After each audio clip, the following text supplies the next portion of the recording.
An Apache Princess, A Tale of the Indian Frontier, by General Charles King. Chapter 1. The Meeting by the Waters.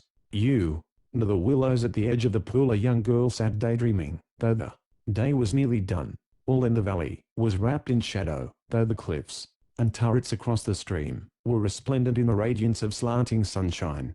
Not a cloud tempered the fierce glare of the arching heavens, or softened the sharp outline of neighboring peak or distant mountain chain. Not a whisper of breeze stirred the drooping foliage along the sandy shores, or ruffled the liquid mirror surface. Not a sound, save drowsy hum of beetle, or soft murmur of rippling waters, among the pebbly shallows below, broke the vast silence of the scene. The snow-cap, gleaming at the northern horizon, lay 100 miles away, and looked but an easy one-day march.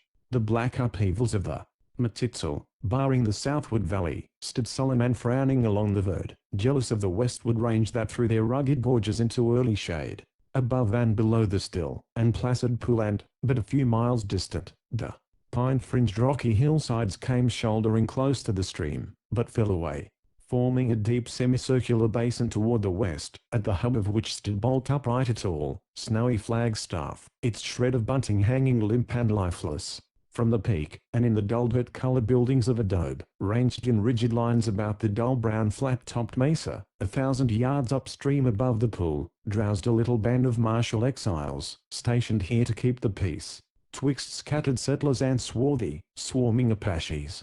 The fort was their soldier home, the solitary girl a soldier's daughter. She could hardly have been 18.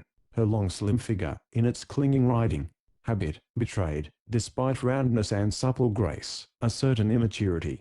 Her hands and feet were long and slender. Her sun-tanned cheek and neck were soft and rounded. Her mouth was delicately chiseled, and the lips were pink as the heart of the bridesmaid rose, but, being firmly closed, told no tale of the teeth within, without a peep at which one knew not whether the beauty of the sweet young face was really made or marred. Eyes, eyebrows, lashes, and a wealth of tumbling tresses of rich golden brown were all superb, but who could tell what might be the picture when she opened those pretty, curving lips to speak or smile? Speak she did not, even to the greyhounds stretched sprawling in the warm sands at her feet. Smile she could not, for the young heart was sore troubled.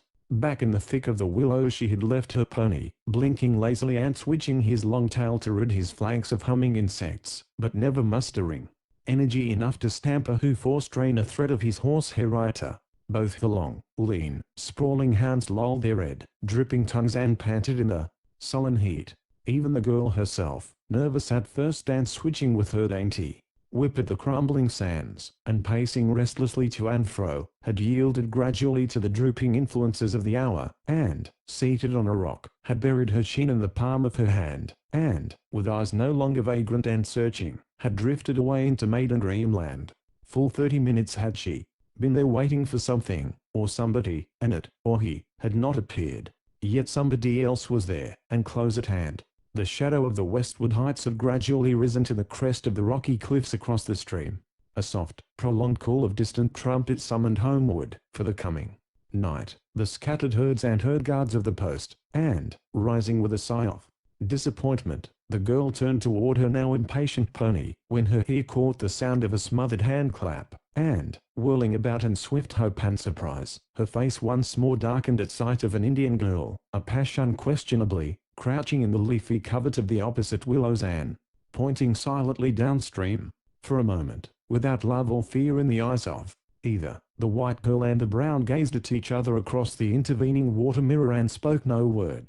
Then, slowly, the former approached the brink, looked in the direction indicated by the little dingy index, and saw nothing to warrant the recall. Moreover, she was annoyed to think that all this time, perhaps, the Indian girl had been lurking in that sheltering grove and stealthily watching her. Once more she turned away, this time with a toss of her head that sent the russet brown tresses tumbling about her slim back and shoulders, and at once the hand clap was repeated, low, but imperative, and Tonto, the biggest of the two big hounds, uplifted one ear, and growled a challenge. "What do you want?" questioned the white girl, across the estranging waters. For answer the brown girl placed her left forefinger on her lips, and again distinctly pointed to a little clump of willows a dozen rods below, but on the westward side. "Do you mean someone's coming?" queried the first. "SSS. and sewed the second softly, then pointed again, and pointed eagerly. The soldier's daughter glanced about her, uncertainly, a moment, then slowly, cautiously made her way along the sandy brink in the direction indicated, gathering the folds of her long skirt in her gauntleted hand and stepping lightly, in her slender moccasins. A moment or two, and she had reached the edge of a dense little copse, and peered cautiously within. The Indian girl was right. Somebody lay there, apparently asleep, and the fair young intruder recoiled in obvious confusion, if not dismay. For a moment she stood with fluttering heart, and parting lips that now permitted reassuring glimpse of pearly white teeth. For a moment she seemed on the verge of panicky retreat, but little by little regained courage and self-poise. What was there to fear in a sleeping soldier anyhow? She knew who it was at a glance. She could, if she would, whisper his name. Indeed, she had been whispering it many a time, day and night, these last 2 weeks until certain things about him had come to her ears, that made her shrink, in spite of herself, from this handsome petted young soldier, this Adonis of her father's troop, Neil Blakely, lieutenant of cavalry.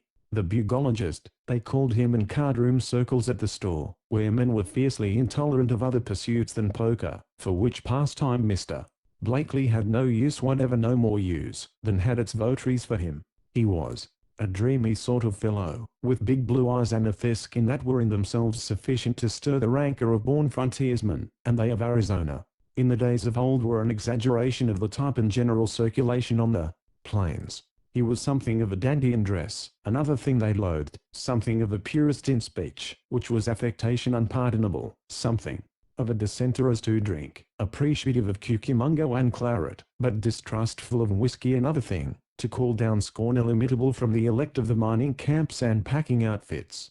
But all these disqualifications might have been overlooked, had the lieutenant displayed even a faint preference for poker. The Lord loveth a cheerful giver, all looser was the creed of the card-room circle at the store, but beyond a casual, or smiling peep at the game from the safe distance of the doorway, Mr. Blakely had vouchsafed no interest in affairs of that character. To the profane disgust of Bill Hyde, chief packer, and the malevolent, if veiled, criticism of certain sporty fellow soldiers, Blakely preferred to spend his leisure hours riding up and down the valley, with the butterfly net over his shoulders and a japanned tin box slung at his back, searching for specimens that were scarce as the scriptures among his commentators. Even on this hot October afternoon he had started on his entomological work, but, finding little encouragement, and resting a while in the shade, he had dozed away on a sandy couch, his head on his arms, his broad-brimmed hat over his face, his shapely legs outstretched in lazy luxurious enjoyment, his tall and slender form, arrayed in cool white blouse and trousers, really a goodly thing to behold. This day too, he must have come afoot, but his net and box lay there beside him, and his hunt had been without profit, for both were apparently empty. Possibly he had devoted but little time to netting insects. Possibly he had thought to encounter bigger game. If so, his zest in the sport must have been but languid, since he had so soon yielded to the drowsy influences of the day. There was resentment in the heart of the girl as this occurred to her, even though it would have angered her the more had anyone suggested she had come in hope of seeing or speaking with him. And yet, down in the bottom of her heart, she knew that just such a hope had held her there even to the hour of recall. She knew that, since opportunities for meeting him within the garrison were limited, she had deliberately chosen to ride alone, and farther than she had ever ridden alone before, in hope of meeting him without. She knew that in the pursuit of his winged prey he never sought the open mesa or the ravines and gorges of the foothills. Only along the stream were they and he to be found. Only along the stream, therefore, had she this day ridden, and, failing to see aught of him, had dismounted to think in quiet by the pool, so she told herself, but incidentally to wait and watch for him. And now she had found him, neither watching nor waiting, but in placid unconcern and slumber. One reason why they met so seldom in garrison was that her father did not like him in the least.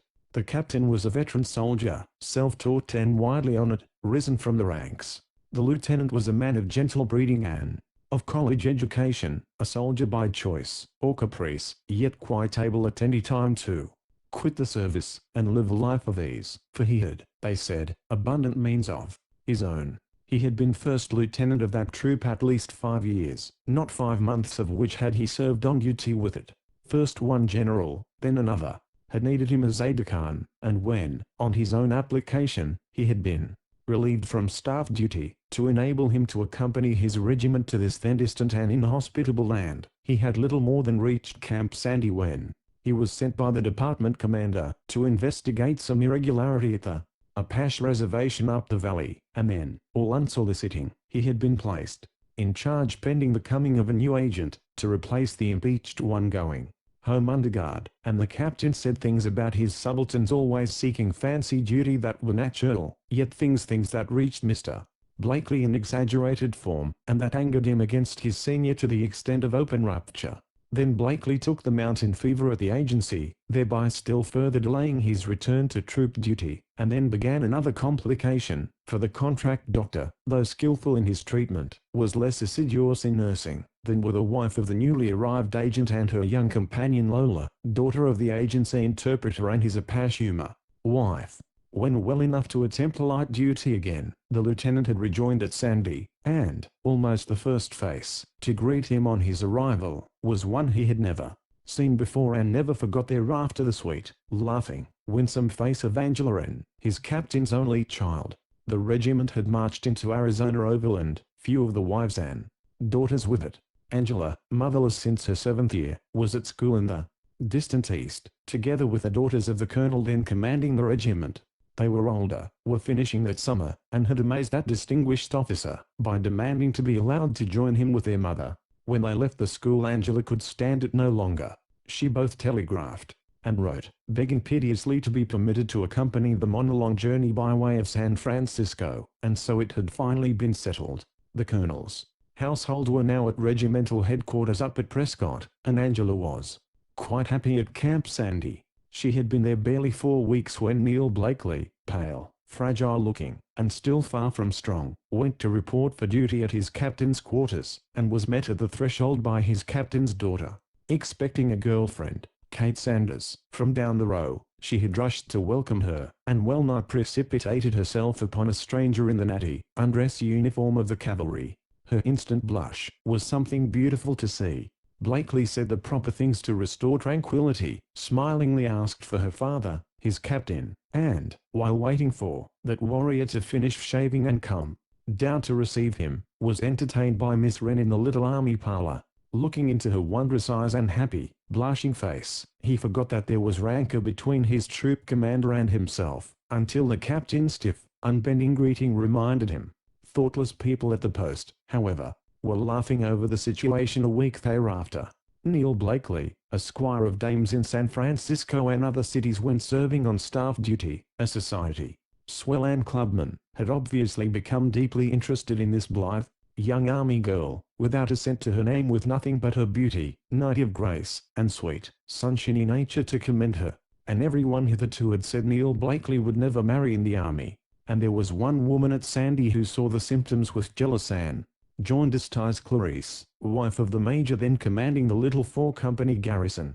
Other women took much to heart the fact that Major Plume had cordially invited Blakely, on his return from the agency, to be their guest, until he could get settled in his own quarters. The Plumes had rooms to spare, and no children. The major was 12 years older than his wife, but women said it often looked the other way. Mrs. Plume had aged very rapidly after his sojourn on recruiting duty in St. Louis. Frontier commissariat and cooking played hob with her digestion, said the major. Frontier wines and water dealt havoc to her complexion, said the women. But both complexion and digestion seemed to take a brace, as irreverent youth expressed it, when Neil Blakely came to Sandy and the major's roof. True, he stayed but 36 hours, and then moved into his own domicile quarters number 7 after moving out a most reluctant junior. Major Plume and Mrs. Plume had expected him, they were so kind as to say, to choose a vacant half-set, excellent for bachelor purposes, under the roof that sheltered Captain Wren, Captain Wren's maiden sister Anne, housekeeper, and Angela, the captain's daughter. This set adjoined the major's big central house, its south windows looking into the major's north gallery. It would be so neighborly and nice, said Mrs. Plume. Instead, however, Mr.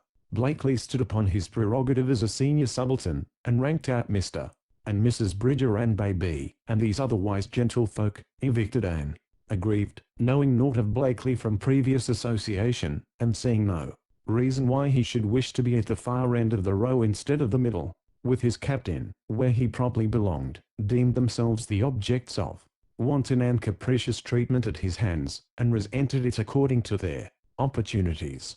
Bridger, being a soldier and subordinate, had to take it out in soliloquy and swear words, but his impetuous little helpmate, being a woman, a wife and mother, set both wits and tongue to work, and heaven help the man, when woman has both to turn upon him, in refusing the room and windows that looked full face into those of Mrs. Plume. Blakely had nettled her. In selecting the quarters occupied by Mr. and Mrs. Bridger he had slightly inconvenienced, and sorely vexed the latter, with no encumbrances whatever, with fine professional record, with personal traits and reputation to make him enviable, with comparative wealth, and, as a rule, superlative health. Blakely started on his career as a subaltern at Sandy with 3 serious handicaps: the disfavour of his captain, who knew and loved him little; the prejudice of Mrs. Bridger, who knew and loved him not at all; and the jealous pique of Mrs. Plume, who had known and loved him, possibly, too well. There was little duty doing at Sandy at the time whereof we write.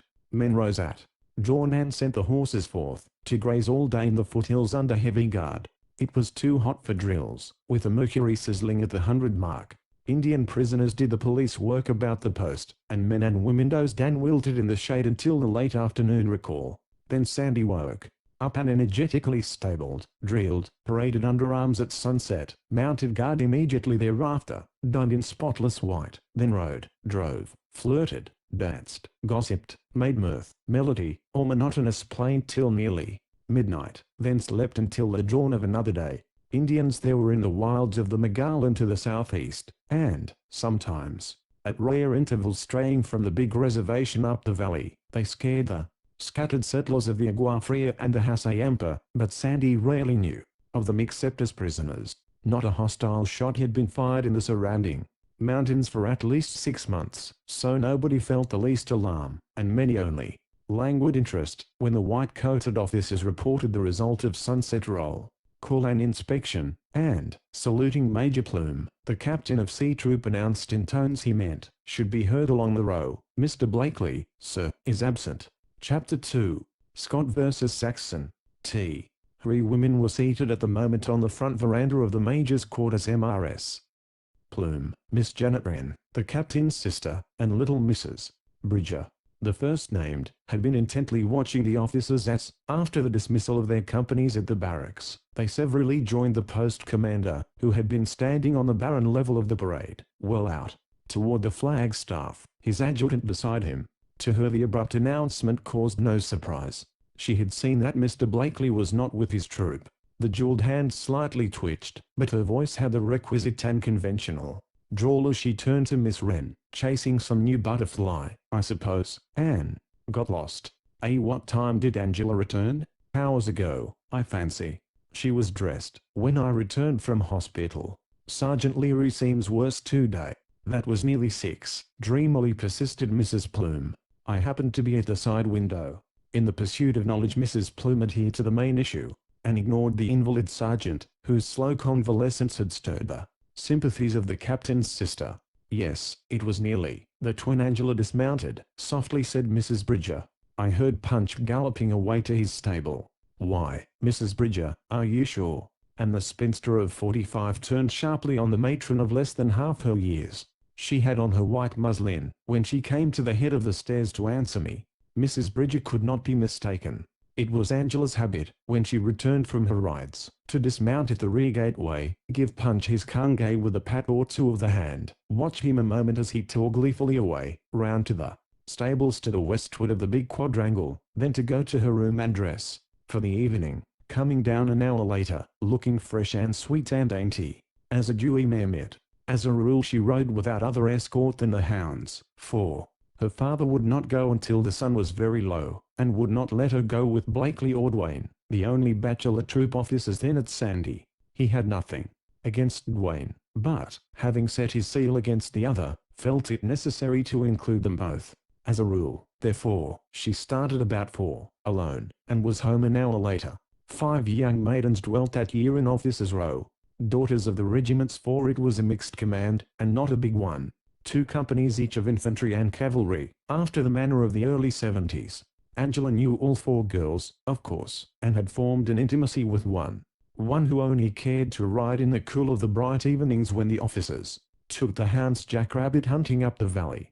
Twice a week, when Luna served, they held these moonlit meets, and galloping at that hour, though more dangerous to necks, was less so to complexions. As a rule too, Angela and Punch contented themselves with a swift scurry round the reservation, with frequent fordings of the stream, for the joy it gave them both. They were rarely out of sight of the sentries, and never in any appreciable danger. No Apache with hostile intent ventured near enough to Sandy to risk reprisals. Miners, prospectors, and ranchmen were few in numbers, but far and wide they knew the captain's bunny daughter, and, like the men of her father's troop, would have risked their lives to do her a service. Their aversions as to Sandy were centered in the other sex. Aunt Janet, therefore, had some reason for doubting the report of Mrs. Bridger. It was so unlike Angela to be so very late returning, although, now that Mrs. Bridger had mentioned it, she too remembered hearing the rapid thud of Punch's galloping hoofs homeward bound, as was she, at 5.45.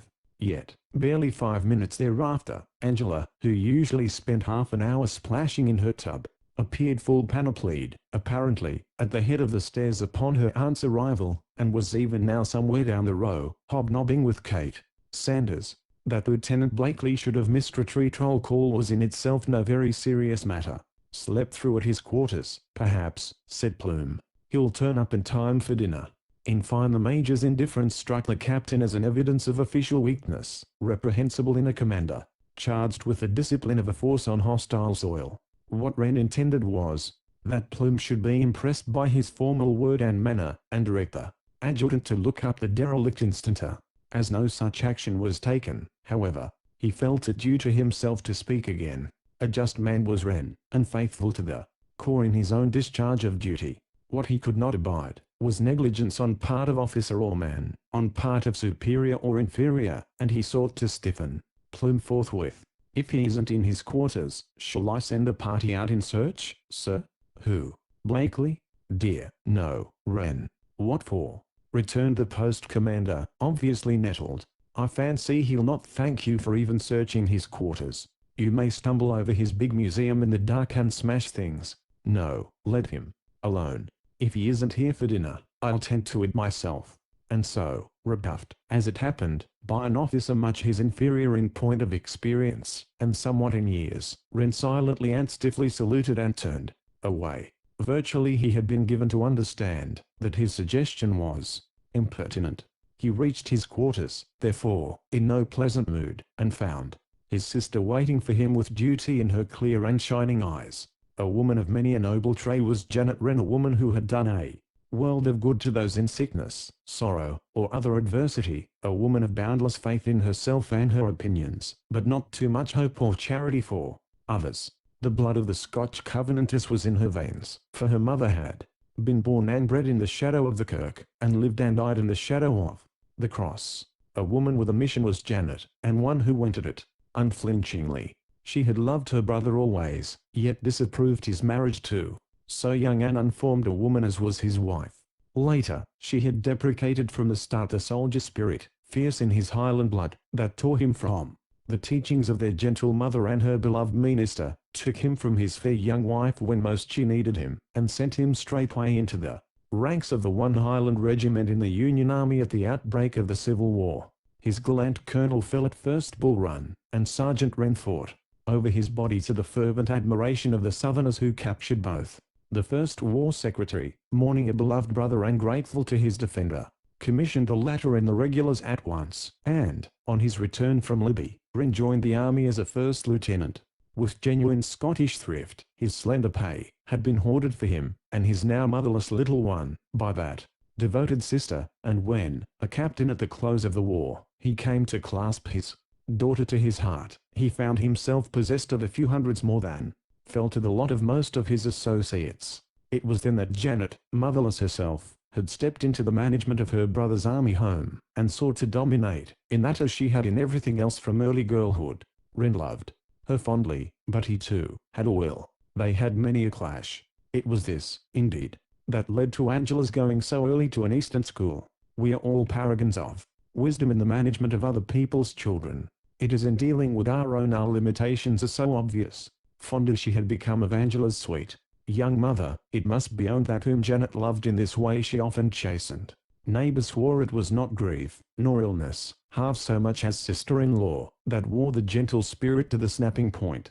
The great strong heart of the soldier was well nigh broken at his loss, and Janet, who had never seen him shed a tear since early boyhood, stood for once, at least, in awe and trembling at sight of his awful grief. Time and nature played their parts and brought him, gradually, resignation, but never genuine solace. He turned to little Angela with almost passionate love and tenderness. He would, mayhap, have spoiled her had not frontier service kept him so much afield, that it was Janet who really reared her, but not according to the strict letter of her law.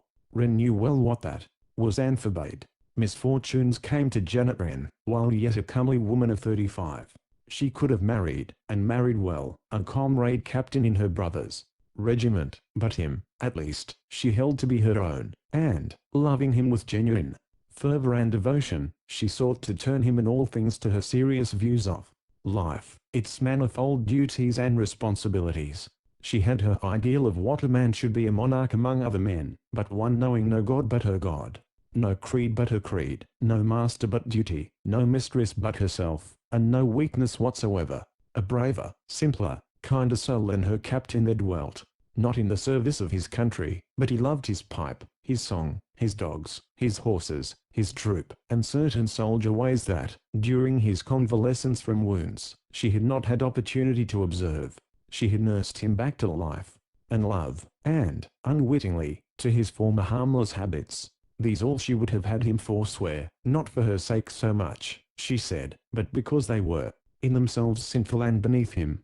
She sought to train him down too fine for the rugged metal of the veteran soldier, and the fabric snapped in her hands. She had sent him forth sore-hearted over her ceaseless importunity. She had told him he must not only give up all his ways, but, if he would make her happy, he must put the words of Ruth into his mouth, and that ended it. He transferred into another corps, when she broke with him, carried his sore heart to the southern plains, and fell in savage battle within another month. Not long thereafter her little fortune, invested according to the views of a spiritual, rather than a temporal adviser and much against her brother's wishes, went the way of riches that have wings, and now, dependent solely upon him, welcome to his home and fireside, she nevertheless strove to dominate as of yore. He had had to tell her Angela could not, and should not be subjected to such restraints as the sister would have prescribed, but so long as he was the sole victim he whimsically bore it without vehement protest. "Convert me all you can, Janet, dear," he said, "but don't try to reform the whole regiment. It's past praying for." Now, when other women whispered to her that while Mrs. Plume had been a belle in St. Louis and Mr. Blakely a young society beau, the magnitude of their flirtation had well nigh stopped her marriage, Miss Wren saw opportunity for her good offices, and, so far from avoiding, she sought the society of the Major's brooding wife. She even felt a twinge of disappointment when the young officer appeared, and after the initial 36 hours under the commander's roof, rarely went with her at all. She knew her brother disapproved of him, and thought it to be because of moral, not military, obliquity. She saw with instant apprehension his quick interest in Angela and the child's almost unconscious response, with the solemn conviction of the maiden who, until past the meridian, had never loved. She looked on Angela as far too young and immature to think of marrying, yet too shallow, vain and frivolous, too corrupted, in fact, by that pernicious society school not to shrink from flirtations that might mean nothing to the man, but would be damnation to the girl. Even the name of this big blue-eyed fair-skinned young votary of science had much about it that made her fairly bristle, for she had once been described as an austere vestal by Lieutenant Blake, of the regiment preceding them at Sandy. The th cavalry, and a mutual friend had told her all about it. Another handicap for Blakely. She had grown, it must be admitted, somewhat gaunt and forbidding in these later years, a thing that had stirred certain callow wits to differentiate between the Mrs. Wren as Angela and Angela, which, hearing some few women reproved but all repeated, Miss Wren, the sister, was in fine, a woman widely honored but little sought. It was Angela, the tall camp Sandy would have met with open arms. Robert, began Miss Wren, as the captain unclasped his saber belt, and turned it over to Mickle, his German striker.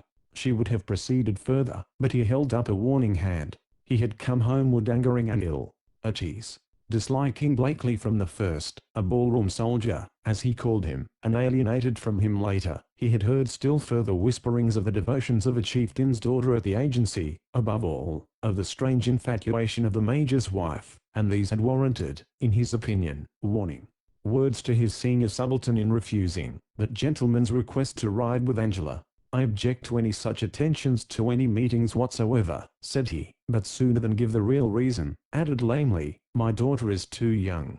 Now he thought he saw impending duty in his sister's somber eyes and poise.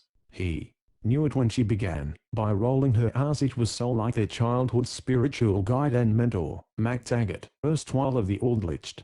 Persuasion, and a power. "Wait a bit, Janet," said he. "Mickle, get my horse, and tell Sergeant Strang to send me a mounted orderly." Then, as Mickle dropped the saber in the open doorway and departed, he turned upon her.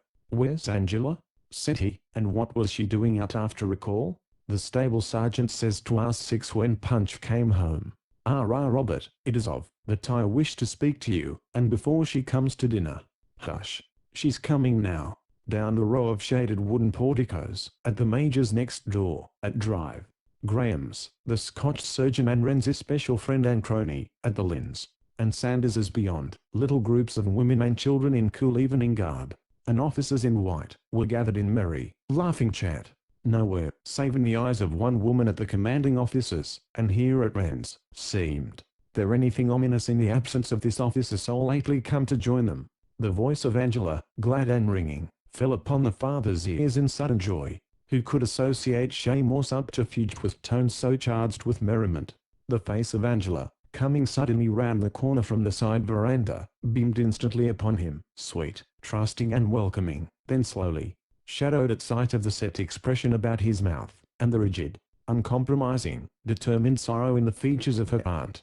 Before she could utter a word, the father questioned, "Angela, my child, have you seen Mr. Blakely this afternoon?" One moment her big eyes clouded, but unflinchingly they met his gaze.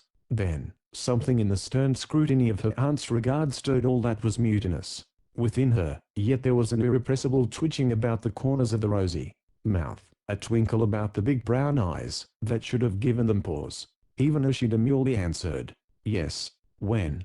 demanded the soldier, his muscular hand clutching ominously at the wooden rail, his jaw setting squarely. "When and where?" But now the merriment with which she had begun changed slowly at sight of the repressed fury in his rugged Gaelic face. She too was trembling as she answered, "Just after a call down at the pool." For an instant he stood glaring, incredulous, at the pool. "You, my Benny." Then, with sudden outburst of passionate wrath, "Go to your room," said he. "But listen, father, dear," she began, imploringly. For answer he seized her slender arm in almost brutal grasp and fairly hurled her within the doorway. "Not a word," he ground between his clenched teeth. "Go instantly." Then, slamming the door upon her, he whirled about as though to seek his sister's face, and saw, beyond her, rounding the corner of the northwest set of quarters, coming in from the Mesa roadway at the back, the tall, white figure of the missing man. Another moment and Lieutenant Blakely, in the front room of his quarters, looking pale and strange, was being pounced upon with eager questioning by Dwayne, his junior, when the wooden steps and veranda creaked under a quick, heavy ominous tread, and, with livid face and clenching hands, the troop commander came striding in. "Mr. Blakely," said he, his voice deep with wrath and tremulous with passion, "I told you 3 days ago my daughter, and you must not meet, and you know why. Today you lured her to a rendezvous outside the post. Captain Wren, don't lie. I say you lured her, for my lass would never have met you." "You shall you and say it, sir," was Blakely's instant rejoinder. "Are you mad or what? I never set eyes on your daughter today until a moment ago." And then the voice of young Dwayne was uplifted, shouting for help. With a crash, distinctly heard out on the parade, Wren had struck his junior down. Chapter 3. Moccasin Tracks. W. Hen Mr. Blakely left the post that afternoon he went afoot. When he returned, Just after the sounding of retreat, he came in saddle. Purposely he avoided the road that led in front of the long line of officers' quarters, and chose instead the water wagon track along the rear. People among the laundresses' quarters, south of the mesa on which stood the quadrangular enclosure of Camp Sandy, eyed him curiously as he ambled through on his borrowed pony, but he looked neither to right nor left, and hurried on in obvious discomposure. He was looking pale and very tight, said the saddler sergeant's wife. An hour later, when all the garrison was agog with the story of Wren's mad assault, he never seemed to see the 2 or 3 soldiers, men of family, who rose and saluted as he passed, and not an officer in the regiment was more exact or scrupulous in his recognition of such soldier courtesy as Blakely had ever been. They wondered, therefore, at his strange abstraction. They wondered more, looking after him, when, just as his stumbling pony reached the crest, the rider rent him in, and halted short in evident embarrassment.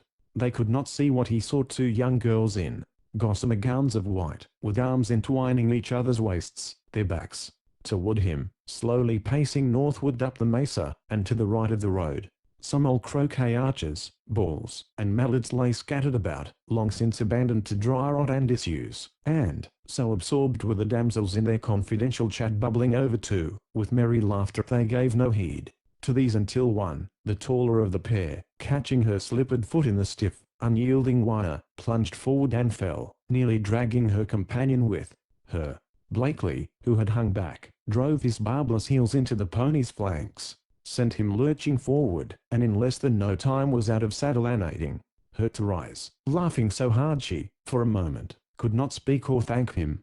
Save to flowing skirt, there was not the faintest damage, yet his eyes, his voice, his almost tremulous touch were all suggestive of deep concern. Before, once more mounting, he raised his broad-brimmed hat, and bade them reluctant good night. Kate Sanders ran scurrying home an instant later, but Angela's big and shining eyes followed him every inch of the way until he once more dismounted at the upper end of the row, and, looking back, saw her and waved his hat, whereat she ran, blushing, smiling, and not a little wondering, flustered and happy, into the gallery of their own quarters and the immediate presence of her father. Blakely, meanwhile, had summoned his servant. "Take this pony at once to Mr. Hart," said he, "and say I'll be back again as soon as I've seen the commanding officer."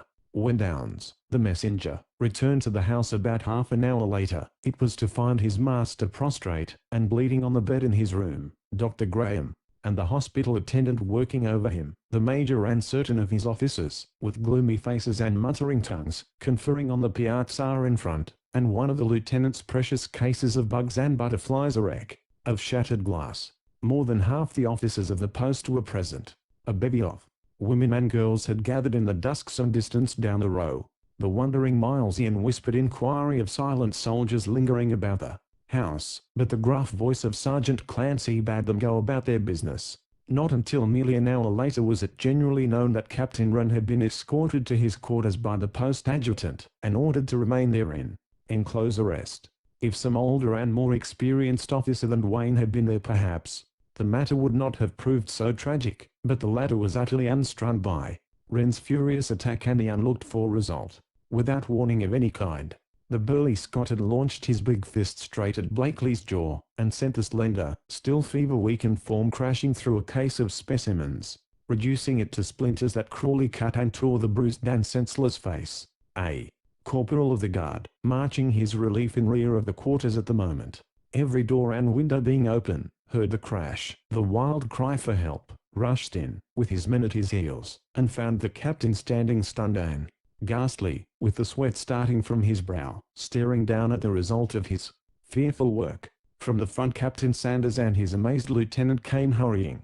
Together they lifted the stricken and bleeding man to his bed in the back room, and started a soldier for the doctor on the run. The sight of this man, speeding down the row, bombarded all the way with questions he could not stop to answer, startled every soul along that westward-facing front, and sent men and women streaming up the line toward Blakely's quarters at the north end. The doctor fairly brushed them from his path, and Major Plume had no easy task persuading the tearful pallid groups of army wives and daughters to retire to the neighboring quarters. Janet Wren alone refused point blank. She would not go without first seeing her brother.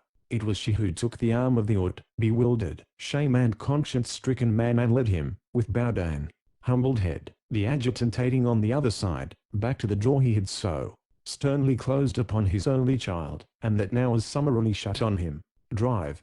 Graham had pronounced the young officer's injuries serious, and the post commander was angry to the very core. One woman there was who, with others, had aimlessly hastened up the line, and who seemed now verging on hysterics, the Major's wife. It was Mrs. Graham, who rebukefully sent her own young brood scurrying homeward through the gathering dusk, and then possessed herself of Mrs. Plume. "The shock has unnerved you," she charitably, soothingly whispered. "Come away with me." But the Major's wife refused to go. Hart, the big post trader, had just reached the spot, driving up in his light buckboard. His usually jovial face was full of sympathy and trouble. He could not believe the news, he said. Mr. Blakely had been with him so short a time beforehand, and was coming down again at once. So Downs, the striker, told him, when some soldier ran in, to say the lieutenant had been half killed by Captain Wren.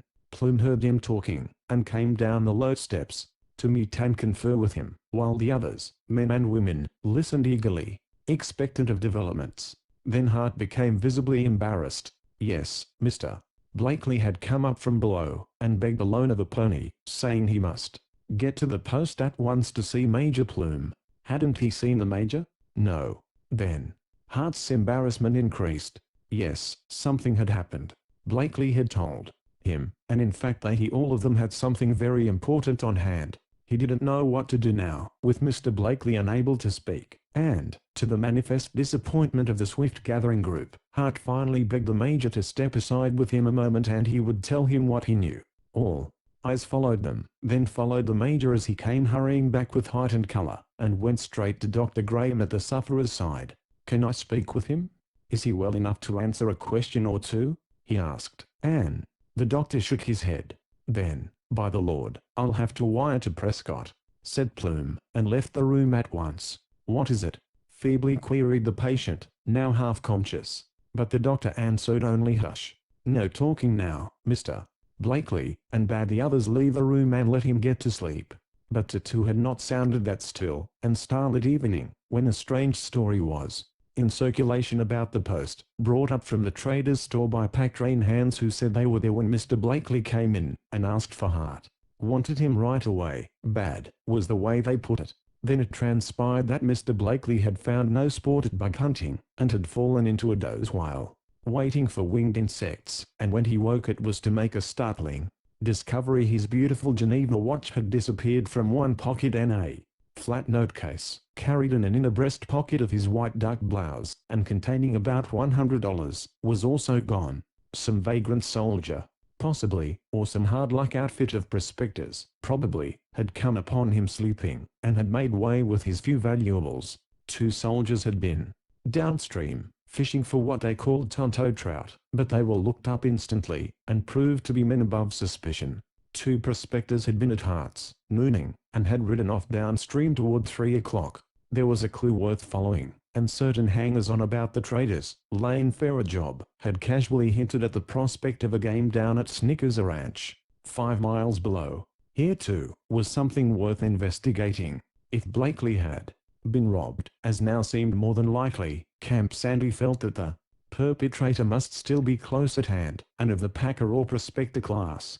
But before the ranks were broken, after the roll call, then invariably held at 9:30, Hart came driving back in a buckboard, with a lantern and a passenger, the latter one of the keenest trailers among the sergeants of Captain Sanders' troop, and Sanders was with the Major as the man sprang from the wagon, and stood at salute.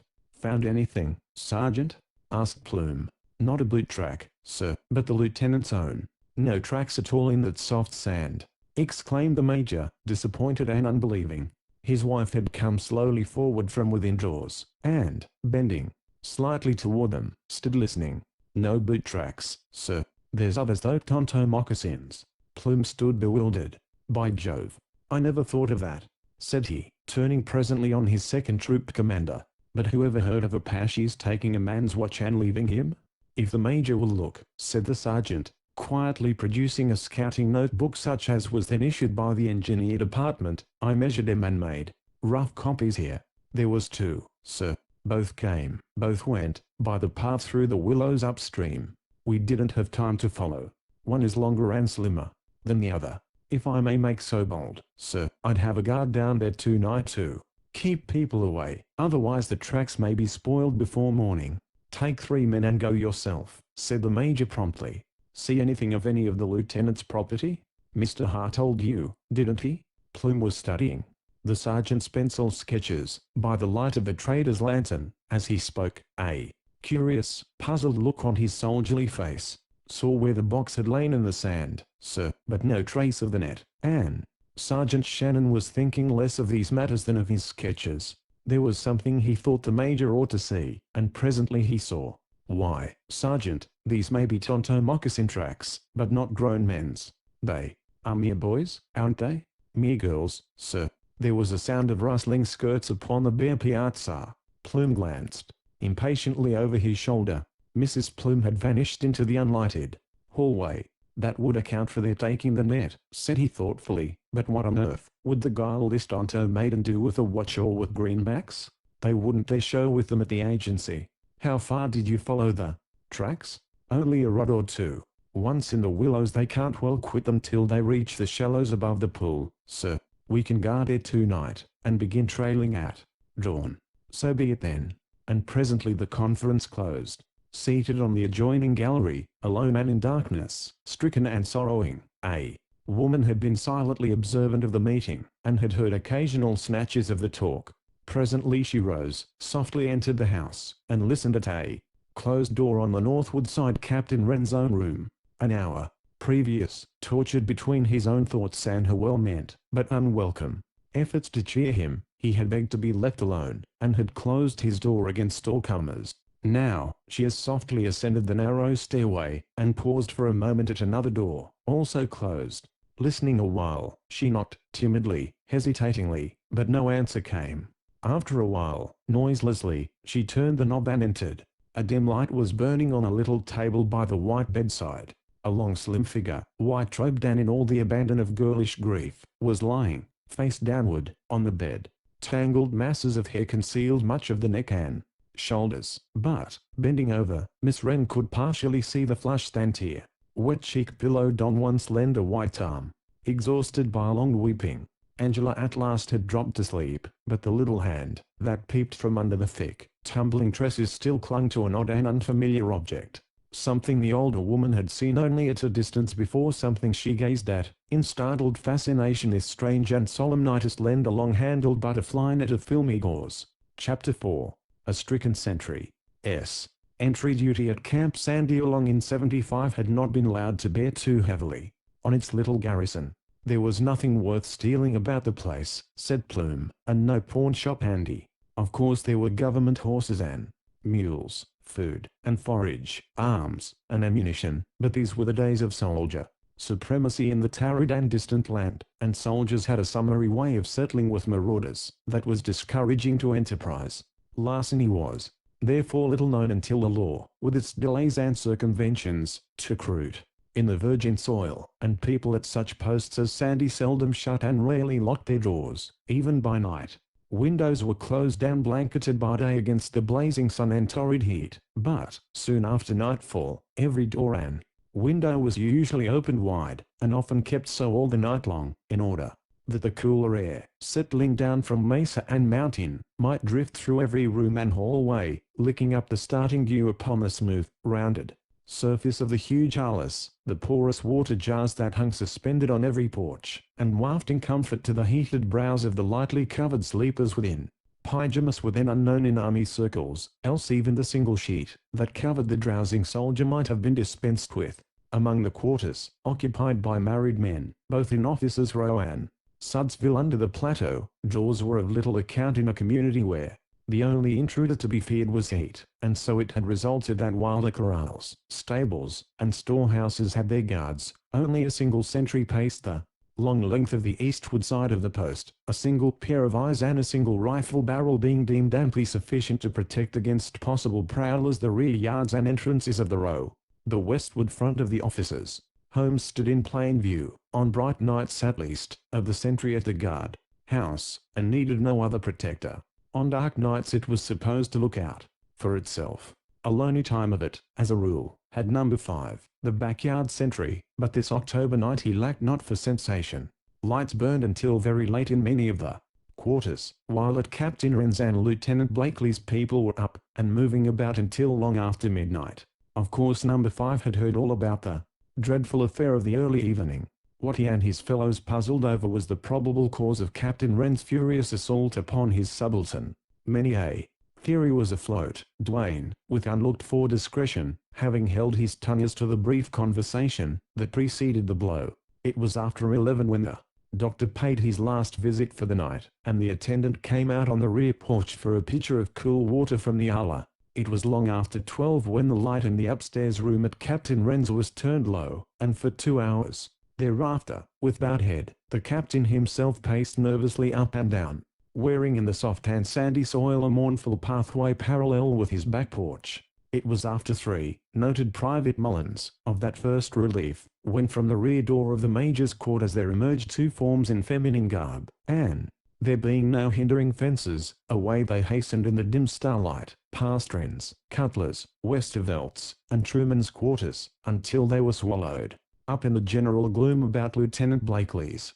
Private Mullins could not say for certain whether they had entered the rear door, or gone around under the deep shadows of the veranda. When next he saw them, 15 minutes later, coming as swiftly and silently back, Mullins was wondering whether he ought not to challenge and have them account for themselves. His orders were to allow inmates of the officers' quarters to pass in or out at night without challenge, provided he recognized them to be such. Now, Mullins felt morally certain that these 2 were Mrs. Plume and Mrs. Plume's vivacious maid, a French-Canadian damsel, much admired and sought in soldier circles at the post, but Mullins had not seen their faces, and could rightfully insist it was his duty and prerogative to do so. The question was, how would the commanding officer's lady like and take it? Mullins therefore shook his head. I hadn't the nerve, as he expressed it, long afterwards. But no such frailty oppressed the occupant of the adjoining house. Just as the 2 had reached the rear of Wren's quarters, and were barely 50 steps from safety, the captain himself, issuing again from the doorway, suddenly appeared upon the scene, and in low but imperative tone accosted them.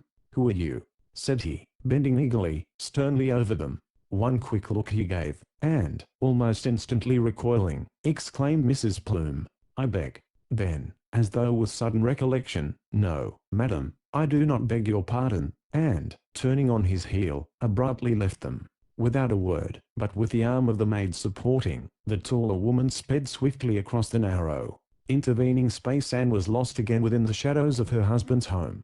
Private Mullins, silent and probably unseen witness of this episode, slowly tossed his rifle from the port to the shoulder, shook his puzzled head, stared a moment at the dim figure of Captain Wren again in the starlit morning, nervously tramping up and down his narrow limit, then mechanically sauntered down the roadway, pondering much over what he had seen and heard during the brief period of his early morning watch. Reaching the south, the lower end of his post, he turned again. He had but 10 minutes left of his 2-hour tramp. The Second Relief was due to start at 3.30 and should reach him at 3.35. He was wondering, would the officer of the day come nosing round within that time, asking him his orders, and was everything all right on his post? And had he observed anything unusual? There was Captain Wren, like a caged tiger, tramping up and down behind his quarters. At least he had been, for now he had disappeared.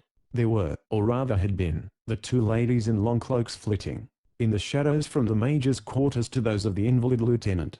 Mullins certainly did not wish to speak about them to any official visitor, whatever he might whisper later to Nora Shaughnessy, the saddler sergeant's daughter Nora, who was nurse girl at the Trumans, and knew all the ins and outs of social life at Sandy. Nora, at whose window, under the north gable, he gazed with love in his eyes as he made his every round. He was a good soldier, was Mullins, but glad this night to get off post. Through the gap between the 2nd and 3rd quarters he saw the lights at the guardhouse and could faintly see the black silhouette of armed men in front of them. The relief was forming, sharp on time, and presently Corporal Donovan would be bringing Trooper Schultz, of C Troop, straight across the parade in search of him. The Major so allowed his sentry on number 5 to be relieved at night.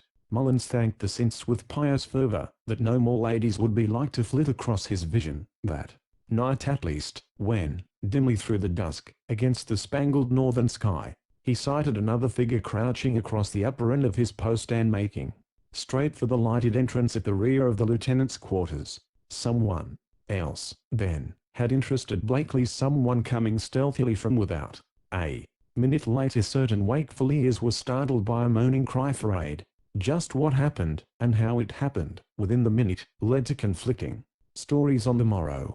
First man examined by Major Plume was Lieutenant Truman of the infantry, who happened to be officer of the day. He had been over at Blakely's about midnight, he said, had found the patient sleeping under the influence of soothing medicine, and, after a whispered word with Todd, the hospital attendant, had tiptoed out again, encountering Downs, the lieutenant's striker, in the darkness on the rear porch. Downs said he was that excited he couldn't sleep at all, and Mr. Truman had come to the conclusion that Downs's excitement was due, in large part, to local influences totally disconnected with the affairs of the early evening. Downs was an Irishman who loved the crater, and had been known to resort to unconventional methods of getting it. At 12 o'clock, said Mr. Truman, the striker had obviously been priming. Now Plume's standing orders were that no liquor should be sold to Downs at the store and none to other soldiers, except in pony glasses, and for use on the spot. None could be carried away unconsumed. The only legitimate spirits, therefore, to which Downs could have access were those in Blakely's locked closet, spirits hitherto used only in the preservation of specimens, and though probably not much worse than the whiskey sold at the store, disdainfully referred to by votaries as Blakely's bug juice. Mr. Truman, therefore, demanded of Downs the possession of the lieutenant's keys, and, with aggrieved dignity of mien, Downs had referred him to the doctor, whose suspicions had been earlier aroused. Intending to visit his sentries after the change of guard at 1.30, Truman had thrown himself into a reclining chair in his little parlor, while Mrs. Truman and the little Truman slumbered peacefully aloft. After reading an hour or so, the lieutenant fell into a doze from which he awoke with a start. Mrs. Truman was bending over him. Mrs. Truman had been aroused by hearing voices and cautious, yet excited, colloquy in the shadows of Blakely's back porch. She felt sure that Downs was one, and thought from the sound that he must be intoxicated, so Truman shuffled out to see, and somebody, bending double in the dusk, scurried away at his approach. He heard rather than saw, but there was Downs, at least, slinking back into the house, and him Truman halted and accosted. "Who was that with you?" he asked, and Downs thickly swore he hadn't seen a soul.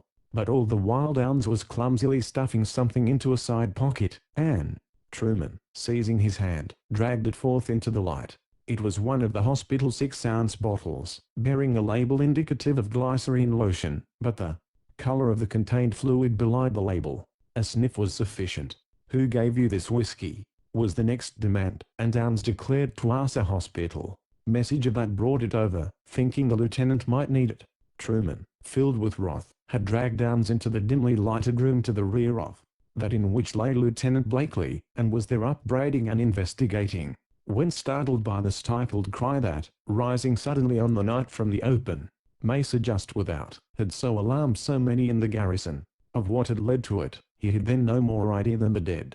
Corporal Donovan, next examined, said he was marching Schultz over to relieve Mullins on number 5, just after 3:30, and heading for the short cut between the quarters of Captains Wren and Cutler, which was about where number 5 generally met the relief, when, just as they were halfway between the flagstaff and the row, Schultz began to limp, and said there must be a pebble in his boot. So they halted. Schultz kicked off his boot and shook it upside down, and, while he was tugging at it again, they both heard a sort of gurgling, gasping cry out on the mesa. Of course Donovan started, and ran that way, leaving Schultz to follow, and, just back of Captain Westervelt's, the third house from the northward end, he almost collided with Lieutenant Truman, officer of the day, who ordered him to run for Dr. Graham and fetch him up to Lieutenant Blakely's quick. So of what had taken place he too was ignorant until later. It was the hospital attendant, Todd, whose story came next, and brought Plume to his feet with consternation in his eyes. Todd said he had been sitting at the lieutenant's bedside when, somewhere about 3 o'clock, he had to go out and tell Downs to make less noise. Downs was completely upset by the catastrophe. To his officer, and, somehow, had got a few comforting drinks stowed away, and these had started him to singing some confounded Irish keen that grated on Todd's nerves. He was afraid it would disturb the patient, and he was about to go out and remonstrate when the singing stopped, and presently he heard Downs's voice in excited conversation. Then a woman's voice in low, urgent, persuasive whisper became faintly audible, and this surprised Todd beyond expression. He had thought to go and take a look, and see who it could be, when there was a sudden swish of skirts, and scurry of feet, and then Mr. Truman's voice was heard. Then there was some kind of sharp talk from the lieutenant to Downs, and then, in a sort of a lull, there came that uncanny cry out on the mesa, and, stopping only long enough to see that the lieutenant was not roused or disturbed, Todd hastened forth. One or two dim figures, dark and shadowy, were just visible on the eastward mesa, barely 10 paces away, and thither the attendant ran. Downs, lurching heavily, was just ahead of him. Together they came upon a little group. Somebody went running southward. Lieutenant Truman, as Todd learned later, hurrying for the doctor.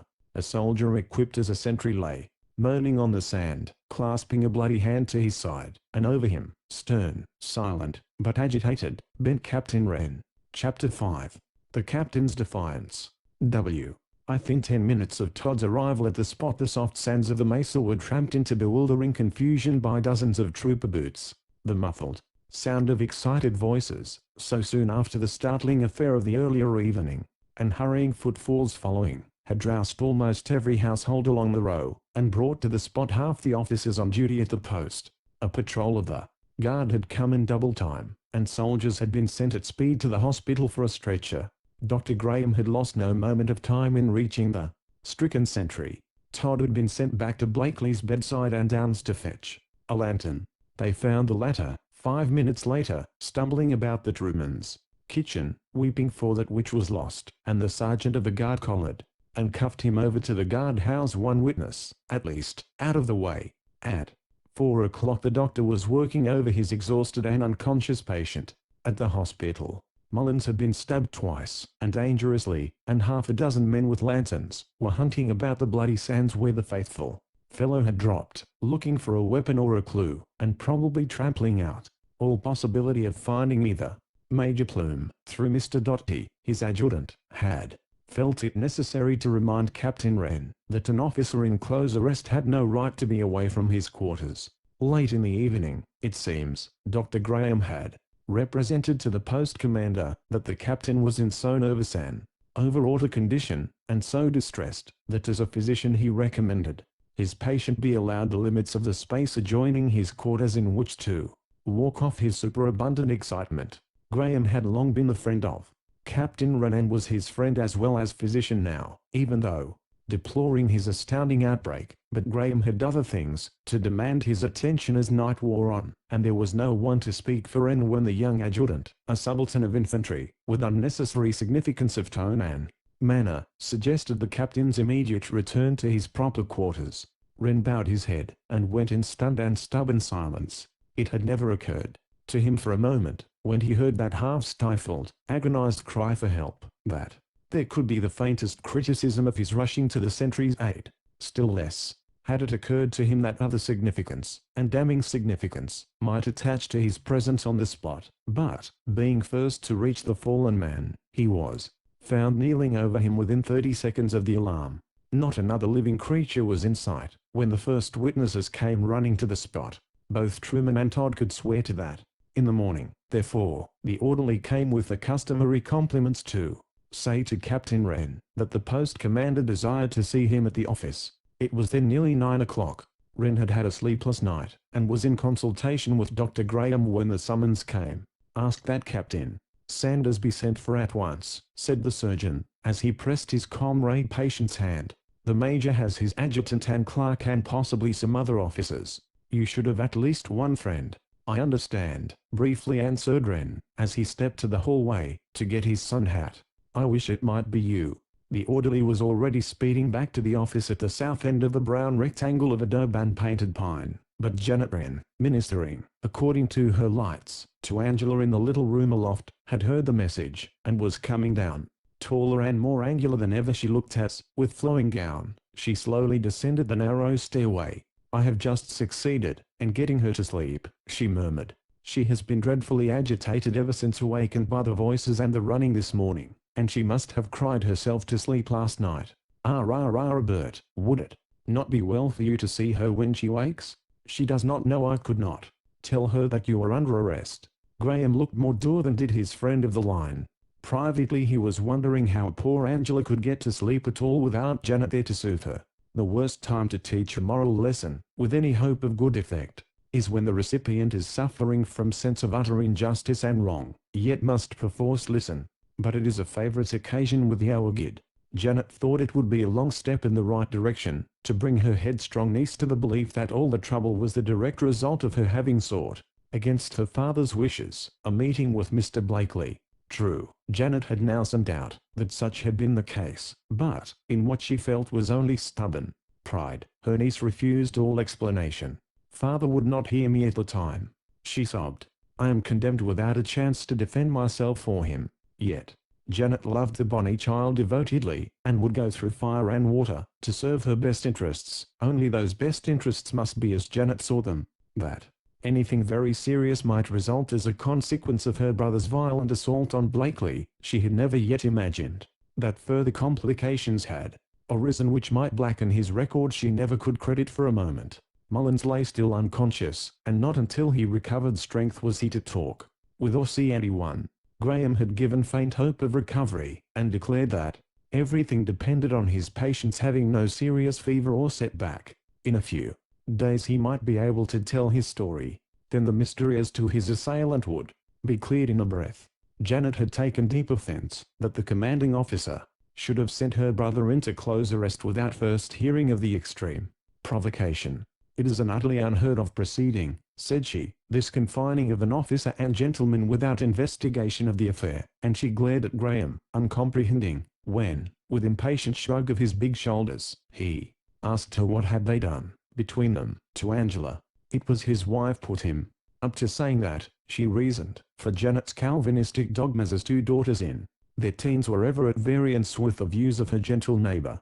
If Angela had been harshly dealt with, undeserving, it was Angela's duty to say so and to say why, said Janet. Meantime, her first care was her wronged and misjudged brother. Gladly would she have gone to the office with him, and stood proudly by his side in presence of his oppressor, could such a thing be permitted. She marvelled that Robert should now show so little of tenderness for her who had served him loyally, if masterfully, so very long. He merely laid his hand on hers, and said he had been summoned to the commanding officers, then went forth into the light and left her. Major Plume was seated at his desk, thoughtful and perplexed. Up at regimental headquarters at Prescott Wren was held in high esteem, and the Major's brief telegraphic message had called forth anxious inquiry and something akin to veiled disapprobation. Headquarters could not see how it was possible for Wren to assault Lieutenant Blakely without some grave reason. Had Plume investigated? No, but that was coming now, he said to himself, as Wren entered, and stood in silence before him. The little office had barely room for the desks of the commander and his adjutant, and the table on which were spread the files of general orders from various superior headquarters, regimental, department, division, the army, and the war secretary. No curtains adorned the little windows, front and rear. No rug or carpet vexed the war-pink floor. 3 chairs, kitchen pattern, stood against the pine partition that shut off the sight, but by no means the hearing, of the 3 clerks scratching at their flat-topped desks in the adjoining den. Maps of the United States, of the military division of the Pacific, and of the territory, as far as known and surveyed, hung about the wooden walls. Blueprints and photographs of scout maps, made by their predecessors of the cavalry in the days of the Crook campaigns, were scattered with the order files about the table. But of pictures, ornamentation, or relief of any kind the gloomy box was destitute as the dun-coloured flat of the parade. Official severity spoke in every feature of the forbidding office as well as in those of the major commanding. There was striking contrast, too, between the man at the desk and the man on the rack before him. Plume had led a life devoid of anxiety or care. Soldiering he took serenely. He liked it, so long as no grave hardship threatened. He had done reasonably good service at Corps headquarters during the Civil War, had been commissioned captain in the regulars in '61, and held no vexatious command at any time perhaps, until this that took him to faraway Arizona. Plume was a gentlemanly fellow, and no bad garrison soldier. He really shone on parade and review at such fine stations as Leavenworth and Riley, but had never had to bother with mountain scouting, or long-distance Indian chasing on the plains. He had a comfortable income outside his pay, and when he was wedded, at the end of her 4th season in society, to a prominent, if just a trifle passé belle, people thought him a more than lucky man, until the regiment was sent to Arizona and he to Sandy. Gossip said he went to General Sherman with appeal for some detaining duty, whereupon that bluff and most outspoken warrior exclaimed, What, not want to go with the regiment? Why, here's Blakely begging to be relieved from Terry's staff, because he's mad to go. And this, said certain St. Louis commentators, settled it, for Mrs. Plume declared for Arizona. Well gubbed, groomed, and fed was Plume, a handsome, soldierly figure. Very cool and placid was his look in the spotless white, that even then by local custom had become official dress for Sandy, but beneath the snowy surface his heart beat with grave disquiet as he studied the strong, rugged, somber face of the soldier on the floor. Wren was tall and gaunt and growing grey. His face was deeply lined, his close, cropped beard was silver-stranded, his arms and legs were long and sinewy and powerful, his chest and shoulders burly, his regimental dress had not the cut and finish of the commanders. Too much of bony wrist and hand was in evidence, too little of grace and curve. But, though he stood rigidly at attention, with all semblance of respect and subordination, the gleam in his deep-set eyes, the twitch of the long fingers, told of keen and pent-up feeling, and he looked the senior soldier squarely in the face. A sergeant, standing by the adjutant's desk, tiptoed out into the clerk's room, and closed the door behind him, then set himself to listen. Young Dotty, the adjutant, fiddled nervously with his pen, and tried to go on signing papers, but failed. It was for Plume to break the awkward silence, and he did not quite know how. Captain Westervelt, quietly entering at the moment, bowed to the major, and took a chair. He had evidently been sent for. Captain Wren, presently said Plume, his fingers trembling a bit as they played with the paper folder, I have felt constrained to send for you to inquire still further into last night's affair or affairs. I need not tell you that you may decline to answer, if you consider your interests are involved. I had hoped this painful matter might be so explained as to obviate the necessity of extreme measures, but your second appearance close to Mr. Blakely's quarters, under all the circumstances, was so extraordinary, that I am compelled to call for explanation, if you have one you care to offer. For a moment Wren stood staring at his commander in amaze. He had expected to be offered opportunity to state the circumstances leading to his now deeply deplored attack on Mr. Blakely, and to decline the offer on the ground that he should have been given that opportunity before being submitted to the humiliation of arrest. He had intended to refuse all overtures to invite trial by court-martial or investigation by the Inspector General, but by no manner of means to plead for reconsideration now, and here was the post commander, with whom he had never served, until they came to Sandy, a man who hadn't begun to see the service, the battles, and campaigns that had fallen to his lot, virtually accusing him of further misdemeanor, when he had only rushed to save or succor. He forgot all about Sanders or other witnesses. He burst forth, impetuously, Extraordinary, sir. It would have been most extraordinary, if I hadn't gone with all speed, when I heard that cry for help. Plume looked up in sudden joy. You mean to tell me you weren't there till after the cry? Wren's stern Scottish face was a sight to see. Of what can you possibly be thinking, Major Plume? He demanded, slowly now, for wrath was burning within him, and yet he strove for self-control. He had had a lesson and a sore one. I will answer that a little later, Captain Wren, said Plume, rising from his seat, rejoicing in the new light now breaking upon him. Westervelt, too, had gasped a sigh of relief. No man had ever known Wren to swerve a hair's breadth from the truth. At this moment time is precious, if the real criminal is to be caught at all. You were first to reach the sentry. Had you seen no one else? In the dead silence that ensued within the room, the sputter of hoofs without broke harshly on the ear. Then came spurred boot heels on the hollow, heat-dried boarding, but not a sound from the lips of Captain Wren. The rugged face, twitching with pent-up indignation the moment before, was now slowly turning grey. Plume stood facing him, in growing wonder and new suspicion. "You heard me, did you not? I asked you, did you see anyone else during along the sentry post when you went out?" A fringed gauntlet reached in at the doorway and tapped. Sergeant Shannon, straight as a pine, stood expectant of summons to enter, and his face spoke eloquently of important tidings, but the major waved him away, and, marveling, he slowly backed to the edge of the porch. "Surely you can answer that, Captain Wren," said Plume, his clear-cut, handsome face filled with mingled anxiety and annoy. "Surely you should answer, or—" The ellipsis was suggestive, but impotent. After a painful moment came the response, "Or take the consequences, Major?" Then slowly, "Very well, sir, I must take them." Chapter 6. A Find in the Sands. The late afternoon of an eventful day had come to Camp Sandy, just such another day, from a meteorological viewpoint, as that on which this story opened nearly 24 hours earlier by the shadows on the eastward cliffs. At Tuesday's sunset the garrison was yawning with the unreborn of monotonous and uneventful existence. As Wednesday's sunset drew nigh and the mountain shadows overspread the valley, even to the opposite crests of the distant Magellan, the garrison was athrill with suppressed excitement, for half a dozen things had happened since the flag went up at Trevally. In the first place, Captain Wren's arrest had been confirmed, and Plume had wired Department Headquarters, in reply to somewhat urgent query, that there were several counts in his indictment of the captain, any one of which was sufficient to demand a trial by court-martial, but he wished, did Plume, for personal and official reasons, that the general commanding should send his own inspector down to judge for himself. The post sergeant major and the three clerks had heard with sufficient distinctness every word that passed between the major and the accused captain, and, there being at Sandy some 300 inquisitive souls, thirsting for truth and light, it could hardly be expected of this quartet that it should preserve utter silence, even though silence had been enjoined by the adjutant.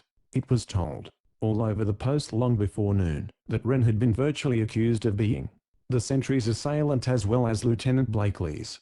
It was whispered that, in some insane fury against the junior officer, Wren had again, toward 3.30, breaking his arrest, gone up the row with the idea of once more entering Blakely's house and possibly again attacking him. It was believed that the sentry had seen and interposed, and that, enraged at being booked by an enlisted man, Wren had drawn a knife and stabbed him. True, no knife had been found anywhere about the spot, and Wren had never been known to carry one.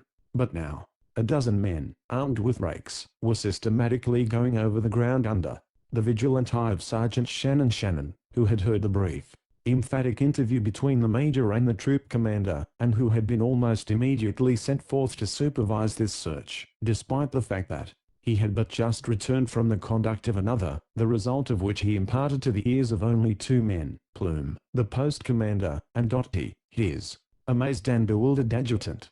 But Shannon had with him a trio of troopers, one of whom, at least, had not been proof against inquisitive probing, for the second sensation of the day was the story that one of the two pairs of moccasin tracks among the yielding sands of the willow copse led from where Mr. Blakely had been dozing to where the pony Punch had been drowsing in the shade, for there they were lost, as the maker had evidently mounted and ridden away. All Sandy knew that Punch had no other rider than pretty Angela Wren. A third story too was whispered in half a dozen homes, and was going wild about the garrison, to the effect that Captain Wren, when accused of being Mullins's assailant, had virtually declared that he had seen other persons prowling on the sentry's post and that they, not he, were the guilty ones, but when bidden to name or describe them, Wren had either failed or refused. Some says one, some said the other, and the prevalent belief in Sudsville circles, as well as in the barracks, was that Captain Wren was going crazy over his troubles. And now there were women, and men too, though they spake with bated breath, who had uncanny things to say of Angela, the captain's only child. And this it was that led to sensation number 4, a wordy battle of the first magnitude, between the next-door neighbor of the saddler sergeant, and no less a champion of maiden probity than Nora Shaughnessy, the saddler sergeant's buxom daughter. All the hours since early morning Nora had been in a state of nerves so uncontrollable that Mrs. Truman, who knew of Nora's fondness for Mullins, and marveled not that Mullins always preferred the loneliness and isolation of the post on number 5. Decided toward noon to send the girl home to her mother for a day or so, and Nora thankfully went, and threw herself upon her mother's ample breast and sobbed aloud. It was an hour before she could control herself, and her agitation was such that others came to minister to her. Of course there was just one explanation: Nora was in love with Mullins and well-nigh crazed with grief over his untimely taking off, for later reports from the hospital were most depressing. This, at least, was sufficient explanation until late in the afternoon. Then, restored to partial composure, the girl was sitting up and being fanned in the shade of her father's roof tree, when roused by the voice of the next-door neighbor before-mentioned Mrs. Quinn, long-time laundress of Captain Sanders's troop and jealous as to Wren's, was telling what she had heard of Shannon's discoveries, opining that both Captain Wren and the captain's daughter deserved investigation. No one need tell me there was others prowling about Mullins's post at 3 in the Man Inn. As for Angela, but here Miss Shaughnessy bounded from the wooden settee, and, with amazing vim and vigor, sailed spontaneously into Mrs. Quinn. No one need tell you, ye say. No one need tell you, you black-tongued scandalum. Well, then, I tell ye Captain Wren did see others prowling on poor Pat Mullins's post, and others than him saw them too. Go you to the Major, soon as you like, and say I saw them, and if Captain Wren won't tell their names, there's them that will. The shrill tones of the infuriated girl were plainly audible all over the flats whereon were huddled the little cabins of log and adobe assigned as quarters to the few married men among the soldiery. These were the halcyon days of the old army, when each battery, troop, or company was entitled to 4 laundresses, and each laundress to 1 ration. Old and young, there were at least 50 pairs of ears within easy range of the battle that raged forthwith, the noise of which reached even to the shaded precincts of the trader's store 300 yards away. It was impossible that such a flat-footed statement as Nora's should not be borne to the back doors of the row, and, repeated then from lip to lip, should soon be told to certain of the officers. Sanders heard it as he came in from stable duty, and Dr. Graham felt confident that it had been repeated under the Major's roof when at 6p.1000 the post commander desired his professional services in behalf of Mrs. Plume, who had become unaccountably, if not seriously, ill. Graham had but just returned from a grave conference with Wren, and his face had little look of the family physician as he reluctantly obeyed the summons. As another of the Aldwych school of Scotch Presbyterians, he also had conceived deep-rooted prejudice to that frivolous French aide-de-camp of the Major's wife. The girl did dance and flirt and ogle to perfection, and half a dozen strapping sergeants were now at swords' points, all on account of this objectionable Eliza. Graham, of course, had heard with his ears, and fathomed with his understanding, the first reports of Wren's now famous reply to his commanding officer, and though Wren would admit no more to him than he had to the Major, Graham felt confident that the Major's wife was one of the mysterious persons seen by Wren, and declared by Nora, in the dim starlight of the early morning, lurking along the post of number 5. Graham had no doubt that Elise was the other, the man most concerned in the case. The Major himself was perhaps the only one at Sunset who never seemed to suspect that Mrs. Plume could have been in any way connected with the affair. He met the doctor with a world of genuine anxiety in his eyes.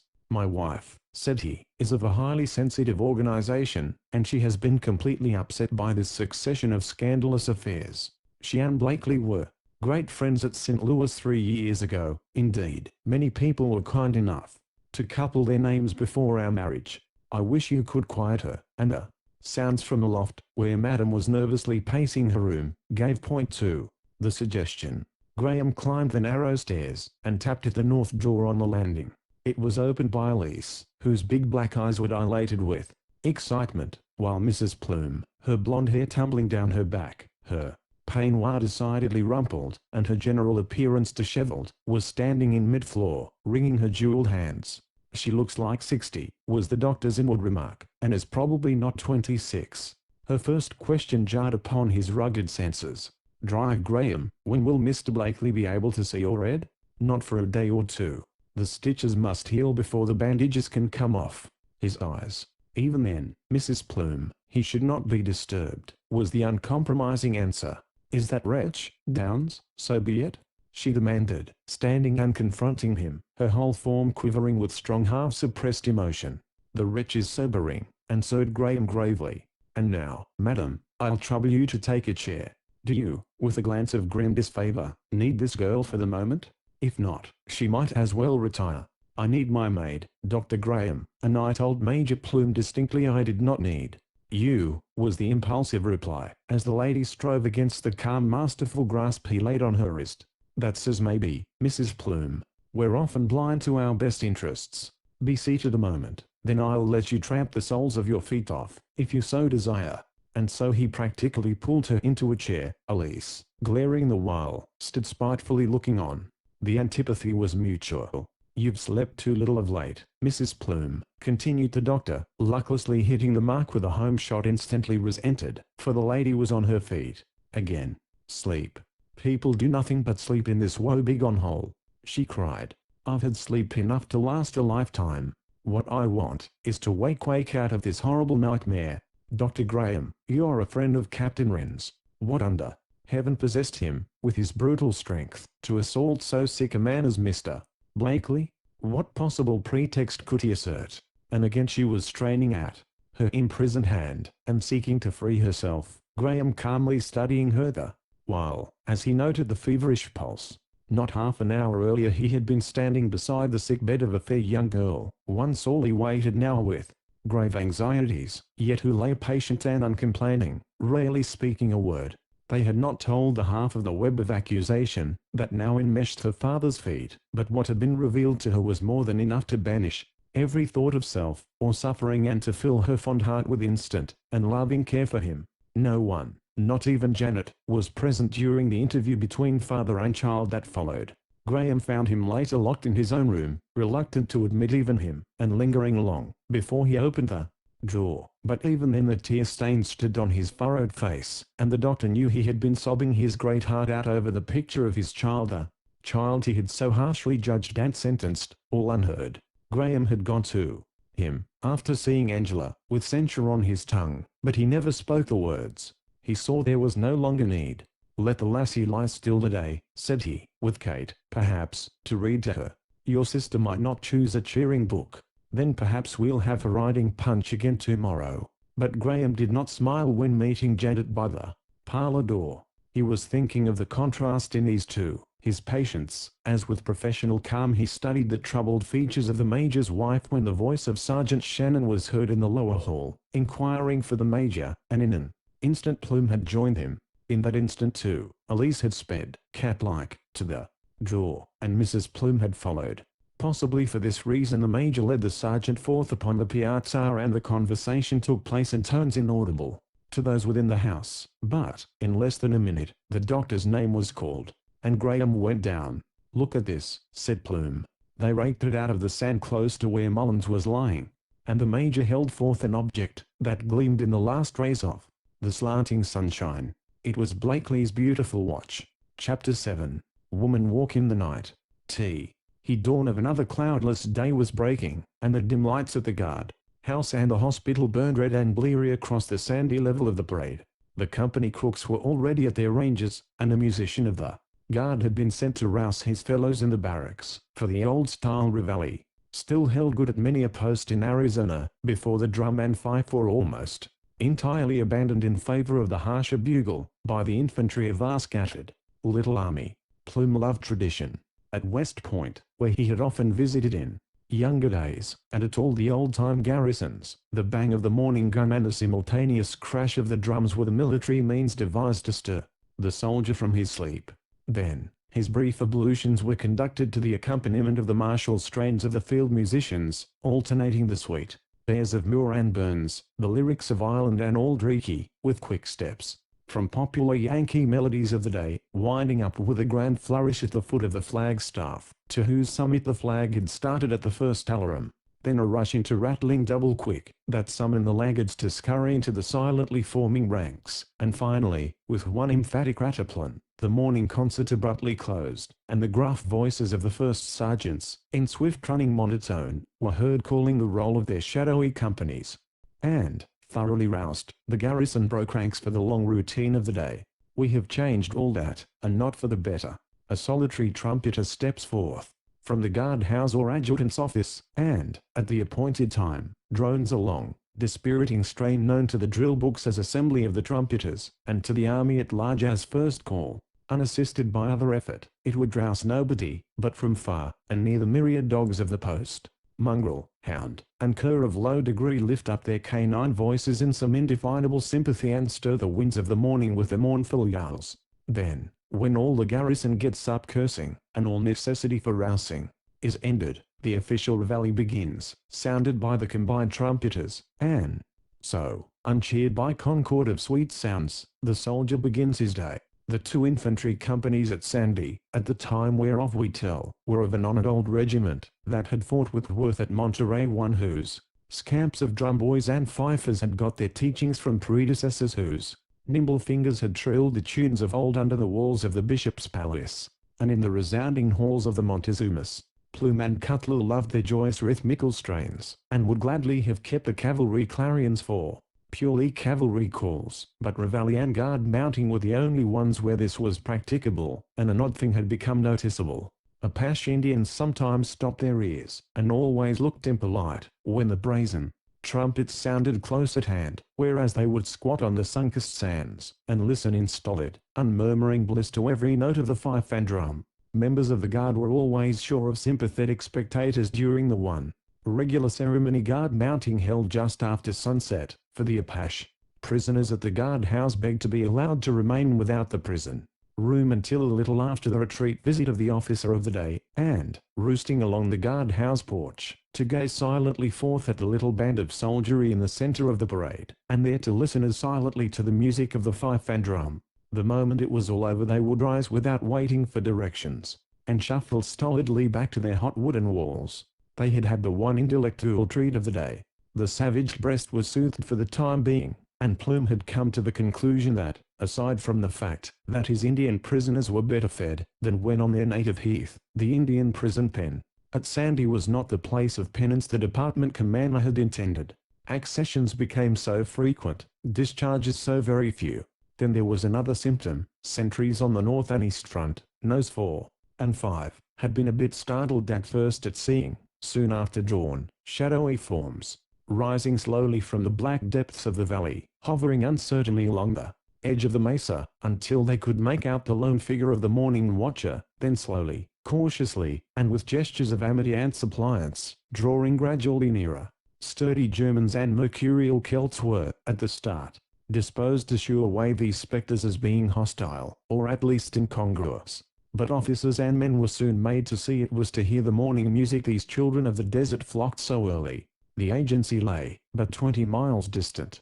The reservation lines came no nearer, but the fame of the invaders' big maple tom-tom, we wore still the deep, resonant drum of Bunker Hill and Waterloo, of Jemappes, Saratoga, and Chapultepec, not the modern rattle-pan borrowed from Prussia, and the trill of his magical pipe had spread abroad throughout Apache land to the end that no higher reward for good behavior could be given by the agent to his swarthy charges than the begged for papel permitting them, in lumps of 20, to trudge through the evening shades to the outskirts of the soldier castle on the mesa, there to wait the long night through, until the soft tinting of the eastward heavens and the twitter of the birdlings in the willows along the stream, gave them courage to begin their timid approach. And this breathless October morning was no exception.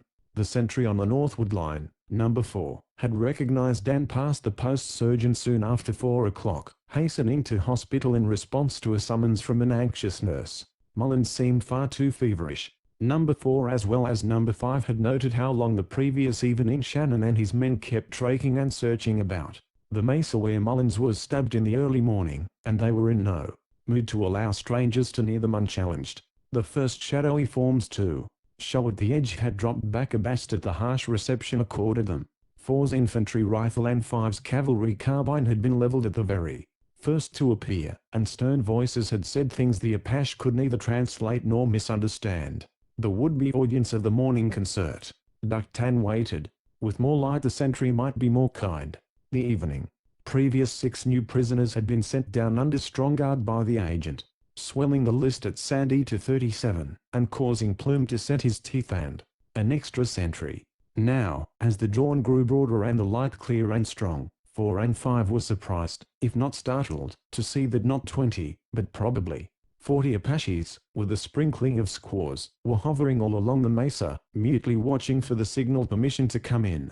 5, at least, considered the symptom one of sufficient gravity to warrant report to higher authority, and full 10 minutes before the time for reveille to begin, his voice went echoing over the arid parade in a long draw, yet imperative corporal of the Guayati, number 5.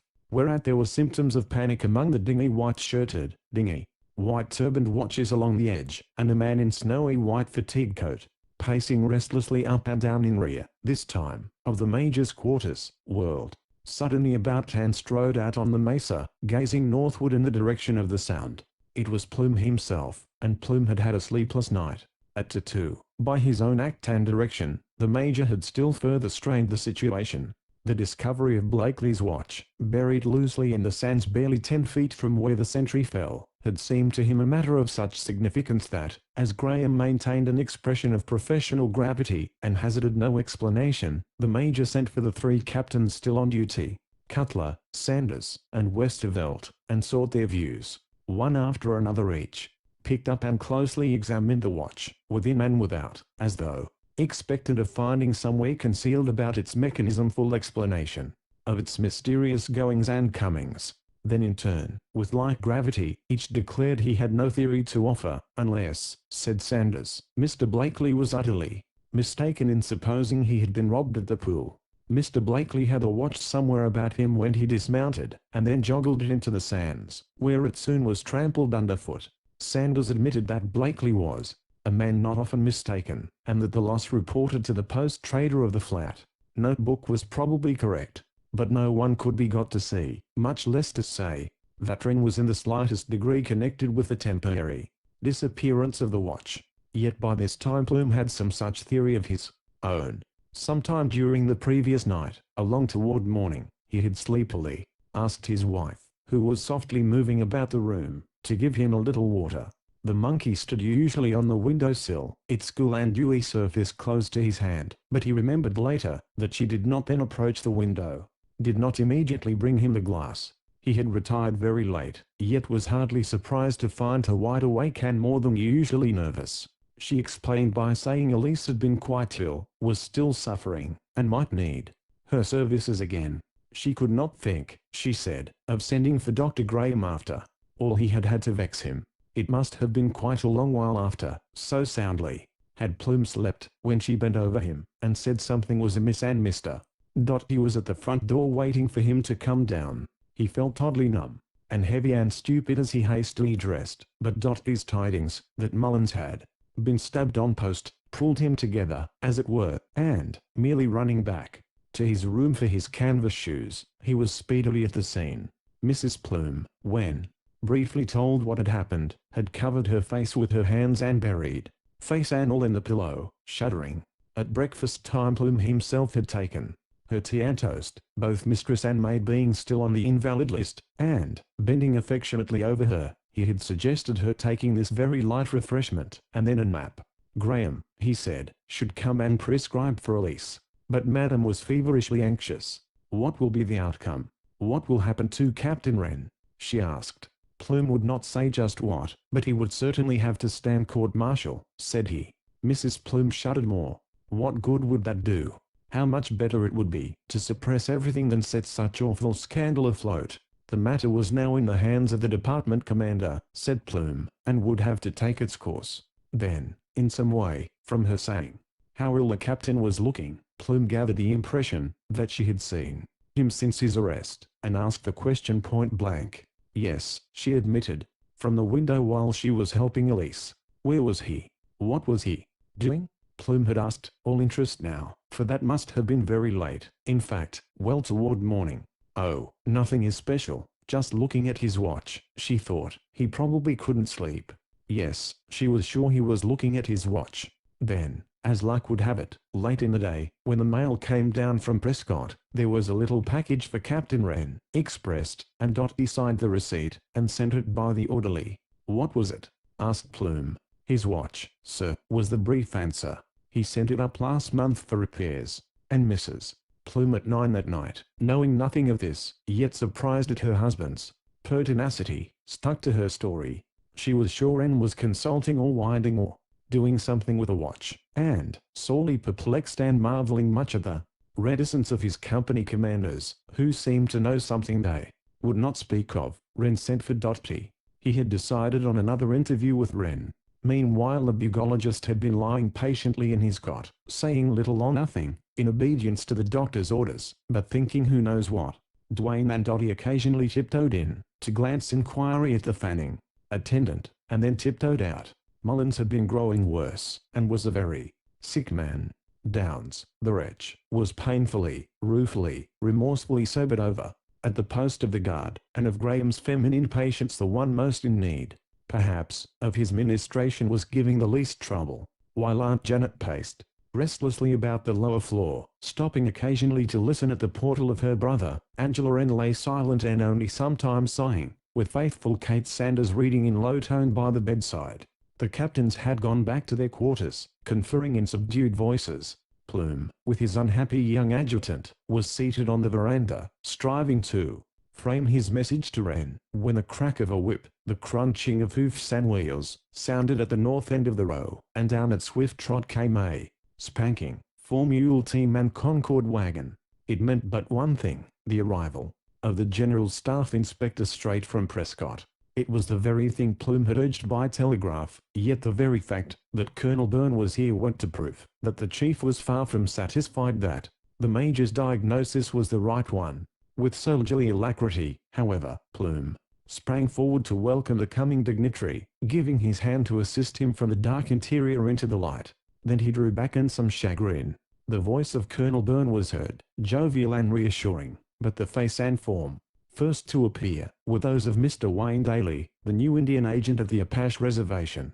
Coming by the winding way of Cherry Creek, the colonel must have found means to wire ahead, then to pick up this civil functionary some distance up the valley, and to have some conference with him before ever reaching the major's bailiwick. This was not good, said Plume. All the same, he led them into his cozy army parlor, bade his Chinese servant get abundant supper forthwith, and, while the two were shown to the spare room to remove the dust of miles of travel, once more returned to the front piazza and his adjutant. Captain Wren, sir, said the young officer at once, begs to be allowed to see Colonel Byrne this evening. He states that his reasons are urgent. Captain Wren shall have every opportunity to see Colonel Byrne in due season, was the answer. It is not to be expected that Colonel Byrne will see him until after he has seen the post commander. Then it will probably be too late, and that austere reply, intended to reach the ears of the applicant, steeled the Scotchman's heart against his commander, and made him merciless. The conference of the powers was indeed protracted until long after 10:30, yet, to Plume's surprise, the colonel at its close said he believed he would go, if Plume had no objection, and see Wren in person and at once. You see, Plume, the general thinks highly of the old Scot.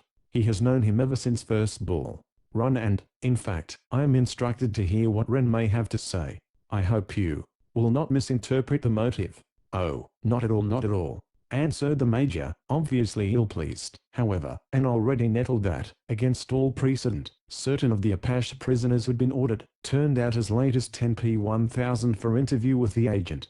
It would leave him alone too, for as much as half an hour, and the very air seemed surcharged with intrigue against the might, majesty, power, and dominion of the post commander. Byrne, a soldier of the old school, might do his best to convince the major that in no wise was the confidence of the general commanding abated, but every symptom spoke of something to the contrary. I should like to see Dr. Graham tonight, said the official inquisitor ere he quitted the piazza, to go to Wren's next door.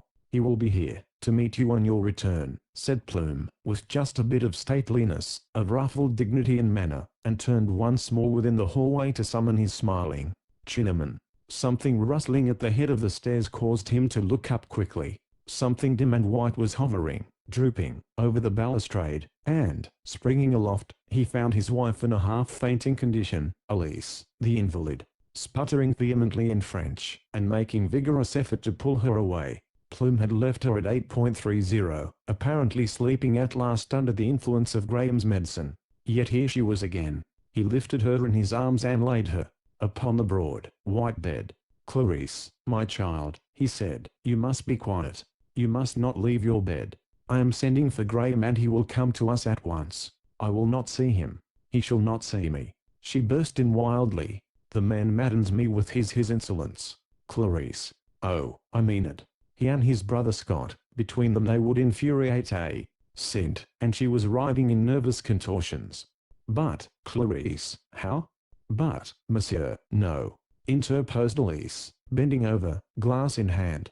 Madame will but sip of this, Madame will be tranquil. And the Major felt himself thrust aside. Madame must not talk tonight. It is too much. But Madame would talk.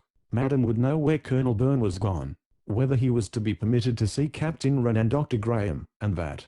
Wretch Downs. Surely the commanding officer must have some rights. Surely it was no time for investigation this hour of the night. 5 minutes earlier Plume was of the same way of thinking. Now he believed his wife delirious. See to her a moment, Elise, said he, breaking loose from the clasp of the long, bejeweled fingers, and, scurrying down the stairs, he came face to face with Drive. Graham, I was coming for you, said he, at sight of the rugged sombre face. Mrs. Plume. I heard, at least I comprehend, and so did Graham, with uplifted hand. The lady is in a highly nervous state, and my presence does not tend to soothe her. The remedies I left will take effect in time. Leave her to that waiting woman. She best understands her. But she's almost raving, man. I never knew a woman to behave like that. Jan not long married, Major, and so did Graham. Come into the air a bit. And, taking his commander's arm, the surgeon swept him up the starlit row, then over toward the guardhouse, and kept him half an hour watching the strange interview between Mr. Daly, the agent, and half a dozen gaunt, glittering-eyed Apaches, from whom he was striving to get some admission or information, with Erahula, Washington Charlie, as interpreter. One after another the six had shaken their frowsy heads. They admitted nothing, knew nothing. What do you make of it all? Queried Plume. Something's rang at the reservation, and so did Graham. There mostly is.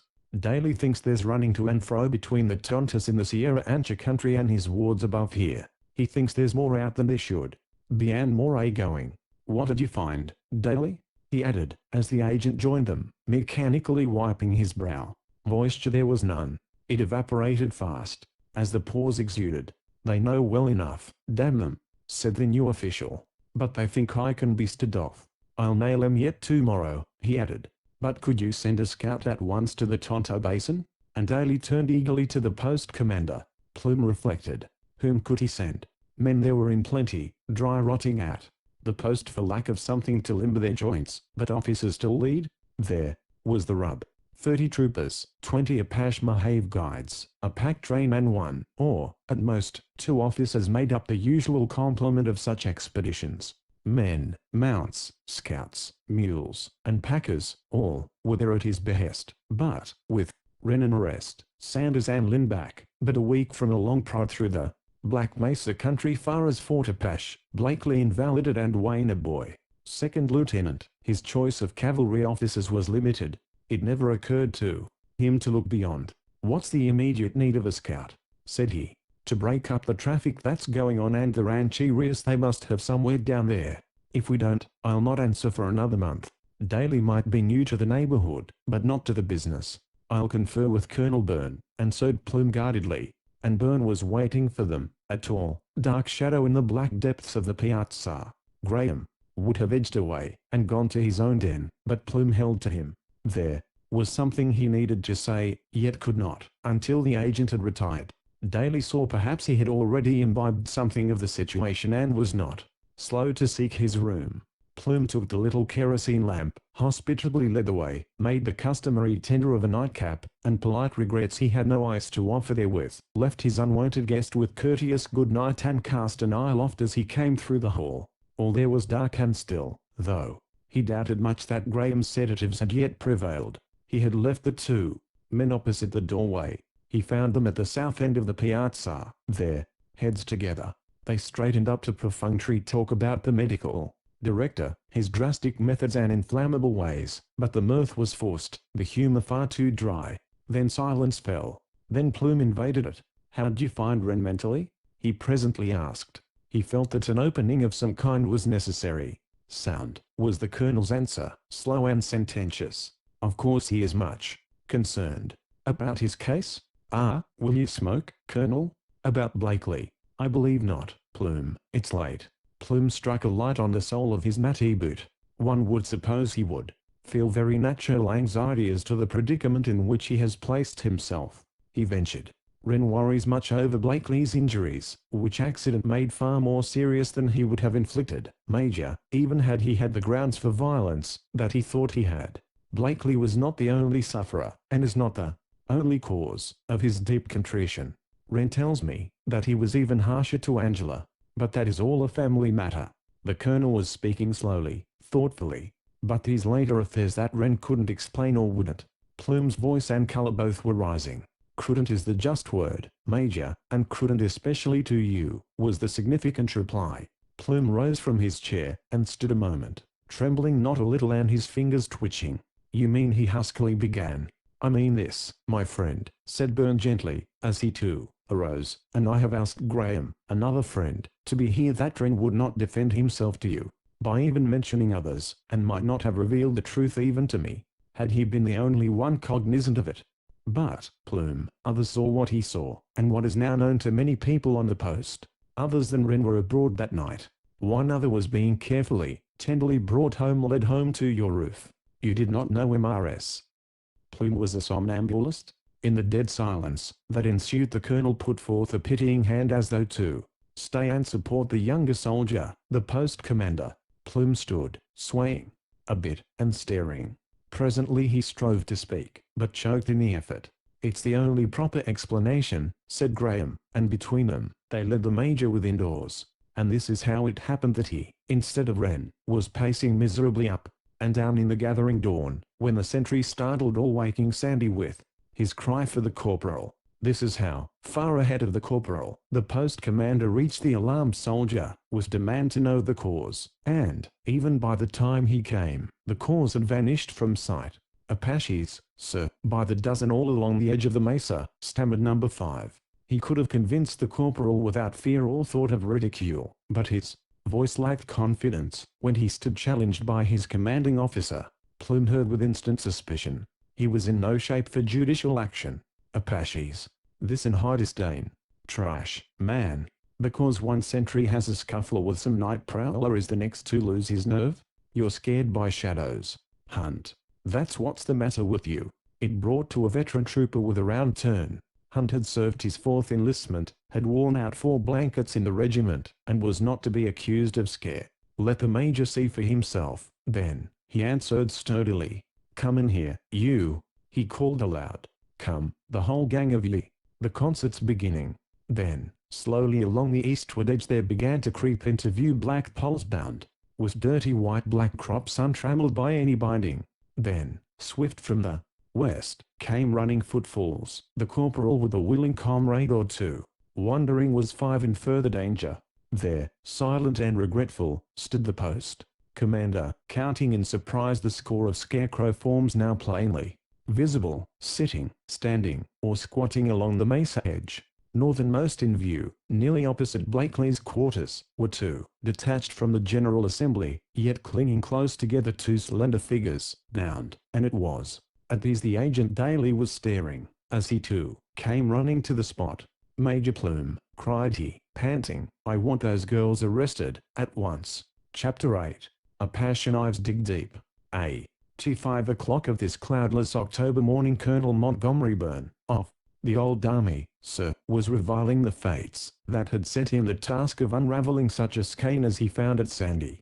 At 6 he was blessing the stars that sent him.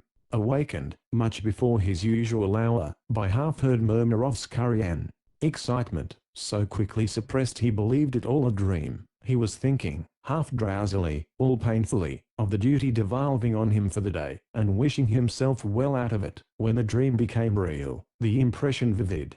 His watch told him Reveille should now be sounding. His ears told him the sounds he heard were not those of Reveille, yet something had roused the occupants of Officers' Row, and then, all on a sudden, instead of the sweet strains of the dawn of the day or Bonnie Lasso Gari, there burst upon the morning air, harsh and blustering, the alarum of the Civil War days, the hoarse uproar of the drum thundering the long roll, while above all rang the loud clamor of the cavalry trumpet sounding to horse. Fitzjames was brave, but to his heart, the lifeblood leaped with sudden start. Byrne sprang from his bed. He was a soldier, battle-tried, but this meant something utterly new to him in war, for, mingling with the gathering din, he heard the shriek of terror-stricken women. Daly's bed was empty. The agent was gone. Elise aloft was jabbering patois at her dazed and startled mistress. Suai, the Chinaman, came clattering in, all flapping legs and arms and pigtail, his face livid, his eyes staring. "Patches, Patches," he squealed, and dove under the nearest bed. Then Byrne, sheening into boots and breeches, and shunning his coat, grabbed his revolver, and rushed for the door. Across the parade, out of their barracks the doughboys came streaming, no man of them dressed for inspection, but rather, like sailors, stripped for a fight. And, never waiting to form ranks, but following the lead of veteran sergeants and the signals or orders of officers somewhere along the line, went sprinting straight for the eastward mesa. From the cavalry barracks, the northward sets, the troopers too, were flowing, but these were turned stableward, back of the post. And Byrne, with his nightshirt flying wide open, wider than his eyes, bolted round through the space between the quarters of Plume and Wren, catching sight of the arrested captain standing grim and gaunt on his back piazza, and ran with the foremost sergeants to the edge of the plateau, where, in his cool white garb, stood Plume, shouting orders to those beneath. There, down in the sandy bottom, was explanation of it all. 2 soldiers were bending over a prostrate form in civilian dress. 2 swarthy Apaches, one on his face, the other, 10 rods away, riding on his side, lay weltering in blood. Out, along the sandy barren, and among the clumps of mesquite and greasewood, perhaps as many as 10 soldiers, members of the guard, were scattering in rude skirmish order, now halting and dropping on one knee to fire, now rushing forward, while into the willows that swept in wide concave around the flat, a number of forms in dirty white, or nothing at all but streaming breech clout, were just disappearing. Now halting, dropping on one knee to fire. Now halting, dropping on one knee to fire. Northward too, beyond the post of number 4, other little squads and parties could be faintly seen scurrying away for the shelter of the willows, and as Byrne reached the major's side, with the to-be-expected query what in hell sturm art turn, the last of the fleeing Apaches popped out of sight, and Plume turned toward him, in mingled wrath and disgust. "That ass of an agent," was all he could say, as he pointed to the prostrate figure in pepper and salt.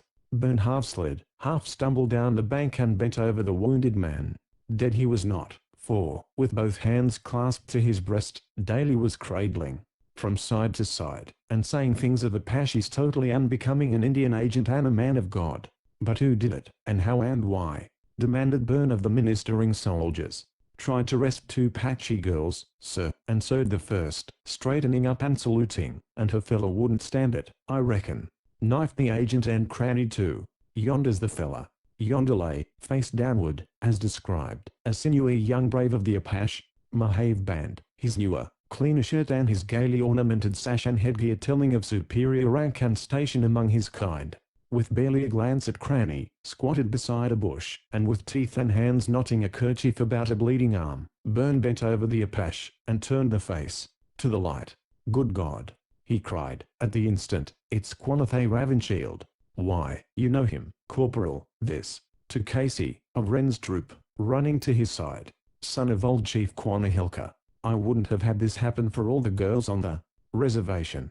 Who were they? Why did he try to arrest them? Here, I'll have to ask him stabbed or not." And, anxious and angering, the colonel hastened over toward the agent, now being slowly aided to his feet. Plume too had come sidelong down the sandy bank with Cutler, of the infantry, asking where he should put in his men. "Oh, just deploy across the flats to stand off any possible attack," said Plume. "Don't cross the sandy, and, damn it all, get a bugler out and sound recall." For now the sound of distant shots came echoing back from the eastward cliffs. The pursuit had spread beyond the stream. "I don't want any more of those poor devils hurt. There's mischief enough already," he concluded. "I should say so," echoed the colonel. "What was the matter, Mr. Daly? Whom did you seek to arrest and why?" "Almost any of 'em," groaned Daly. "There were a dozen there I'd refused passes to come again this week. They were here in defiance of my orders, and I thought to take that girl Natsy she that led Lola off back to her father at the agency. It would have been a good lesson. Of course she fought and scratched. Next thing I knew, a dozen of them were atop of us. Some water, for God's sake, and lift me out of this. Then with grave and watch-worn face, Graham came hurrying to the spot, all the way over from Mullins's bedside at the hospital, and breathing hard.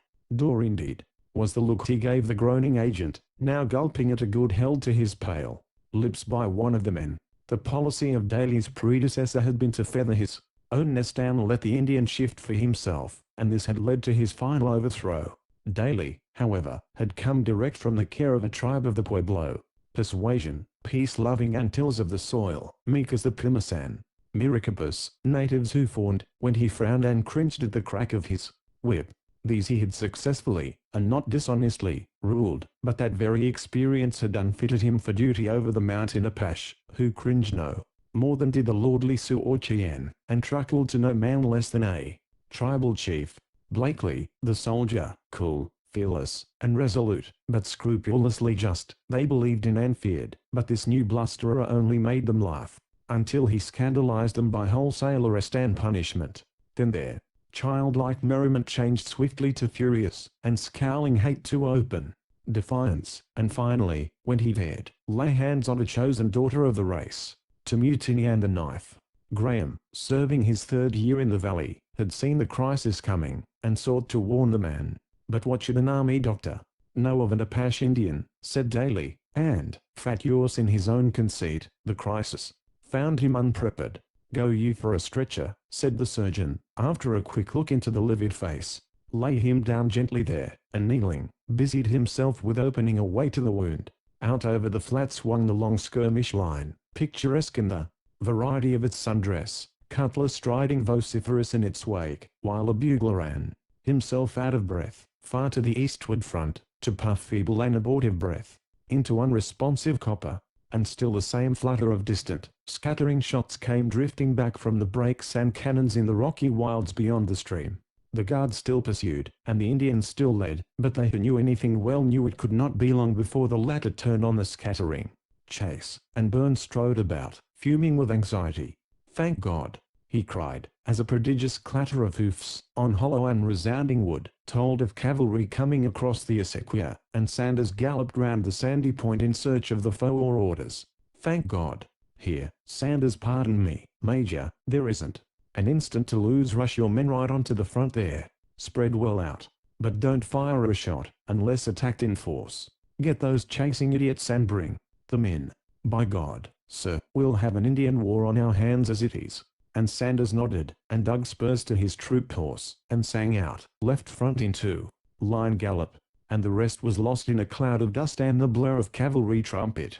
Then the colonel turned to Plume, standing now silent and sore troubled. It was the quickest way, he said apologetically. Ordinarily I should have given the order through you, of course. But those beggars are armed to a man. They left their guns in the crevices of yonder rocks, probably, when they came for the morning music. We must have no fight over this, unless they force it. I wish to heaven we hadn't killed these two, and ruefully he looked at the stark forms. The dead lover of Nazi, the gasping tribesman just beyond, dying, knife in hand. The general has been trying to curb Daly for the last 10 days, continued he, and warned him he'd bring on trouble. The interpreter split with him on Monday last, and there's been mischief brewing ever since. If only we could have kept Blakely there, all this row would have been averted. If only, indeed, was Plume thinking, as eagerly, anxiously he scanned the eastward shore, rising jagged, rocky, and forbidding from the willows of the stream bed.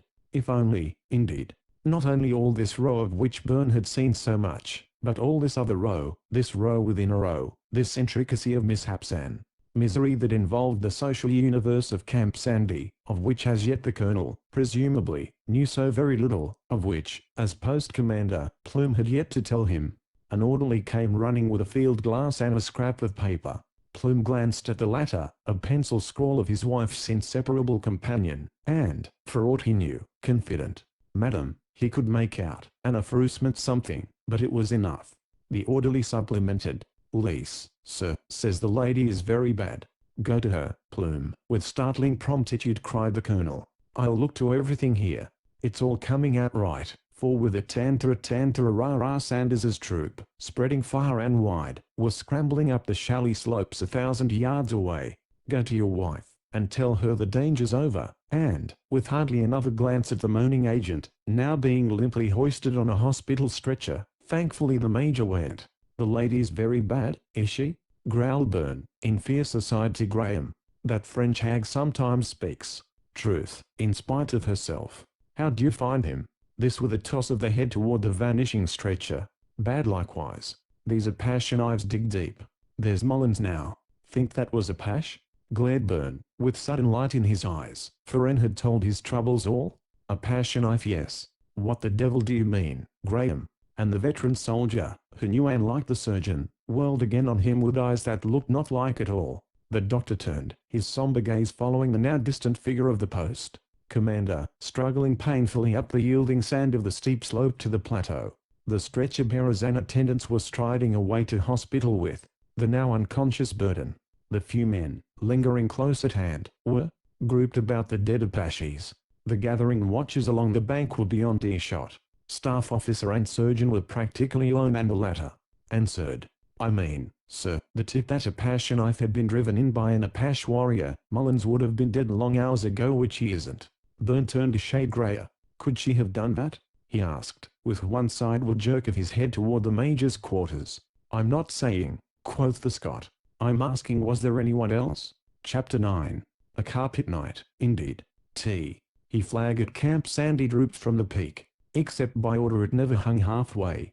The flag at the agency fluttered no higher than the crosstrees, telling that death had loved some shining mark, and had not sued in vain. Under this symbol of mourning, far up the valley, the interpreter was telling to a circle of dark, sullen, and unresponsive faces a fact that every Apache knew before. Under the full-masted flag at the post, a civilian servant of the nation lay guard for burial.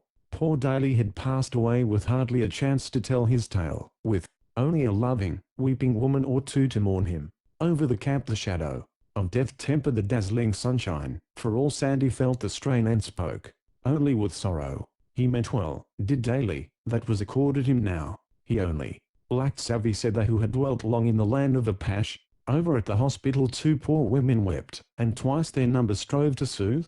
Janet Wren and Mrs. Graham were there, as ever, when sorrow and trouble came.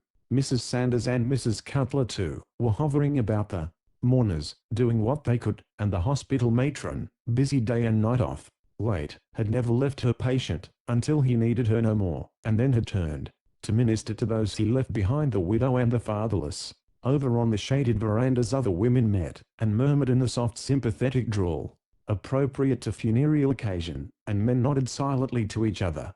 Death was something these latter saw so frequently it brought but little of terror. Other things were happening of far greater moment, that they could not fathom at all.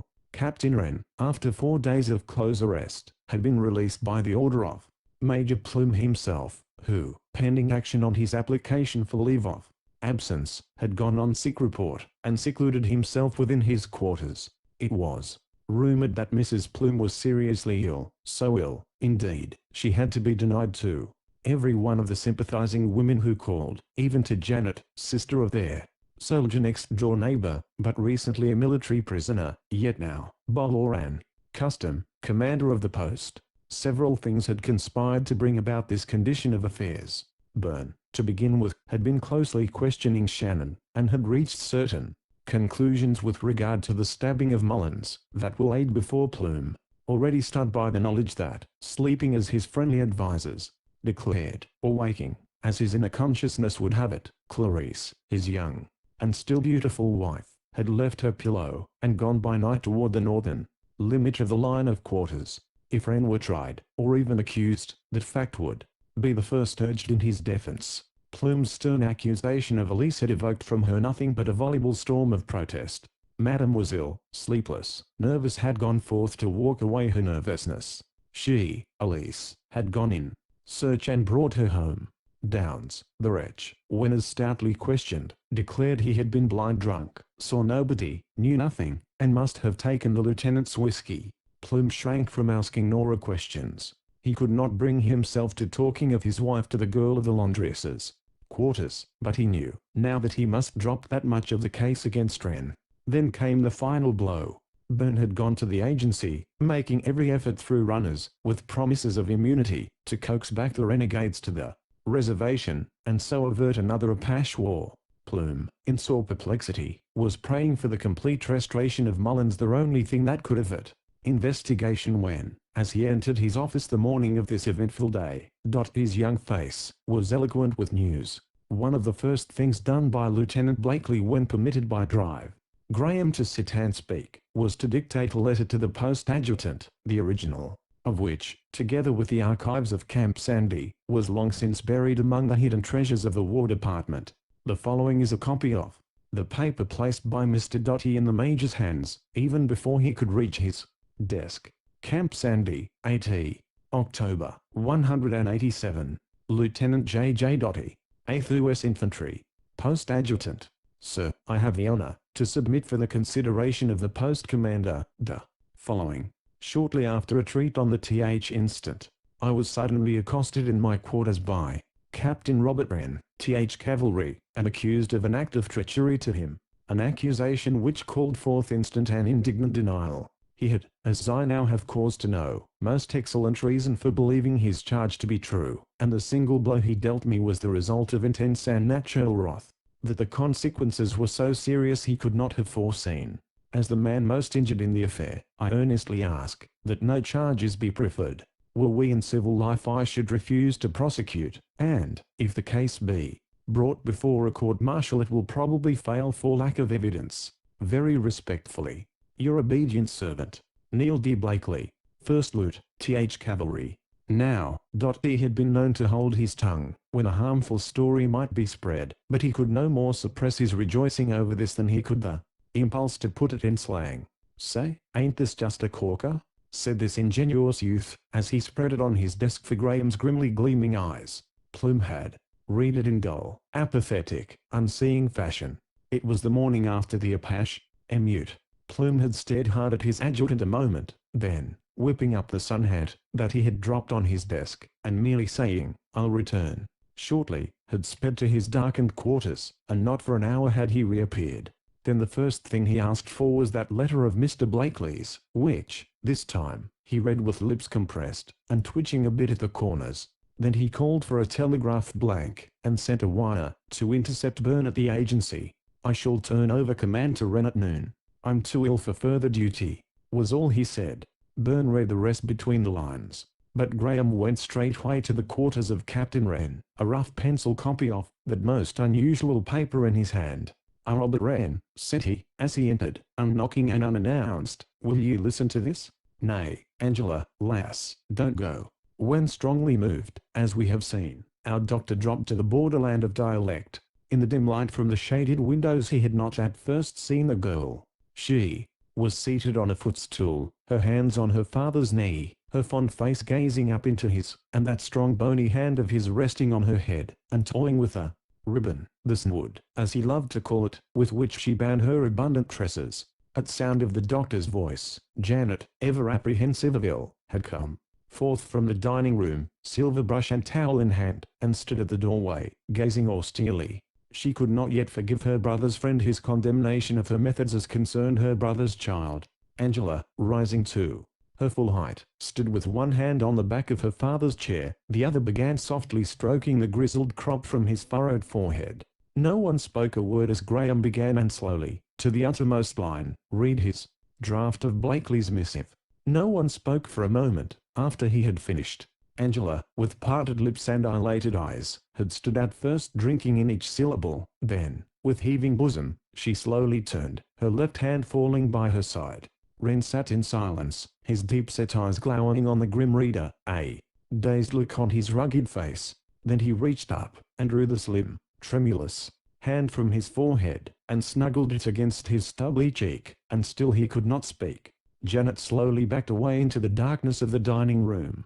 The situation had softening tendencies and Janet's nature revolted at sentiment. It was Graham's voice that again broke the silence. For a vain carpet knight, whose best boast was to wear a braid of his fair lady's hair, it strikes me our butterfly chaser has some points of a gentleman, said he, slowly folding his paper. I might say more, he continued presently, retiring toward the hall. Then, pausing at the doorway, but I won't, he concluded, and abruptly vanished. An hour later, when Janet in person went to answer a knock at the door, she glanced in at the parlor as she passed, and that peep revealed Angela again seated on her footstool, with her bonny head pillowed on her father's knee, his hand again toying with her glossy tresses, and both father and child looked up, expectant. Yes, there stood the young adjutant, officially equipped with belt and sword and spotless gloves. "Can I see the captain?" he asked, lifting his natty kepi, and the captain arose and strode to the door. "Major Plume presents his compliments and this letter, sir," stammered the youth, blushing too, at sight of Angela, beaming on him from the parlor door. "And you're in command, sir. The major has gone on sick report." That evening a solemn cortege filed away down the winding road to the northward flats and took the route to the little cemetery, almost all the garrison following to the grave. All that was mortal of the hapless agent, Byrne, returned from the agency, was there to represent the general commanding the department. Wren stalked solemnly beside him as commander of the post. Even the women followed, tripping daintily through the sand. Graham watched them from the porch of the post hospital. He could not long leave Mullins, tossing in fever and delirium. He had but recently left Lieutenant Blakely, sitting up and placidly busying himself in patching butterfly wings, and Blakely had even come to the front door to look at the distant gathering of decorous mourners. But the bandaged head was withdrawn as two tall, feminine forms came gravely up the row, one so prim and almost antique, the other so lithe and lissom. He retreated to the front room, and with the one available at the veiled window, followed her, the latter, until the white flowing skirt was swept from the field of his vision. He had stood, but a few hours previous, on the spot where he had received that furious blow 5 nights before, and this time, with cordial grasp, had taken the huge hand that dealt it between his white and slender palms. "Forgive us our trespasses as we forgive those," Wren had murmured, as he read the deeply regretful words of his late accuser and commander, for had not he in his turn, and without delay, also to eat humble pie?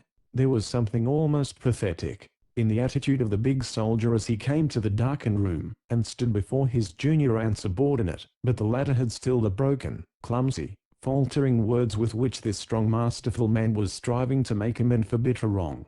"I won't listen to more, Captain Wren," he said. "You had reasons I never dreamed of then. Our eyes have been opened." One of his was still closed. "You have said more than enough. Let us start afresh now, with better understanding."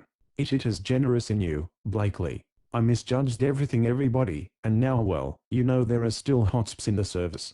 I'm thinking some man may be ass enough to say you got a blow without resenting." Blakely smiled, a contorted and disunited smile, perhaps, and one much trammeled by adhesive plaster. Yet there was placid unconcern in the visible lines of his pale face. "I think I shall know how to answer," said he.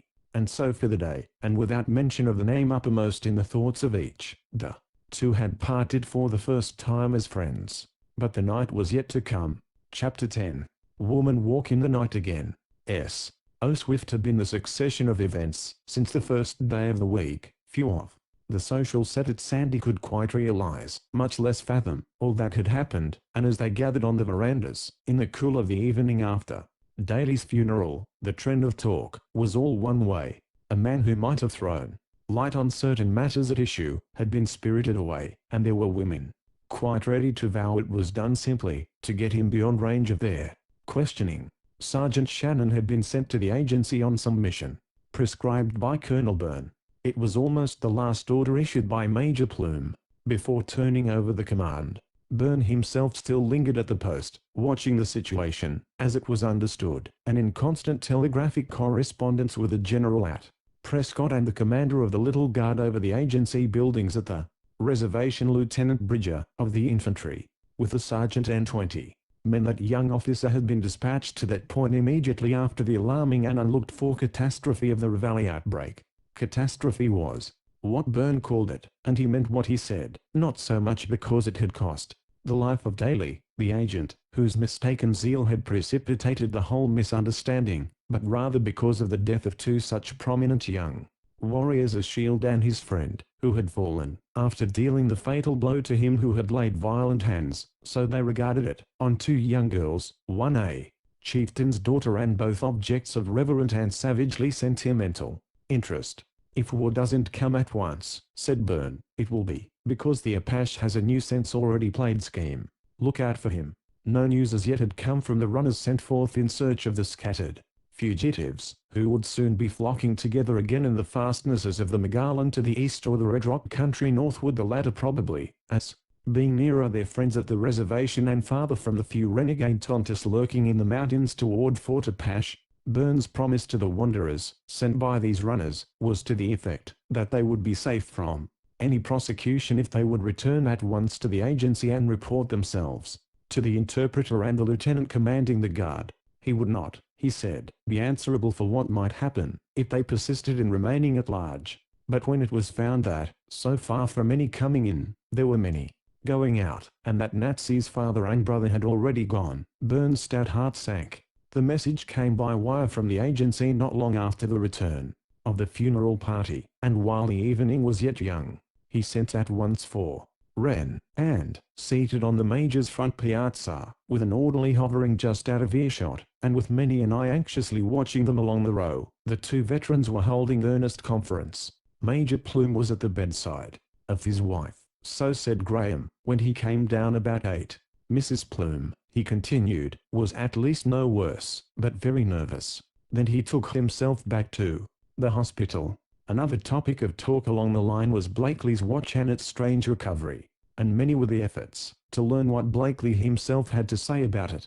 The officers, nearly all of them, of course, had been at intervals to see Blakely and inquire if there were not something that they could do, this being the conventional and proper thing, and they who talked with him, with hardly an exception, led up to the matter of the watch, and wished to know how he accounted for its being there on the post of number 5. It was observed that, upon this topic and the stabbing of Private Mullins, Mr. Blakely was oddly reticent. He had nothing whatever to suggest as explanation of either matter. The watch was taken from the inner pocket of his thin white coat as he lay asleep at the pool. Of this he felt confident, but by whom he would not pretend to say. Everybody knew by this time that Angela Wren had seen him sleeping, and had, in a spirit of playful mischief, fetched away his butterfly net. But who would accuse Angela of taking his watch and money? Of course such things had been said one or two wise heads, but not with girls like Angela. But who could say what, all this while, Angela herself was thinking? Once upon a time it had been the way of our young folk well over the north and west to claim forfeit in the game of catching the weasel asleep. There had been communities, indeed, and before co-education became a fad at certain of our great universities, wherein the maid caught napping could hold it no sin against watchful swain, or even against her, that he then and there imprinted on her lips a kiss. On the other hand, the swain found sleeping might not always expect a kiss, but must pay the penalty, a pair of dainty gloves. Many a forfeit, both lip and glove, had there been claimed and allowed in army days whereof we write. And Angela, stealing upon Blakely as he dozed beneath the willows, and liking him well and deploring her father's pronounced aversion to him, perhaps even resenting it an undutiful bit, had found it impossible to resist the temptation to softly disengage that butterfly net from the loosely clasping fingers, and swiftly, stealthily, delightedly to scamper away with it against his waking. It was of this very exploit, never dreaming of the fateful consequences, she and Kate Sanders were so blissfully bubbling over, fairly shaking with maiden merriment, when the despoiled victim, homeward bound, caught sight of them upon the mesa. 10 minutes more, and in full force she had been made to feel the blow of her father's fierce displeasure. 20 minutes more, and, under the blow of her father's furious wrath, Blakely had been felled like a log. When with elongated face and exaggerated gloom of manner Aunt Janet came to make her realize the awful consequences of her crime, Angela's first impulse had been to cry out against her father's unreasoning rage. When she learned that he was in close arrest to be tried, doubtless, for his mad assault in utter revulsion of feeling, in love and tenderness, in grief and contrition inexpressible, she had thrown herself at his feet, and, clasping his knees, had sobbed her heart out in imploring his forgiveness for what she called her wicked, heedless, heartless conduct. No one saw that blessed meeting, that scene of mutual forgiveness, of sweet reconciliation, too sweet and serena, indeed, for Janet's stern and Calvinistic mold. Are we ever quite content, I wonder, that others' bare knees should be so speedily, so entirely, forgiven? All because of this had all Janet's manifestations of sympathy for Robert to be tempered with a fine reserve. As for Angela, it would never do to let the child so soon forget that this should be an awful lesson. Out. Janet's manner, therefore, when, butterfly net in hand, she required of her niece full explanation of the presence in the room of this ravished trophy, was something fraught with far too much of future punishment, of wrath eternal. Even in her chastened mood Angela's spirit stood en guard. I have told father everything, auntie, she declared. I'll leave it all to him, and bore in silence the comments, without the utterance of which the elder Vestal felt she could not conscientiously quit the field. Bold, immodest, unmaidenly, wanton, were a choice few of Aunt Janet's expletives, and these were unresented. But when she concluded with "I shall send this thing to him at once, with my personal apologies for the act of an irresponsible child," up sprang Angela with rebellion flashing from her eyes. She had suffered punishment as a woman. She would not now be treated as a child. To Janet's undisguised amazement, disapprobation, Wren decided that Angela herself should send both apology and net. It was the first missive of the kind she had ever written, but, even so, she would not submit it for either advice or criticism even though its composition cost her many hours and tears and sheets of paper. No one but the recipient had so much as a peep at it, but when Blakely read it a grave smile lighted his pallid and still bandaged face. He stowed the little note in his desk, and presently took it out and read it again, and still again, and then it went slowly into the inner pocket of his white sack coat, and was held there, while he, the wearer, slowly paced up and down the veranda late in the starlit night. This was the evening of Daly's funeral, the evening of the day on which he and his captain had shaken hands, and were to start afresh with better understanding. Young Dwayne was officer of the day, and, after the tattoo inspection of his little guard, had gone for a few minutes to the hospital, where Mullins lay muttering and tossing in his feverish sleep. Then, meeting Wren and Graham on the way, had tramped over to call on Blakely, thinking, perhaps, to chat a while and learn something. Soon after taps were sounded, however, the youngster joined the little group gossiping in guarded tones on the porch at Captain Sanders, far down the row, and, in response to question, said that Bugs, that being Blakely's briefest nom de plume, must be convalescing rapidly. He had no use for his friends, and, as the lad seemed somewhat ruffled and resentful, what more natural than that he should be called upon for explanation? Sanders and his wife were present, and Mrs. Bridger, very much alive with inquiry, and not a little malicious interest. Kate, too, was of the party, and Dotty, the adjutant, and Mess Dames Cutler and Westervelt. It was so gloomy and silent, said these latter, at their end of the row. Much of the talk had been about Mrs. Plume's illness and her sleepwalking act, as it had been referred to, and many had thought, but few had spoken, of her possible presence on the post of number 5 about the time that number 5 was stabbed. They knew she couldn't have done it, of course, but then how strange that she should have been there at all. The story had gained balloon-like expanse by this time, and speculation was more than rife. But here was Dwayne with a new grievance which, when put into Dwayne's English, reduced itself to this: why, it was like as if Bugs wanted to get rid of me, and expected somebody else, and this they well remembered later. Nobody else was observed going to Blakely's front door, at least, but at 11 o'clock he himself could still be dimly heard and seen pacing steadily up and down his piazza, apparently alone and deep in thought. His lights, too, were turned down, a new man from the troop having asked for, and assumed the duties formerly devolving on the wretched Downs, now doing time within the garrison prison. Before 11, however, this new martial domestic had gone upstairs to bed, and Blakely was all alone, which was as he wished it, for he had things to plan, and other things to think of that lifted him above the possibility of loneliness. Down the line of officers' quarters only in 2 or 3 houses could lights be seen. Darkness reigned at Plume's, where Byrne was still rooming.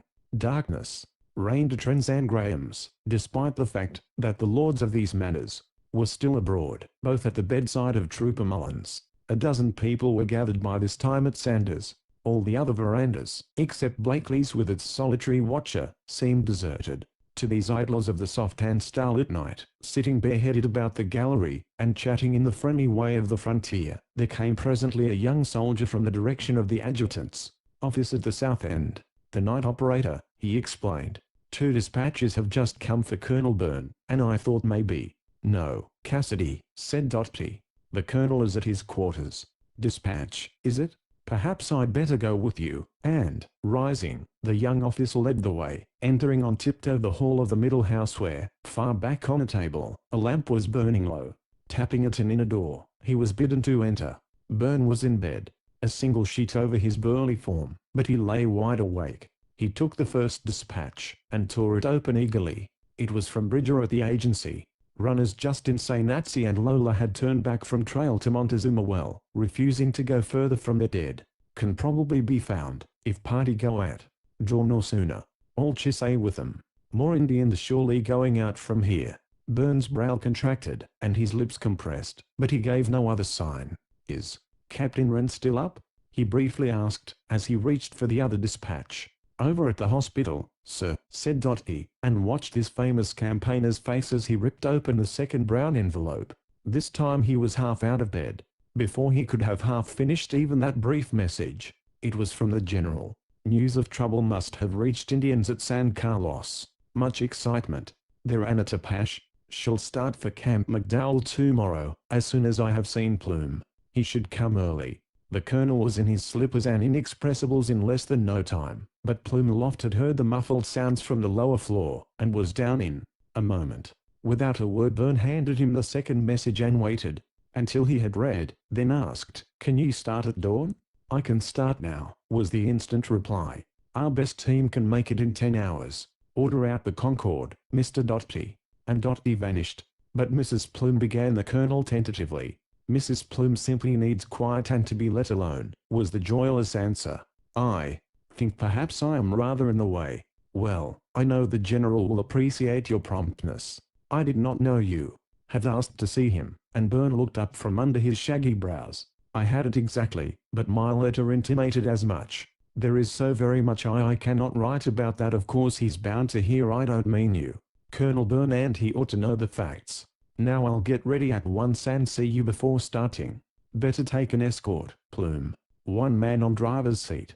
"That's all, sir. I'll come in presently, in case you have anything to send," said Plume, and hurried again upstairs. It was barely midnight when Plume's big black wagon, the Concorde, all spring and hickory, as said the post quartermaster, went whirling away behind its strapping team of 4 huge Missouri mules. It was 12:30 by the guardhouse clock and the call of the sentries, when Wren came home to find Angela, her long luxuriant hair tumbling down over her soft white wrapper, waiting for him at the front door. From her window she had seen him coming, had noted the earlier departure of the wagon, had heard the voice of Major Plume bidding goodbye, and wondered what it meant, this midnight start of the senior officer of the post. She had been sitting there silent, studying the glittering stars, and wondering would there be an answer to her note? Would he be able to write just yet? Was there reason, really, why he should write, after all that had passed? Somehow she felt that right he certainly would, and soon, and the thought kept her from sleeping. It was because she was anxious about Mullins, so she told herself, and told her father, that she had gone fluttering down to meet him at the door. But no sooner had he answered, still delirious and yet holding his own, than she asked where and why Major Plume had gone. The general wired for him, and Sir Dren. "And what is my tall girlie doing, SPRing from windows this time of night?" "Go to bed, child. She may be losing beauty sleep, but not her beauty," thought he fondly, as she as fondly kissed him, and turned to obey. Then came a heavy footfall on the gallery without, and a dark form, erect and soldierly, stood between them and the dim lights of the guardhouse. It was a corporal of the guard. "No 4, sir. Reports he heard shots 2 way up the valley." "Good God!" Wren began, then throttled the expletive half-spoken. Could they have dared waylay the major and so close to the post? A moment more and he was hurrying over to his troop quarters. 5 minutes, and a sergeant and 10 men were running with him to the stables. 10 and a dozen horses, swiftly saddled, were being led into the open starlight. 15, and they were away at a lunging broncolope, a twisting column of twass along the sandy road, leaving the garrison to wake and wonder. 3, 4, 5 miles they sped, past Boulder Point, past Rattlesnake Hill, and still no sign of anything amiss, no symptom of night raiding Apache, for indeed the Apache dreads the dark. Thrice the sergeant, had sprung from his horse, lighted a match, and studied the trail. On and on had gone the mules and wagon without apparent break or interruption, until, far beyond the bluff that hid the road from sight of all at Sandy, they had begun the long tortuous climb of the divide to Cherry Creek. Number 4 might have heard shots, but, if intended for the wagon, they had been harmless. It was long after one when Wren gave the word to put back to the post, and as they remounted and took the homeward trail, they rode for the first 5 minutes almost directly east, and, as they ascended a little slanted hillside, the sergeant in advance ran suddenly in. "Look there," said he, far over among the rocky heights beyond the valley, hidden from the south from Sandy by precipitous cliffs that served almost as a reflector toward the reservation. A bright blaze had shot suddenly heavenward, a signal fire of the Apache. Some of them, then, were in the heart of that most intractable region, not 10 miles northeast of the post, and signaling to their fellows, but the major must have slipped safely through. Sending his horse to stable with a detachment, Wren had found number 4 well over toward the east end of his post, almost to the angle with that of number 5. "Watch well for signal fires or prowlers tonight," he ordered. "Have you seen any?" "No signal fires, sir," answered the sentry. Welch, who was on before me, thought he heard shots. "I know," answered Wren impatiently. "There was nothing in it. But we did see a signal fire over to the northeast, so they're around us, and some may be creeping close in, to see what we're doing, though I doubt it." "You've seen nothing?" "Well, no, sir, we can't see much of anything, it's so dark. But there's a good many of the post people up and moving about, excited, I suppose. There were lights there at the lieutenant's, Mr. Blakely's, a while ago, and voices." Number 4 pointed to the dark gable end barely 40 yards away. "That's simple enough," said Wren. "People would naturally come up to this end, to see what had become of us, why we had gone, etc. They heard of it, I dare say, and some were probably startled." "Yes, sir, it sounded like somebody crying." Wren was turning away. "What?" he suddenly asked. Number 4 repeated his statement. Wren pondered a moment, started to speak, to question further, but checked himself, and trudged thoughtfully away through the yielding sand. The nearest path led past the first quarters, Blakely's, on the eastward side, and as the captain neared the house he stopped short. Somewhere in the shadows of the back porch low, murmuring voices were faintly audible.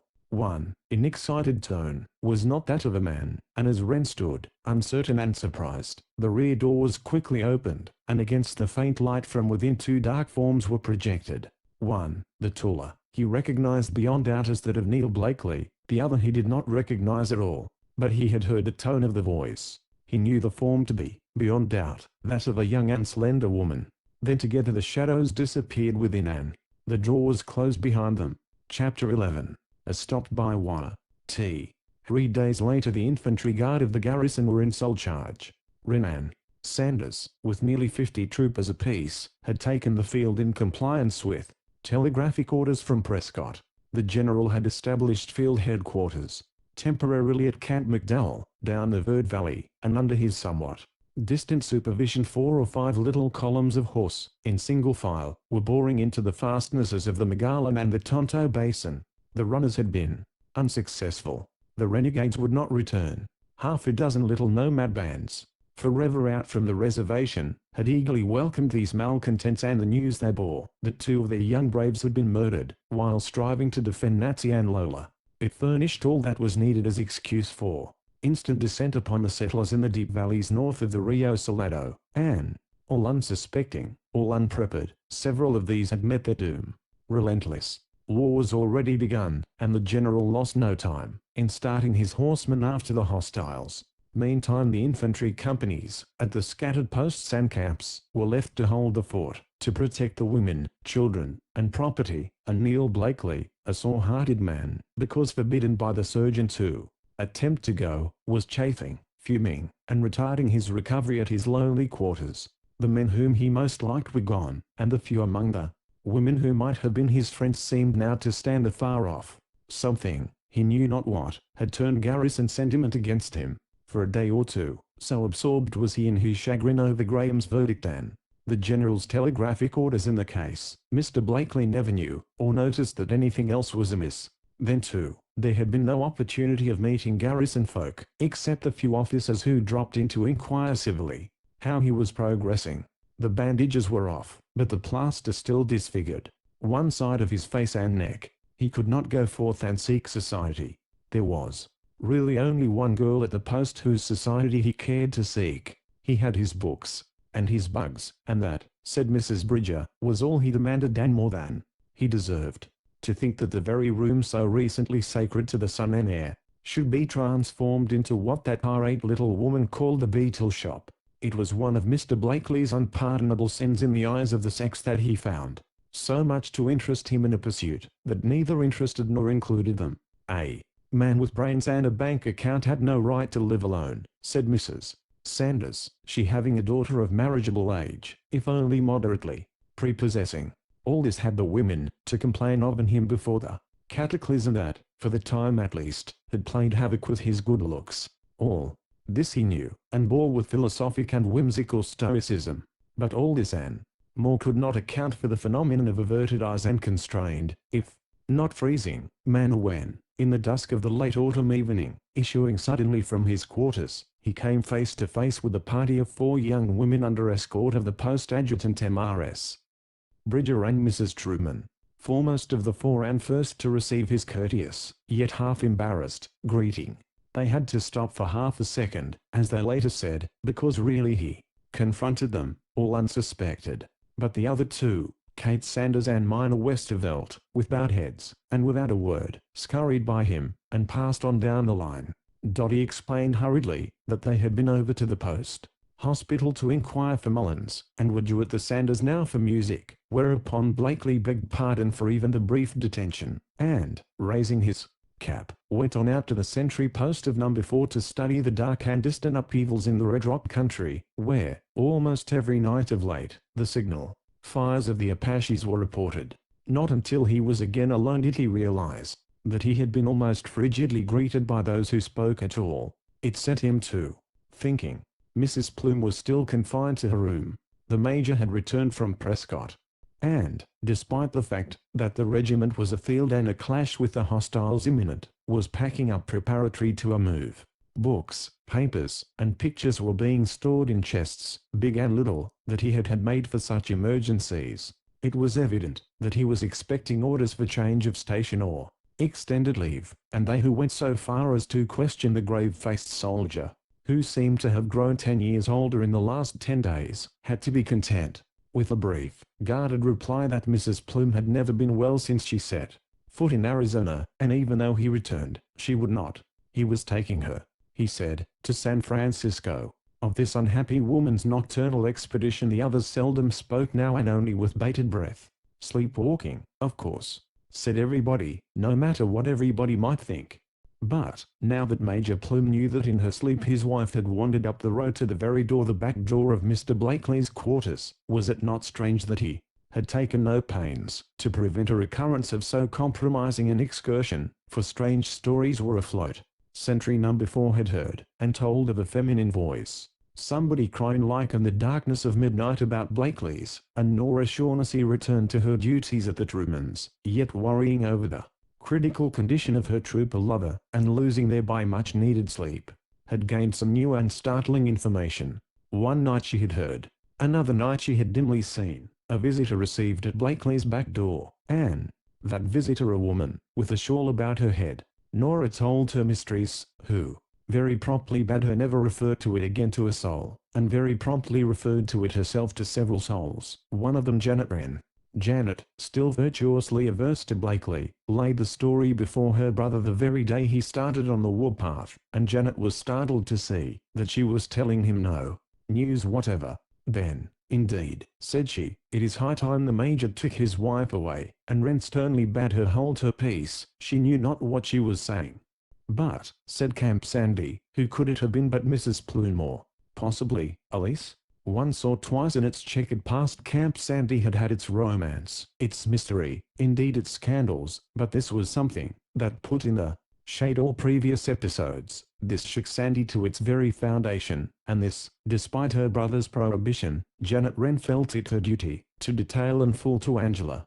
To do her justice, it should be said that Miss Wren had striven valiantly against.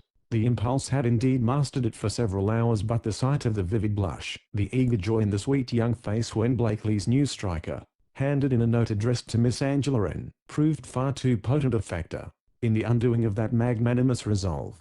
The girl fled with her prize, instanter, to her room, and thither, as she did not reappear, the aunt betook herself within the hour. The note itself was neither long nor effusive, merely a bright, cordial, friendly missive, protesting against the idea that any apology had been due. There was but one line which could be considered even mildly significant. "The little net," wrote Blakely, "has now a value that it never had before." Yet Angela was snuggling that otherwise unimportant billet to her cheek when the creaking stairway told her portentously of a solemn coming. 10 minutes more and the note was lying neglected on the bureau, and Angela stood at her window, gazing out over dreary miles of almost desert landscape, of rock and shale and sand and cactus, with eyes from which the light had fled, and a new strange trouble biting at her girlish heart. Confound number 4 and Nora Shaughnessy. It had been arranged that when the Plumes were ready to start, Mrs. Daly and her daughter, the newly widowed and the fatherless, should be sent up to Prescott, and thence across the desert to Ehrenberg, on the Colorado. While no hostile Apaches had been seen west of the Verde Valley, there were traces that told that they were watching the road as far at least as the Agua Fria, and a sergeant and 6 men had been chosen to go as escort to the little convoy. It had been supposed that Plume would prefer to start in the morning, and go as far as Stemmer's ranch, in the Agua Fria Valley, and there rest his invalid wife until another day, thus breaking the 50-mile stage through the mountains. To the surprise of everybody, the Dalys were warned to be in readiness, to start at 5 in the morning, and to go through to Prescott that day. At 5 in the morning, therefore, the quartermaster's ambulance was at the post-trader's house, where the recently bereaved ones had been harbored since poor Daly's death, and there, with their generous host, was the widow's former patient, Blakely, full of sympathy and solicitude, come to say goodbye. Plume's own Concord appeared almost at the instant in front of his quarters, and presently Mrs. Plume, veiled and obviously far from strong, came forth leaning on her husband's arm, and closely followed by Elise. Then, despite the early hour, and to the dismay of Plume, who had planned to start without farewell demonstration of any kind, lights were blinking in almost every house along the row, and a flock of women, some tender and sympathetic, some morbidly curious, had gathered to wish the Major's wife a pleasant journey and a speedy recovery. They loved her not at all, and liked her none too well, but she was ill and sorrowing, so that was enough. Elise they could not bear, yet even Elise came in for a kindly word or two. Mrs. Graham was there, big-hearted and brimming over with helpful suggestion, burdened also with a basket of dainties. Captain and Mrs. Cutler, Captain and Mrs. Westervelt, the Trumans both, Dottie, the young adjutant, Janet Wren, of course, and the ladies of the cavalry, the Major's regiment, without exception, were on hand to bid the Major and his wife goodbye. Angela Wren was not feeling well, explained her aunt, and Mr. Neil Blakely was conspicuous by his absence. It had been observed that, during those few days of hurried packing and preparation, Major Plume had not once gone to Blakely's quarters. True, he had visited only Dr. Graham, and had begged him to explain that anxiety on account of Mrs. Plume prevented his making the round of farewell calls, but that he was thoughtful of others to the last was shown in this. Plume had asked Captain Cutler, commander of the post, to order the release of that wretch Downs. "He has been punished quite sufficiently, I think," said Plume, "and as I was instrumental in his arrest I ask his liberation." At 2, therefore, the previous evening the wretch had been returned to duty, and at 5 in the morning, was found hovering about the Major's quarters. When invited by the sergeant of the guard to explain, he replied, quite civilly for him, that it was to say good-bye to Elise. "Me and her," said he, "has been good friends." Presumably he had had his opportunity at the kitchen door before the start, but still he lingered, feigning professional interest in the condition of the sleek mules that were to haul the Concord over 50 miles of rugged road, uphill and down dale before the setting of the sun. Then, while the officers and ladies clustered thick on one side of the black vehicle, Downs sidled to the other, and the big black eyes of the Frenchwoman peered down at him a moment as she leaned toward him, and, with a whispered word, slyly dropped a little folded packet into his waiting palm. Then, as though impatient, Plume shouted, "All right.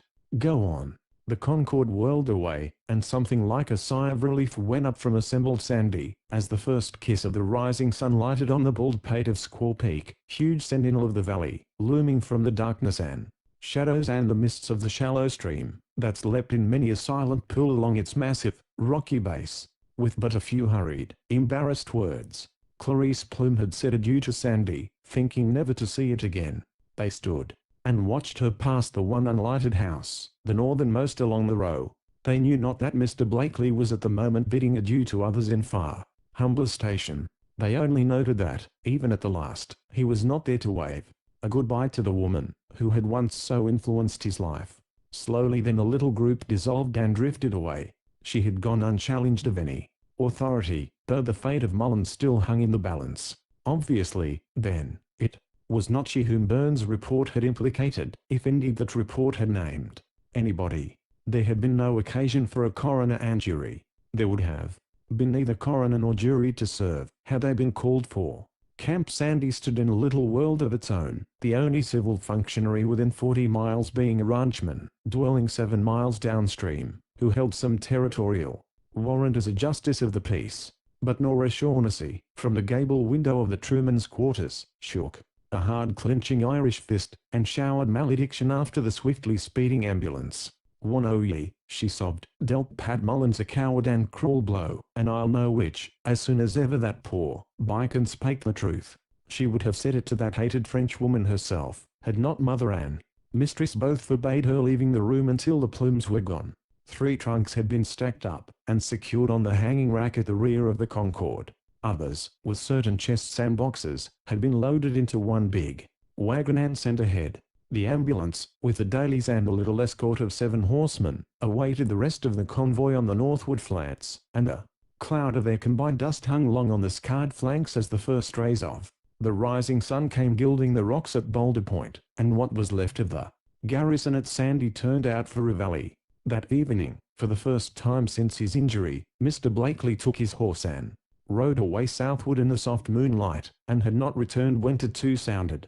The post-trader, coming up with the latest San Francisco papers, said he had stopped a moment to ask at the store whether Shandine, the ranchman, justice of the peace before referred to, had recently visited the post. That evening too, for the first time since his dangerous wound, Trooper Mullins awoke from his long delirium, weak as a little child, asked for Nora, and what in the world was the matter with him in bed and bandages, and Dr. Graham, looking into the poor lad's dim half-opening eyes, sent a messenger to Captain Cutler's quarters to ask, would the captain come at once to hospital.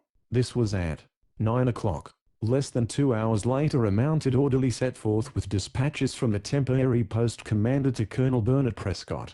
A wire from that point, about sundown, had announced the safe arrival of the party from Camp Sandy. The answer, sent at 10 o'clock, broke up the game of whist at the quarters of the Inspector General.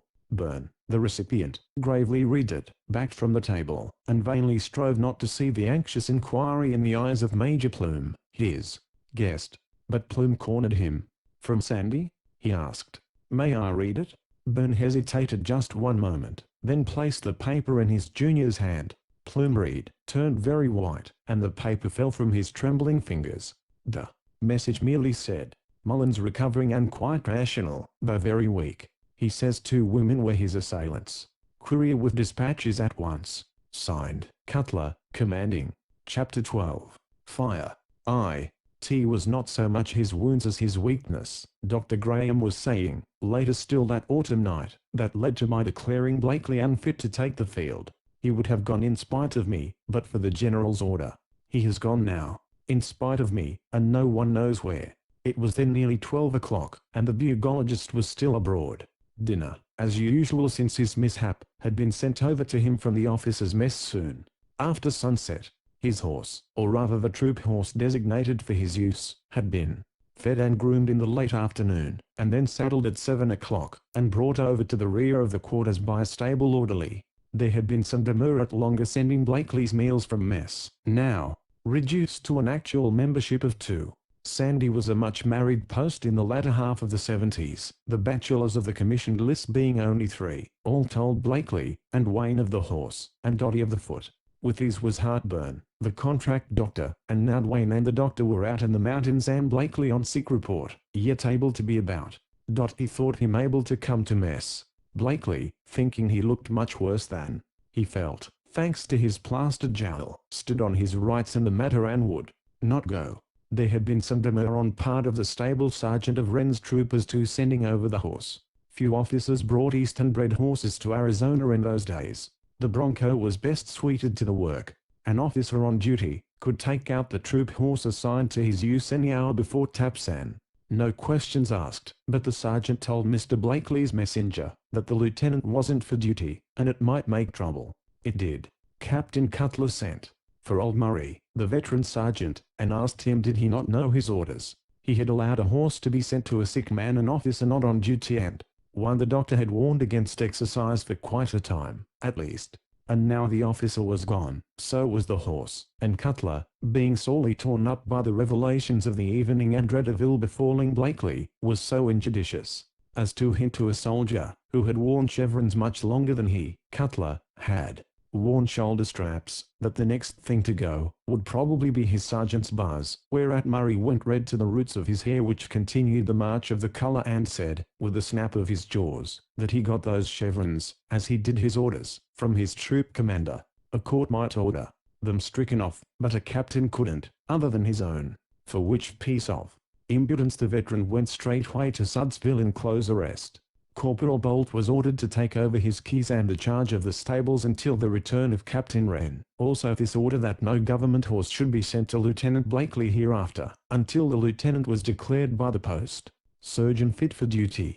There were left at the post, of each of the 2 cavalry troops, about a dozen men, to care for the stables, the barracks, and property. 7 of these had gone with the convoy to Prescott, and, when Cutler ordered half a dozen horsemen out at midnight to follow Blakely's trail, and try to find him, they had to draw on both troop stables, and one of the designated men was the wretch Downs, and Downs was not in his bunk, not anywhere about the quarters or corrals. It was nearly 1 by the time the party started down the sandy road to the south, Hart and his buck bore down a sturdy brace of mules, joining them as they passed the store. "We may need to bring him back in this," said he, to Corporal Quirk. "And what did ye fetch, to bring him to wit?" asked the corporal. Hart touched lightly the breast of his coat, then clucked to his team. "Faith, there's more than one way of tapping it then," said Quirk, but the cavalcade moved on. The crescent moon had long since sunk behind the westward range, and trailing was something far too slow and tedious.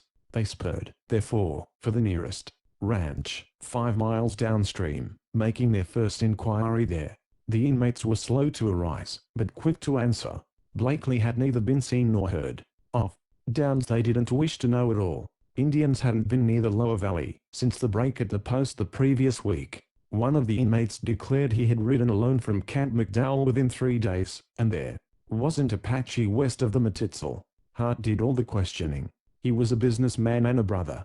Soldiers. The ranchman didn't like soldiers set too much value on government property.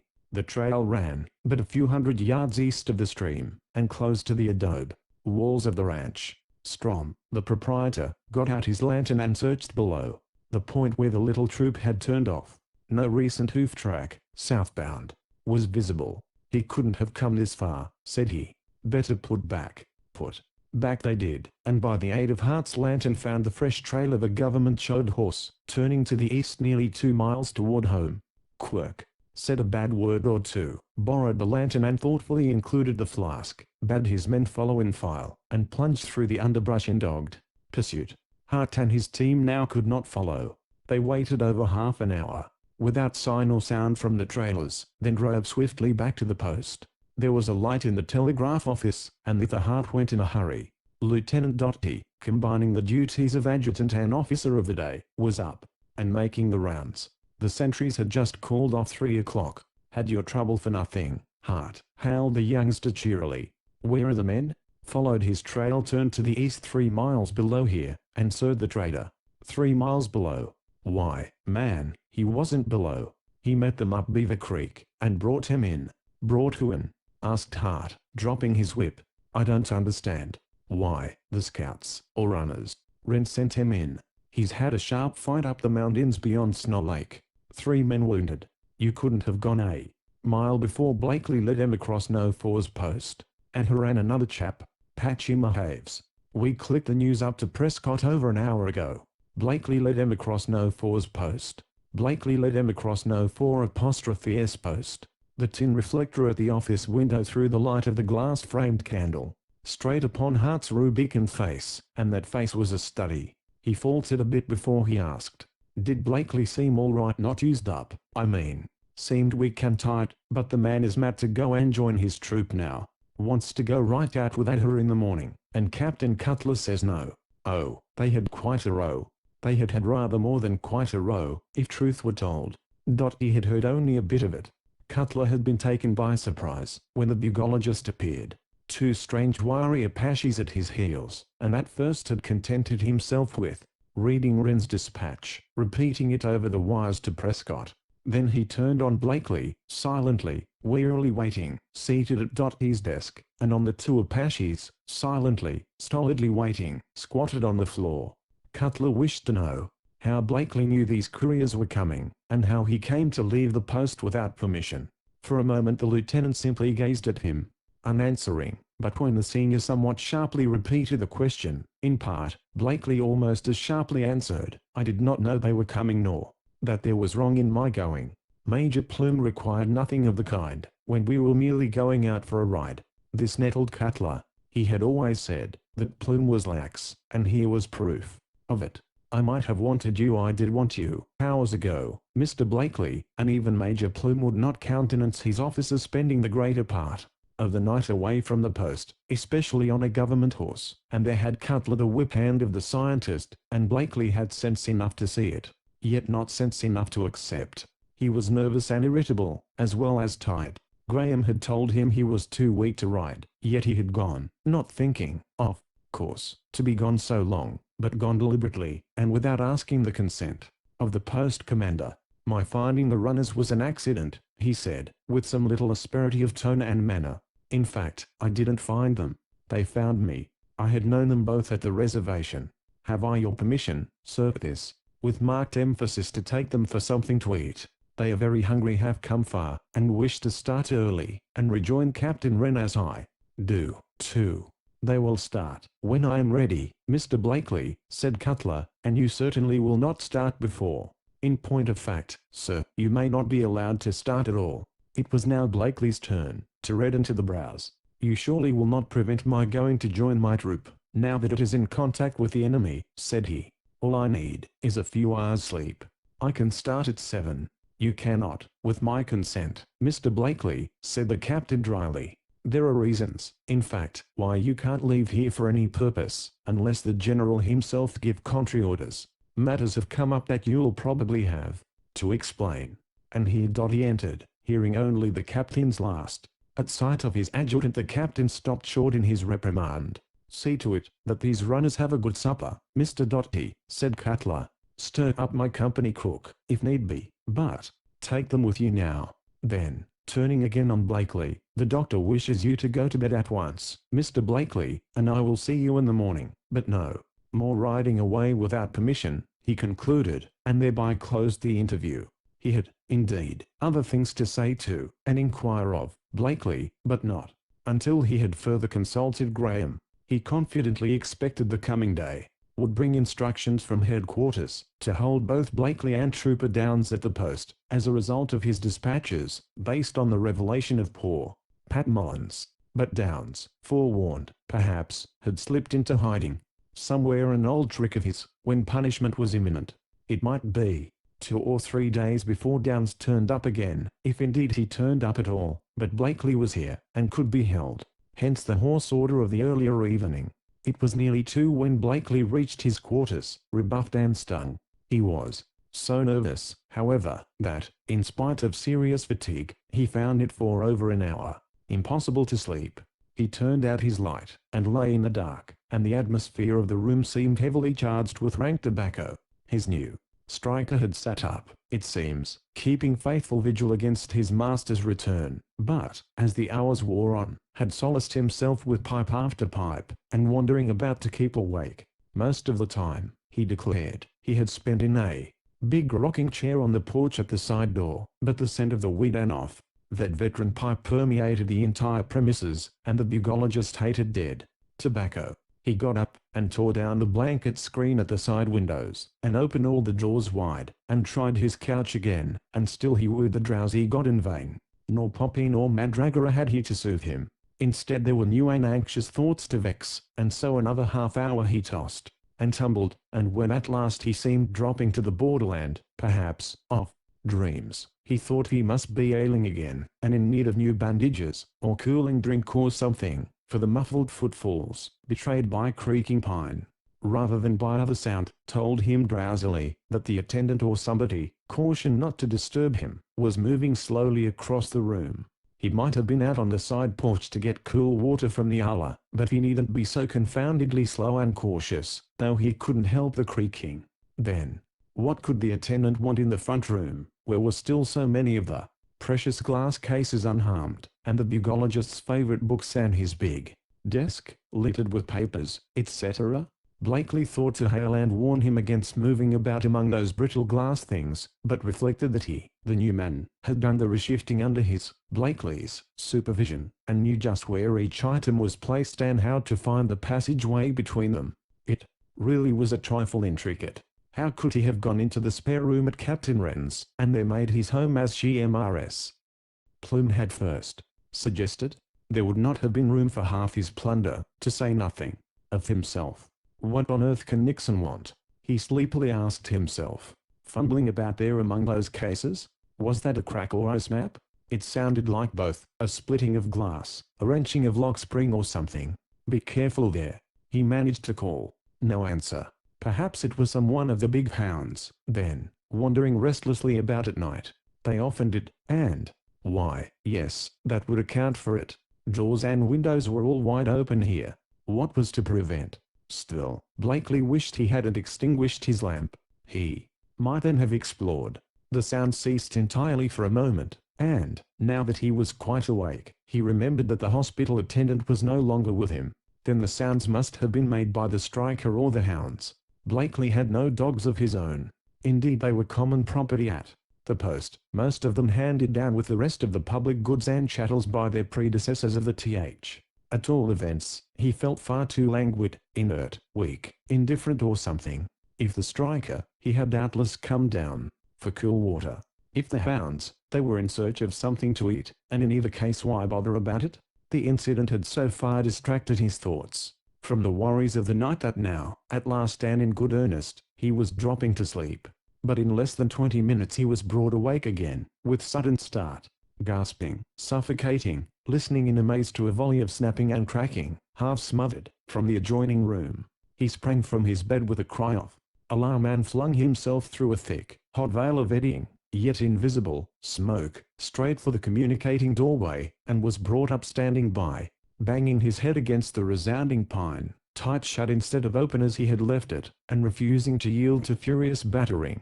It was locked, bolted, or barred from the other side. Blindly he turned, and rushed for the side porch and the open air, stumbling against the striker as the latter came clattering headlong down from the loft. Then together they rushed to the parlor window, now cracking and splitting from the furious heat within.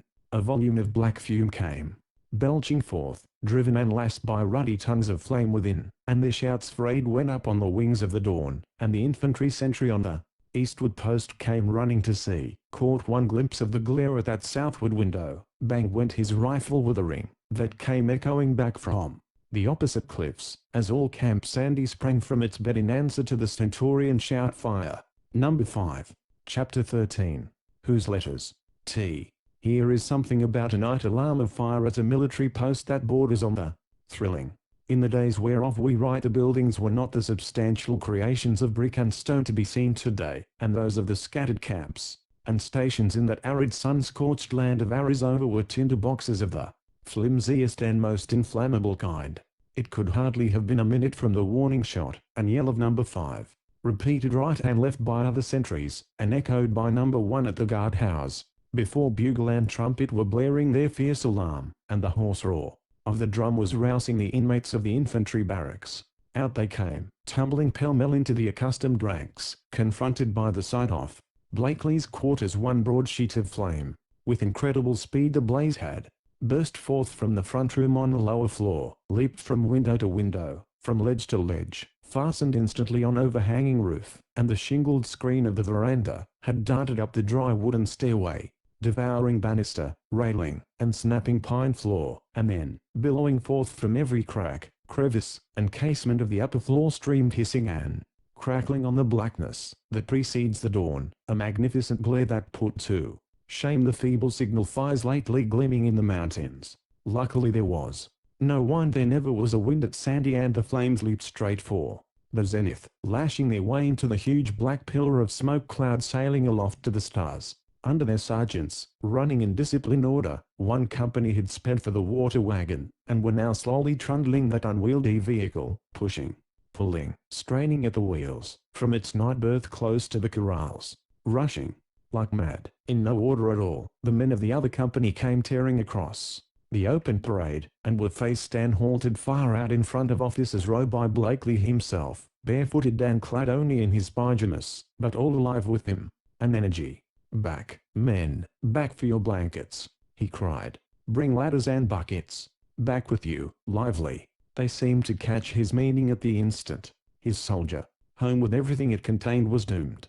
Nothing could save it. But there stood the next quarter's Trumans and Westevelt's double sets, and in the intense heat that must speedily develop, it might well be that the dry resinous woodwork that framed the adobe would blaze forth on its own account and spread a conflagration down the line.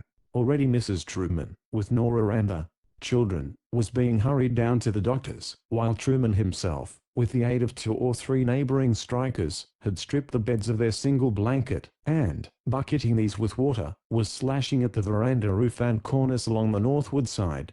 Somebody came with a short ladder, and in another moment 3 or 4 adventurous spirits, led by Blakely and Truman, were scrambling about the veranda roof, their hands and faces glowing in the gathering heat, spreading blankets over the shingling and cornice. In 5 minutes all that was left of Blakely's little homestead was gone up in smoke and furious heat and flame, but the daring and well-directed effort of the garrison had saved the rest of the line. In 10 minutes nothing but a heap of glowing beams and embers, within 4 crumbling walls of adobe, remained of the beetle shop. Bugs, butterflies, books, chests, desk, trunks, furniture, papers, and such martial paraphernalia as a subaltern might require in that desert land, had been reduced to ashes before their owner's eyes. He had not saved so much as a shoe, his watch, lying on the table by his bedside, a silk handkerchief, and a little scrap of a note, written in girlish hand, and carried temporarily in the breast pocket, were the only items he had managed to bring with him into the open air. He was still gasping, gagging, half strangling, when Captain Cutler accosted him to know if he could give the faintest explanation of the starting of so strange and perilous a fire, and Blakely, remembering the stealthy footsteps and that locked or bolted door, could not but say he believed it incendiary, yet could think of no possible motive. It was daybreak as the little group of spectators, women, and children of the garrison, began to break up, and return to their homes, all talking excitedly, all intolerant of the experiences of others, and centered solely in the narrative of their own, leaving a dozen men with buckets, readily filled from the acequia which turned the old water wheel just across the post of number 4, and sending the big water wagon down to the stream for another liquid load. The infantry went back to their barracks and early coffee. The drenched blankets, one by one, were stripped from the gable end of Truman's quarters, every square inch of the paint thereon being now a patch of tiny blisters, and there, as the dawn broadened and the pallid light took on again a tinge of rose, the officers gathered about Blakely, in his scorched and soaked pyjamas, extending both condolence and congratulation. "The question is, Blakely," remarked Captain Westervelt dryly, "will you go to Frisco to refit now, or wait till Congress reimburses?" Whereat the scientist was observed to smile somewhat ruefully. "The question is, Bugs," burst in young Dotty irrepressibly, "will you wear this rig, or Apache full dress, when you ride after N? The runners start at 6, whereat even the rueful smile was observed to vanish, and without answer Blakely turned away, stepping gingerly into the heated sand with his bare white feet. Don't bother about dousing anything else, Sergeant, said he presently, to the soldier supervising the work of the bucket squad. The iron box should be under what's left of my desk about there, and he indicated a charred and steaming heap, visible through a gap in the doubly baked adobe that had once been the side window. Lug that out, as soon as you can cool things off. I'll probably be back by that time. Then, turning again to the group of officers, and ignoring Dottie, Blakely addressed himself to the senior. Captain Cutler, said he, I can fit myself out at the troop quarters with everything I need for the field, at least, and wire to San Francisco for what I shall need when we return. I shall be ready to go without her at 6. There was a moment of silence. Embarrassment showed plainly in almost every face. When Cutler spoke it was with obvious effort. Everybody realized that Blakely, despite severe personal losses, had been the directing head in checking the progress of the flames. Truman had borne admirable part, but Blakely was at once leader and actor. He deserved well of his commander. He was still far from strong. He was weak and weary. His hands and face were scorched and in places blistered, yet, turning his back on the ruins of his treasures, he desired to go at once to join his comrades in the presence of the enemy. He had missed every previous opportunity of sharing perils and battle with them. He could afford such loss as that no longer, in view of what he knew had been said. He had every right, so thought they all, to go, yet Cutler hesitated. When at last he spoke it was to temporize. You're in no condition for field work, Mr. Blakely, said he. The doctor has so assured me, and just now things are taking such shape I need you here. You will permit me to appeal by wire, sir?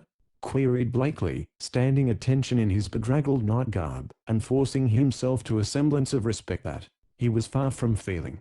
I will consult Dr. Graham and let you know, was the captain's awkward reply. 2 hours later Neil Blakely, in a motley dress made up of collections from the troop and traders' stores, a combination costume of blue flannel shirt, bandana, kerchief, cavalry trousers with machine-made saddle piece, tonto moccasins and leggings, fringed gauntlets and a broad-brimmed white felt hat, strode into the mess room in quest of eggs and coffee. Dottie had been there and vanished. Sick call was sounding, and Graham was stalking across the parade in the direction of the hospital, too far away to be reached by human voice, unless uplifted to the pitch of attracting the whole garrison. The telegraph operator had just clicked off the last of half a dozen messages scrawled by the lieutenant, orders on San Francisco furnishes for the new outfit demanded by the occasion, etc. But Captain Cutler was still moored within his own quarters, declining to see Mr. Blakely until ready to come to the office. And her and his swarthy partner were already gone. Started even before 6, said the acting sergeant major, and Blakely was fuming with impatience and sense of something much amiss. Dottie was obviously dodging him. There could be no doubt of that, for the youngster was between two fires, the post commander's positive orders on one hand and Blakely's urgent pleadings on the other. Over at C Troop's quarters was the lieutenant's saddle, ready packed with blanket, greatcoat, and bulging saddlebags. Over in C Troop's stables was Delche, the lieutenant's bronco charger, ready fed and groomed, wondering why he was kept in when the other horses were out at graze. With a saddle kit, with a troop carbine and revolver, Blakely's personal arms being now but stockless tubes of seared and blistered steel. Back of C Troop's quarters lolled a half-breed Mexican packer, with a brace of mules, one girt with saddle, the other enshrouding Apache diamond hitched, both borrowed from the post trader with whom Blakely's note of hand was good as a government 4% all ready to follow the lieutenant to the field with a right-hand duty called him. There too was Nixon, the new striker, new clad as was his master, and full panoplied for the field, yet bemoaning the loss of soldier treasures whose value was never fully realized, until they were irrevocably gone. 6 o'clock, 6:30, 6:45 and even 7 sped by and still there came no summons to join the soldier master. There had come instead, when Nixon urged that he be permitted to lead forth both his own troop horse and Delche, the brief but significant reply, "Shut your gab, Nixon. There's no horse goes till the captain says so."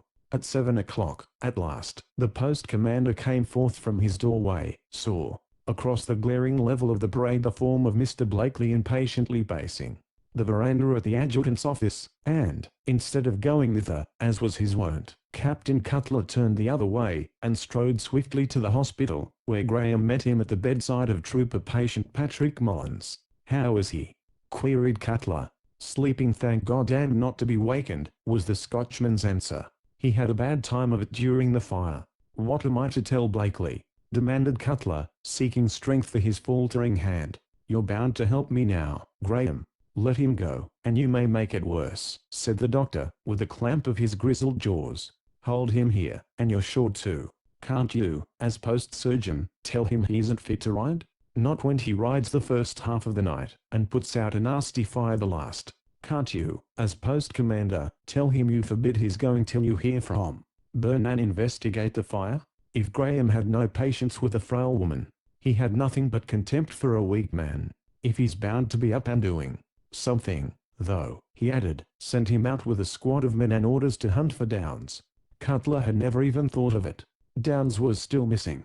No one had seen him. His haunts had been searched to no purpose. His horse was still with the herd.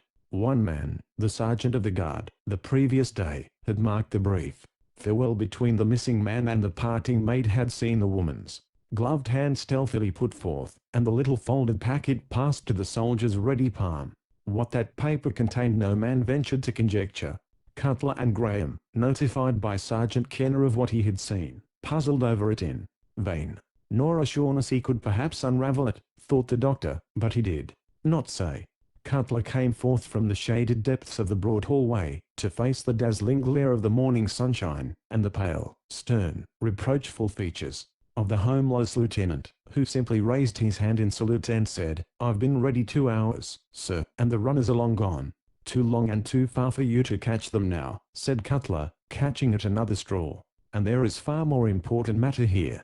Mr. Blakely, I want that man Downs followed, found, and brought back to this post, and you're the only man to do it.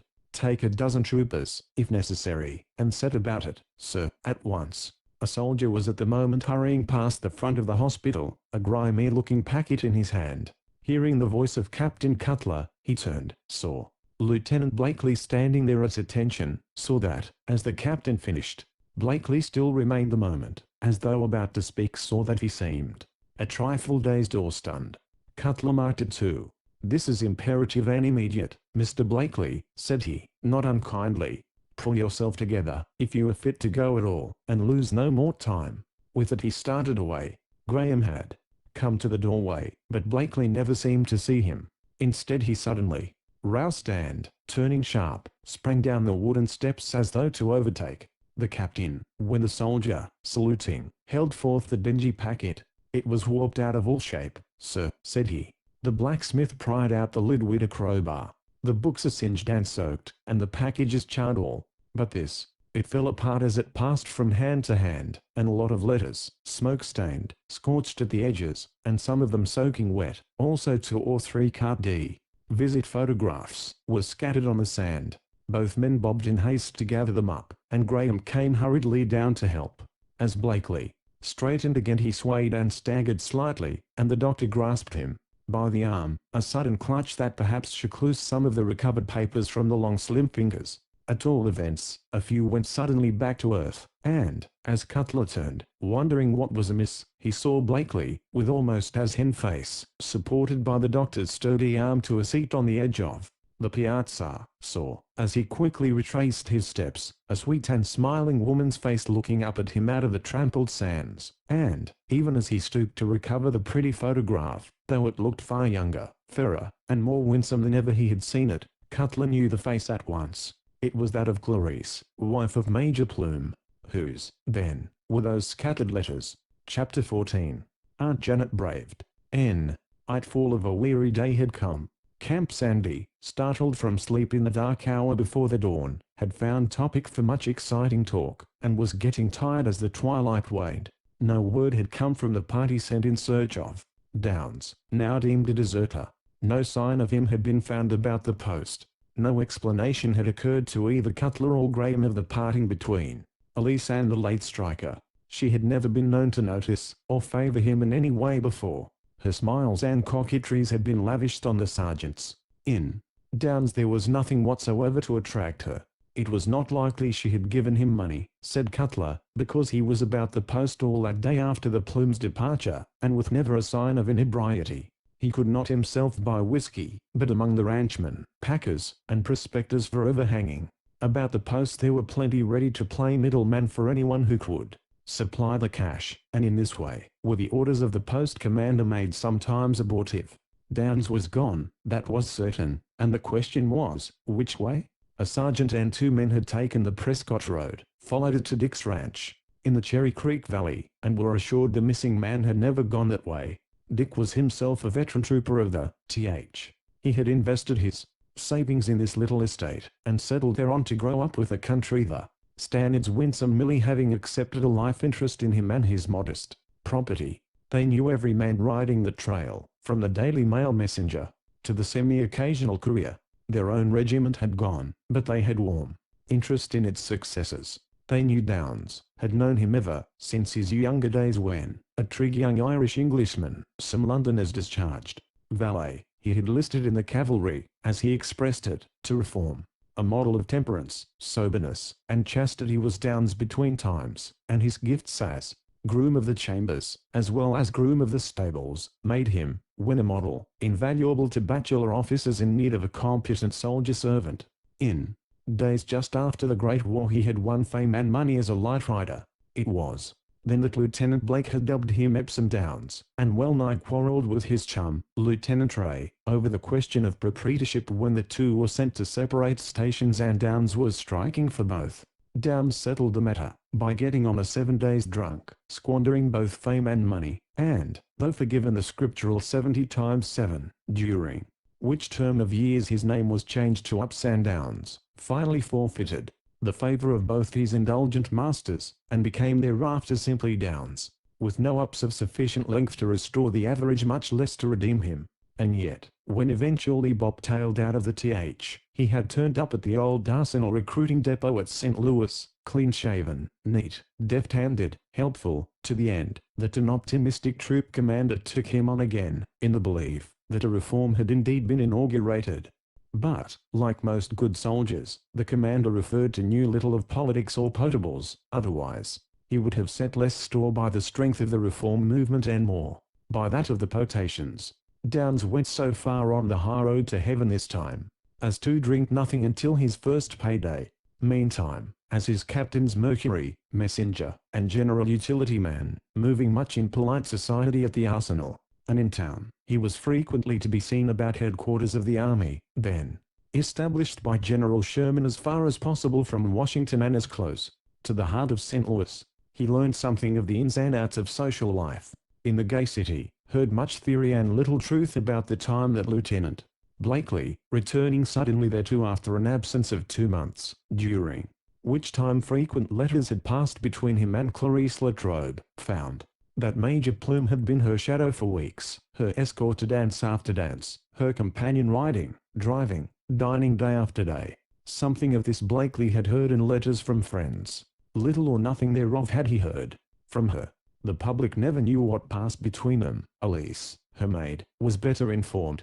But Blakely within the day left town again, and within a week there appeared the announcement of her forthcoming marriage. Plume, the presumably happy man, Downes got full the first payday after his re-enlistment, as has been said, and drunk, as in duty bound, at the Major Swagger wedding. It was after this episode he fell utterly from grace, and went forth to the frontier, irreclaimably Downes. It was a 7 days topic of talk at Sandy that Lieutenant Blakely, when acting Indian agent of the reservation, should have accepted the services of this unpromising specimen as striker. It was a 7 weeks' wonder that Downes kept the pact, and sober as a judge, from the hour he joined the bugologist to the night that self-contained young officer was sent crashing into his beetle show under the impact of Wren's furious fist. Then came the last pound that broke the back of Downes' wavering resolution, and now had come what? The sergeant and party rode back from Dick's to tell Captain Cutler the deserter had not taken the Cherry Creek Road. Another party just in reported similarly that he had not taken the old, abandoned Grief Hill Trail. Still, another returned from downstream ranches to say he could not have taken that route without being seen, and he had not been seen. Ranchman Strom would swear to that, because Downes was in his debt for value received in shape of whiskey, and Strom was rabid at the idea of his getting away. In fine, as nothing but Downes was missing. It became a matter of speculation along toward two as to whether Downes could have taken anything at all except possibly his own life. Cutler was now desirous of questioning Blakely at length, and obtaining his views and theories as to Downes, for Cutler believed that Blakely had certain well-defined views which he was keeping to himself. Between these two, however, had grown an unbridgeable gulf. Dr. Graham had declared at 8 o'clock that morning that Mr. Blakely was still so weak that he ought not to go with the searching parties, and on receipt of this dictum Captain Cutler had issued his, to wit, that Blakely should not go either in search of Downes, or in pursuit of Captain Wren. It stung Blakely, and angered him even against Graham, steeling him against the post commander. Each of these gentlemen begged him to make his temporary home under his roof, and Blakely would not. Major Plume's quarters are now vacant, then, said Cutler to Graham. If he won't come to you or to me, let him take a room there. This too, Blakely refused. He reddened. What is more, at the suggestion, he sent Nixon down to Mr. Hart's, the trader's, to ask if he could occupy a spare room there, and when Hart said, yes, most certainly, Cutler read and in turn went hold of it, and sent Lieutenant Doty, the adjutant, to say that the post commander could not consent to an officer's occupying quarters outside the garrison when there was abundant room within. Then came Truman and Westervelt to beg Blakely to come to them. Then came a note from Mrs. Sanders, reminding him that, as an officer of the cavalry, it would be casting reflections on his own corps to go and well with aliens. Captain Sanders would never forgive me, said she, if you did not take our spare room. Indeed, I shall feel far safer with a man in the house, now that we are having fires and Indian outbreaks and prisoners escaping and all that sort of thing. Do come, Mr. Blakely. And in that blue flannel shirt and the trooper trousers and bandana neckerchief, Blakely went and thanked her, sent for Nixon and his saddlebags, and with such patience as was possible settled down. Forthwith. Truth to tell, it was high time he settled somewhere, for excitement, exposure, physical ill, and mental torment had told upon him severely. At sunset, as he seemed too miserable to leave his room, and come to the dining table, Mrs. Sanders sent for the doctor, and reluctantly Blakely let him in. That evening, just after 2 had sounded, Kate Sanders and Angela were having murmured conference on the Wrens' veranda. Aunt Janet had gone to hospital to carry unimpeachable jelly to the several patients and dubious words of cheer. Jelly they absorbed with much avidity and her words with meek resignation. Mullins, she thought, after his dreadful experience and close touch with death, must be in receptive mood and repentant of his sins. Of just what sins? To repent poor Pat might still be unsettled in his mind. It was sufficient that he had them, as all soldiers must have, said Miss Wren, and now that his brain seemed clearing and the fever gone, and he was too weak and helpless to resist, the time seemed ripe for the sowing of good seed, and Janet went to sow. But there by Mullins's bed, all unabashed at Janet's marked disapprobation, sat Nora Shaughnessy. There, in flannel shirt and trooper trousers and bandana neckerchief, pale, but collected, stood the objectionable Mr. Blakely. He was bending over, saying something to Mullins, as she halted in the open doorway, and Blakely, looking quickly up, went with much civility, to greet and escort her within. To his courteous, "Good evening, Miss Wren, may I relieve you of your basket?" She returned prompt negative, and, honoring him with no further notice, stood and gazed with Miss Shaughnessy at the focus. Miss Shaughnessy, who, after one brief glance, turned a broad Irish back on the intruder at the doorway, and resumed her murmuring to Mullins. "Is the doctor here or Steward Griffin?" spoke the lady, to the room at large, looking beyond the lieutenant, and toward the single soldier attendant present. "The doctor and the steward are both at home just now, Miss Wren," said Blakely. "May I offer you a chair?" Miss Wren preferred to stand. "I wish to speak with Steward Griffin," said she again. "Can you go for him?" This time obviously limiting her language to the attendant himself, and carefully excluding Mr. Blakely from the field of her recognition. The attendant dumbly shook his head. So Aunt Janet tried again. "Nora, you know where the steward lives, will you?" But Blakely saw rebellion awake again in Ireland and interposed. "The steward shall be here at once, Miss Wren," said he, and tiptoed away. The lady's doubtful eye turned, and followed him a moment, then slowly she permitted herself to enter. Griffin, heading for the dispensary at the moment and, apprised of her visit, came hurrying in. Blakely, pondering over the few words Mullins had faintly spoken, walked slowly over toward the line. His talk with Graham had in a measure stilled the spirit of rancor that had possessed him earlier in the day. Graham, at least, was staunch and steadfast, not a weathercock. Like Cutler, Graham had given him soothing medicine and advised his strolling while in the open air he had slept so much of the stifling afternoon, and now, hearing the sound of women's voices on the dark veranda nearest him, he veered to the left, passed around the blackened ruin of his own quarters and down along the rear of the line, just as the musician of the guard was sounding lights out taps. And then a sudden thought occurred to him. Sentries began challenging at taps. He was close to the post of number 5. He could even see the shadowy form of the sentry slowly pacing toward him, and here he stood in the garb of a private soldier instead of his official dress. It caused him quickly to veer again, to turn to his right, the west, and to enter the open space between the now deserted quarters of the permanent commander and those of Captain Renner joining them. To the north. Another moment and he stopped short. Girlish voices, low and murmurous, fell upon his ear. In a moment he had recognized them. "It won't take me 2 minutes, Angela. I'll go and get it now," were the first words distinctly heard, and, with a rustle of skirts, Kate Sanders bounded lightly from the piazza to the sands, and disappeared around the corner of the Major's quarters, going in the direction of her home. For the first time in many eventful days Blakely stood almost within touch of the girl whose little note was even then nestling in an inner pocket, and they were alone. "Miss Angela." Gently he spoke her name, but the effect was startling. She had been reclining in a hammock, and at sound of his voice struggled suddenly to a sitting posture, a low cry on her lips. In some strange way, in the darkness, the fright, confusion, whatever it may have been, she lost her balance and her seat. The hammock whirled from under her, and with exasperating thump, unharmed but wrathful, the girl was tumbled to the resounding floor. Blakely sprang to her aid, but she was up in the split of a second, scorning, or not seeing, his eager, outstretched hand. "My Miss Angela," he began, all anxiety and distress, "I hope you're not hurt." And the outstretched hands were trembling. "I know I'm not," was the uncompromising reply, not in the least startled. "That's all. Gentlemen don't usually come upon one that way in the dark." She was panting a bit, but striving bravely, angrily, to be calm and cool. "I see cool. Nor would I have come that way, then, stupidly, had I known you were here. Forgive me." How could she, after that? She had no wish to see him, so she had schooled herself. She would decline to see him, were he to ask for her at the door, but not for an instant did she wish to hear that he did not wish to see her, yet he had haplessly, brusquely said he wouldn't have come, had he known she was there. It was her duty to leave him, instantly. It was her desire first to punish him. "My aunt is not at home," she began, the frost of the Sierras in her tone. "I just left her, a moment ago, at the hospital," said he, steadfastly ignoring her repellent tone. Indeed, if anything, the tone rejoiced him, for it told a tale she would not have told for realms and empires.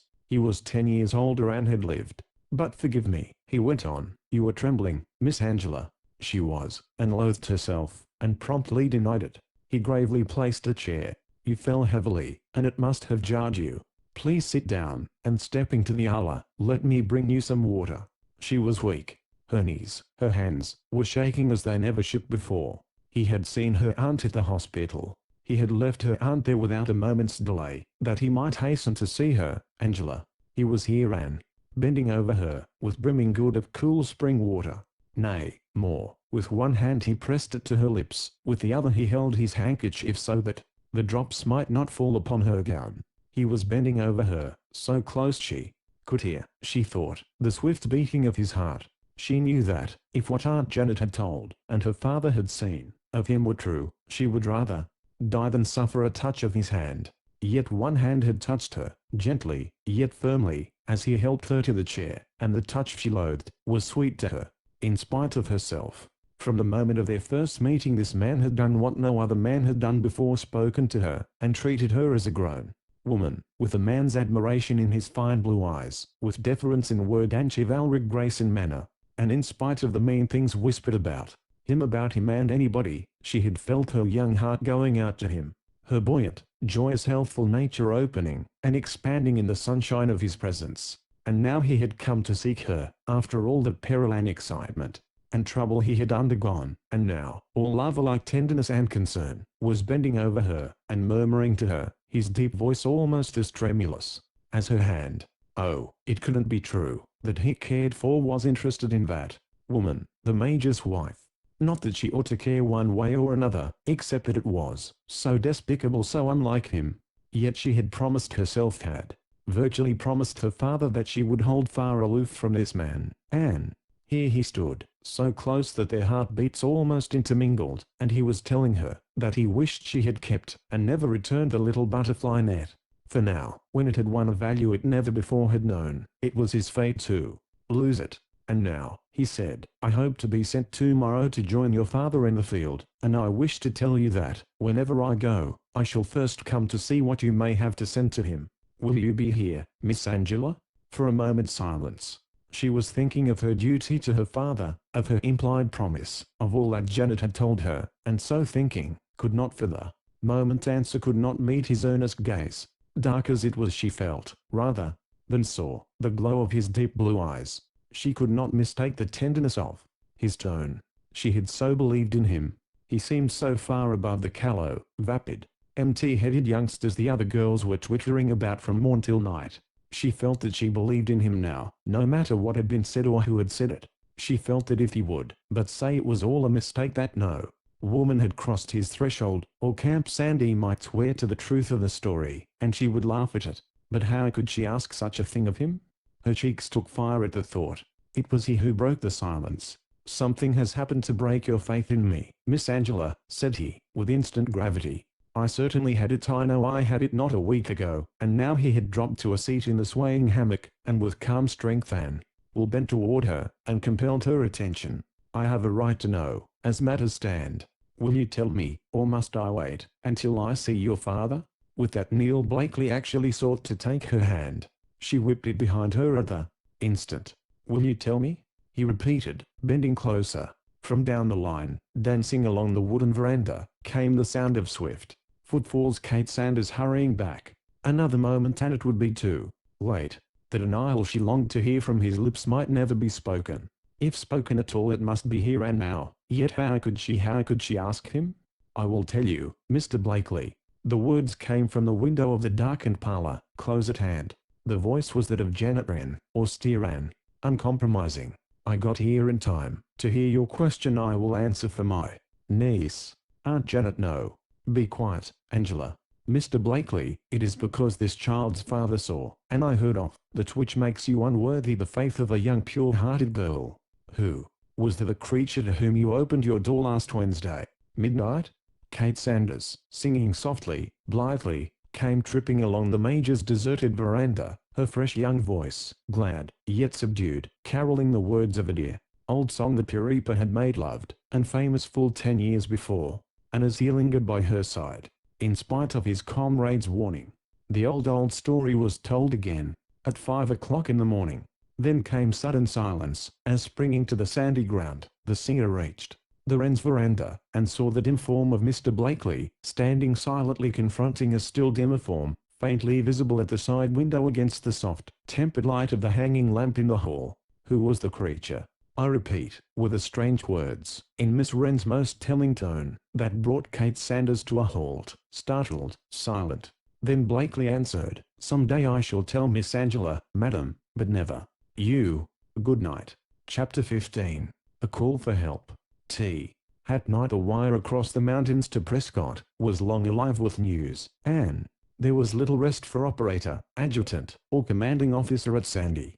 Colonel Byrne, it seems, had lost telegraphic touch with his chief, who, quitting Camp McDowell, had personally taken the field somewhere over in the Tonto Basin beyond the Matitzel Range, and Byrne had the cares of the continent on his hands. 3 of the 5 commands out in the field had had sharp encounters with the foe.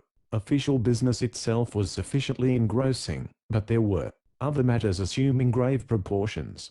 Mrs. Plume had developed a feverish anxiety to hie on to the Pacific, and out of Arizona just at a time when, as her husband had to tell her, it was impossible for him, and impolitic for her, to go. Matters at Sandy, he explained, were in tangled shape. Mullins partially restored, But still, as Plume assured her, utterly out of his head, had declared that his assailants were women, and other witnesses, Plume would not give names, had positively asserted that Elise had been seen along the sentry post just about the time the stabbing occurred. Everything now, said he, must depend on Captain Wren, who was known to have seen and spoken to Elise, and who could probably testify that she returned to their roof before the tragic affair of the night. But Wren was now away up in the mountains beyond Snolacan, might be going far over through Sunset Pass to the Colorado Chiquito. Meantime he, Plume, was responsible for Elise, in duty bound to keep her there, to face any accuser. In her nervous, semi-hysterical state the wife could not well be told how much she too was involved. It was not necessary. She knew all. Fort Whipple, as Prescott's military post was called, knew all about the fire that had destroyed the Beetle shop and Blakely's belongings. Elise, in wild excitement, had rushed to her mistress with that news and the further information that Downes was gone, and could not be found. This latter fact, indeed, they learned before Plume ever heard of it and made no mention of it in his presence. "I shall have to run down to Sandy again," said Byrne to Plume. "Keep up your heart and watch that French woman, the jade." And with the following day he was bounding and bumping down the stony road that led from the breezy pine-crested heights about headquarters to the sandy flats and desert rocks and ravines, 50 miles to the east and 2,500 feet below. "She'll be with you after dark," he wired Cutler, who was having a bad quarter of an hour on his own account, and wishing all Sandy to the Neville. It had transpired that Strom's rival, ranchman, a little farther down the valley, was short just one horse and set of horse equipments. He had made no complaint. He had accused nobody. He had never failed in the past to appear at Sandy with charge of theft and demand for damages at the expense of the soldiery, whenever he missed an item, big or little, and sometimes when he didn't miss a thing. But now he came not at all, and Cutler jumped at the explanation. He had sold that steed, and Downes, the deserter, was the purchaser. Downes must have had money to aid in his escape. Downes must have received it from someone eager to get him out of the way. It might well be Elise, for who else would trust him, and Downes must be striking for the south, after wide data. No use now to chase him.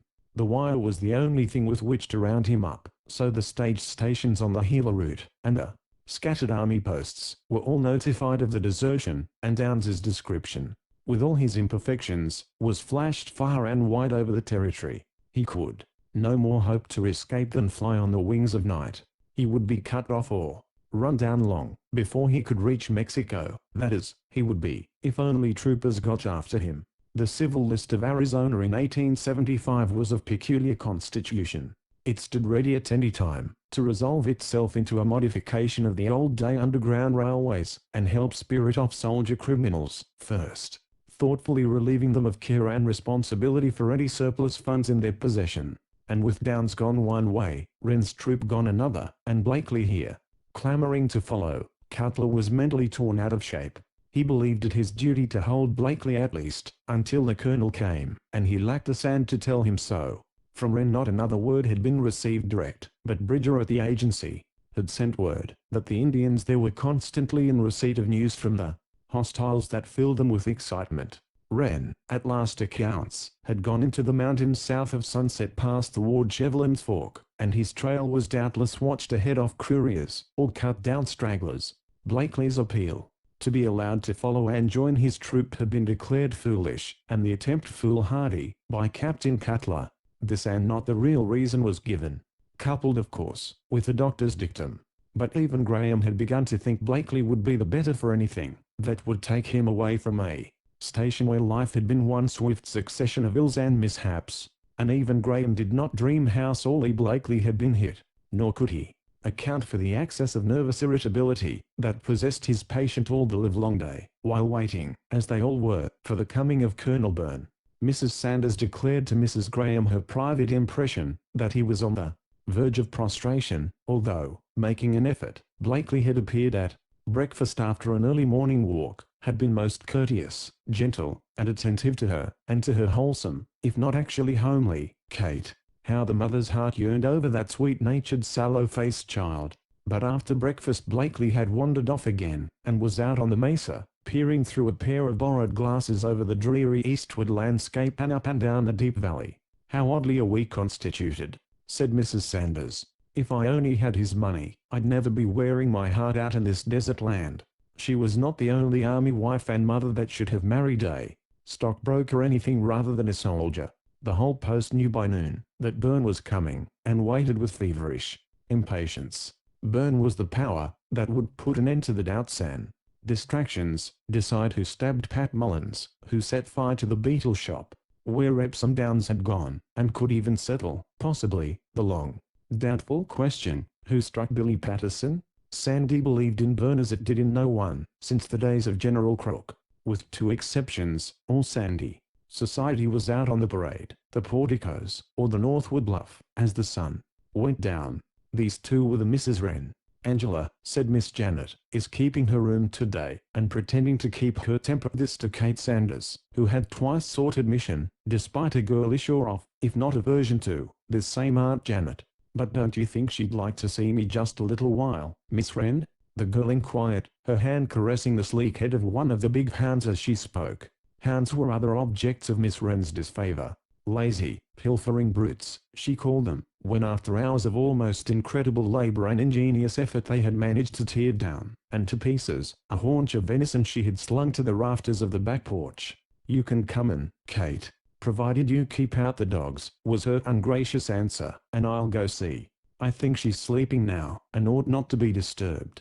"Then I won't disturb her," was Miss Sanders's prompt reply, and she turned away, and would have gone, but the elder restrained her. Janet did not wish the girl to go at all. She knew Angela had asked for her, and doubtless longed to see her.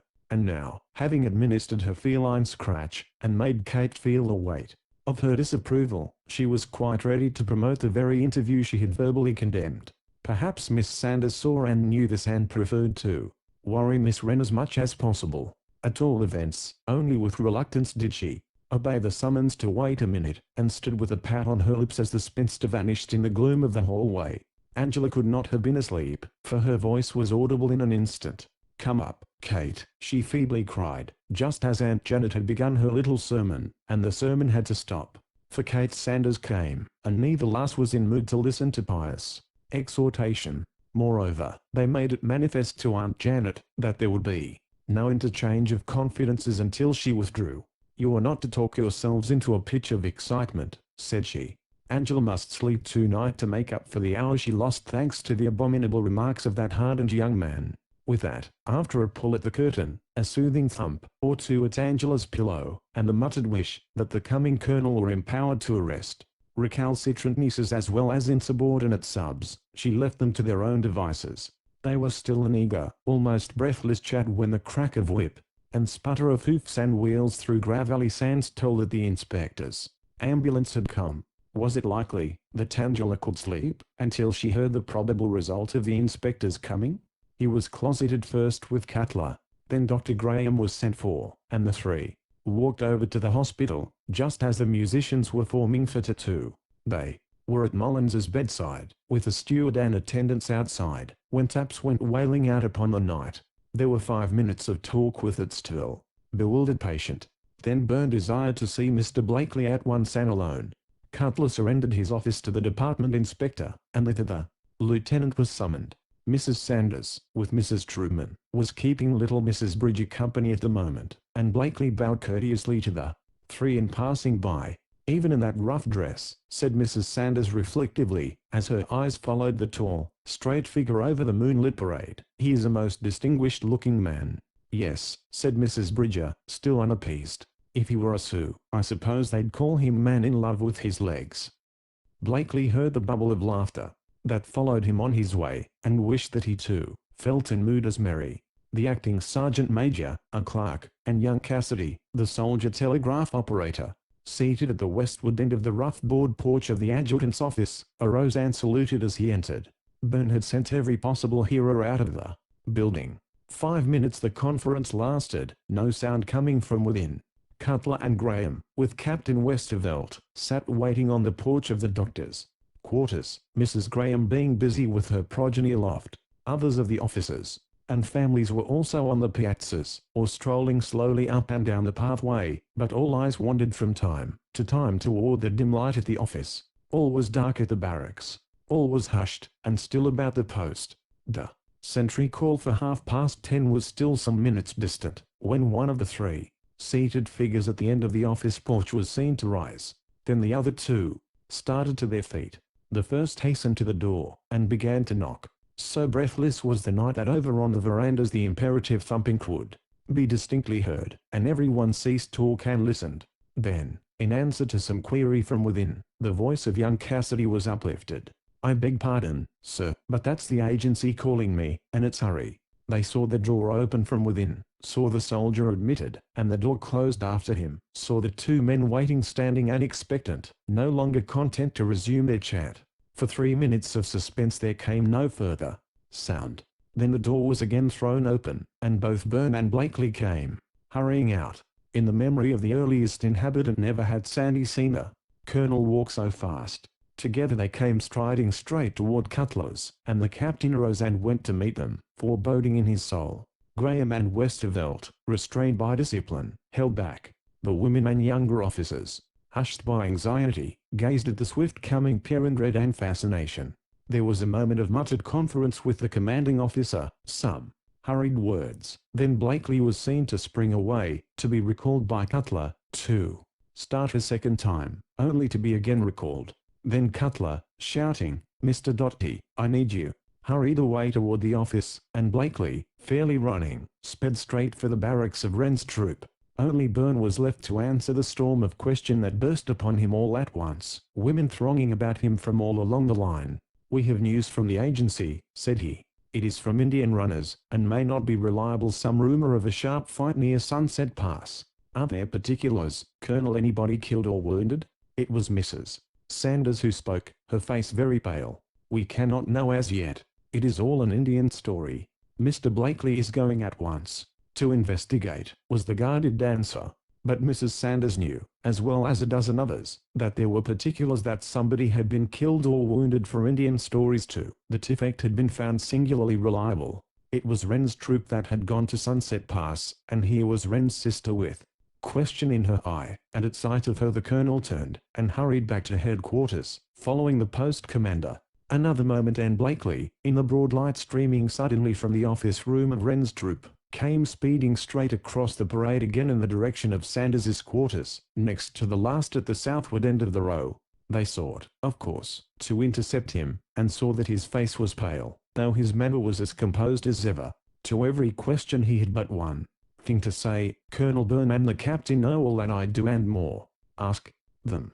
But this he said with obvious wish to be questioned no further, said it gently, but most firmly, and then, with scant apology, passed on. 5 minutes more and Nixon was lugging out the lieutenant's field kit on the Sanders's porch, and Blakely, reappearing, went straight up the road to Wren's. It was now after 10:30, but he never hesitated. Miss Janet, watching him from the midst of her friends, saw him stride, unhesitatingly, straight to the door and knock. She followed instantly, but, before she could reach the steps, Kate Sanders, with wonder in her eyes, stood faltering before him. "Will you say to Miss Angela that I have come as I promised? I am going at once to join the troop." "Can I see her?" he asked.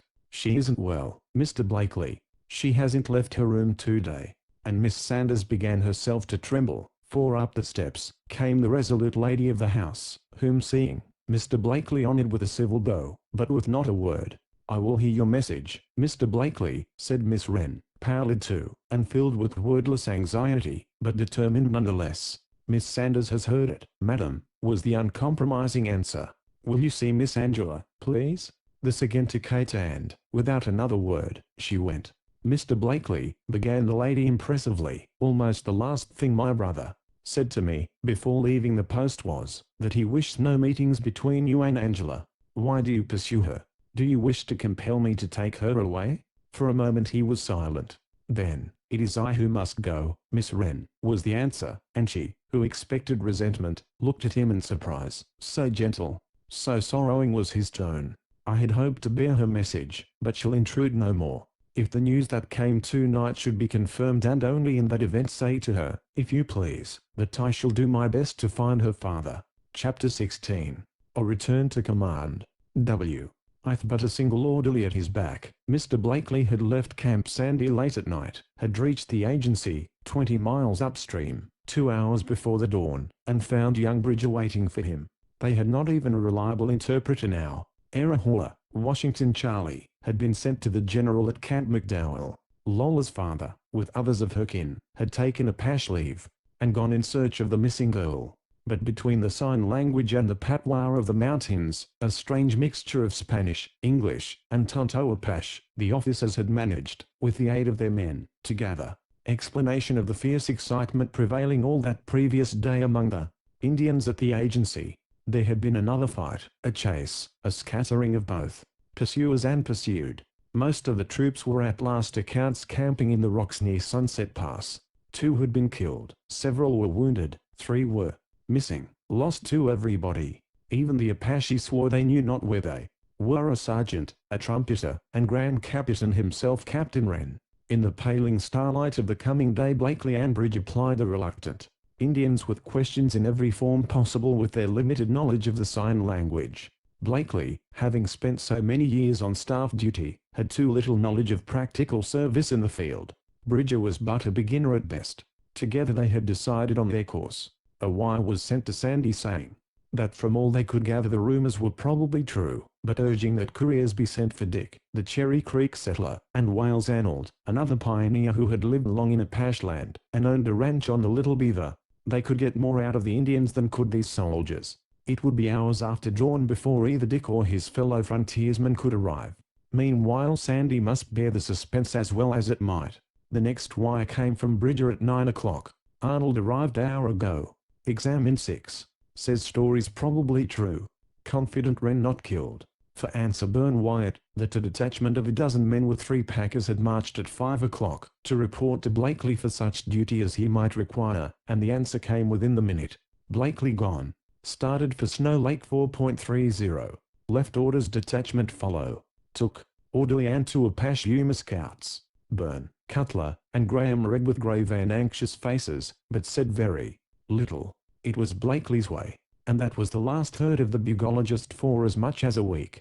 Meantime there was a painful situation at Fort Whipple, away up in the hills. Major Plume, eager on his wife's account, to get her to the seashore of Monterey, or Santa Barbara, said the sapient medical director, and ceaselessly importuned by her, and viciously nagged by Elise, found himself bound to the spot. So long as Mullins stuck to his story, Plume knew it would never do for him to leave. A day or 2 more, and he may abate or amend his statement, wrote Graham. Indeed, if Nora Shaughnessy were not there to prompt his memory, Graham thought it like enough that even now the soldier would have wavered. But never a jot or tittle had Mullins been shaken from the original statement. There was 2 women, he said, with their shawls over their heads, and those 2, refusing to halt at his demand, had been overtaken, and one of them seized, to his bitter cost, for the other had driven a keen-bladed knife through his ribs, even as he sought to examine his captive. They wouldn't spake, said he, so what could I do, but pull the shawl from the face of her to see, could she be recognized? Then came the fierce, cat-like spring of the taller of the 2, then the well-nigh fatal thrust.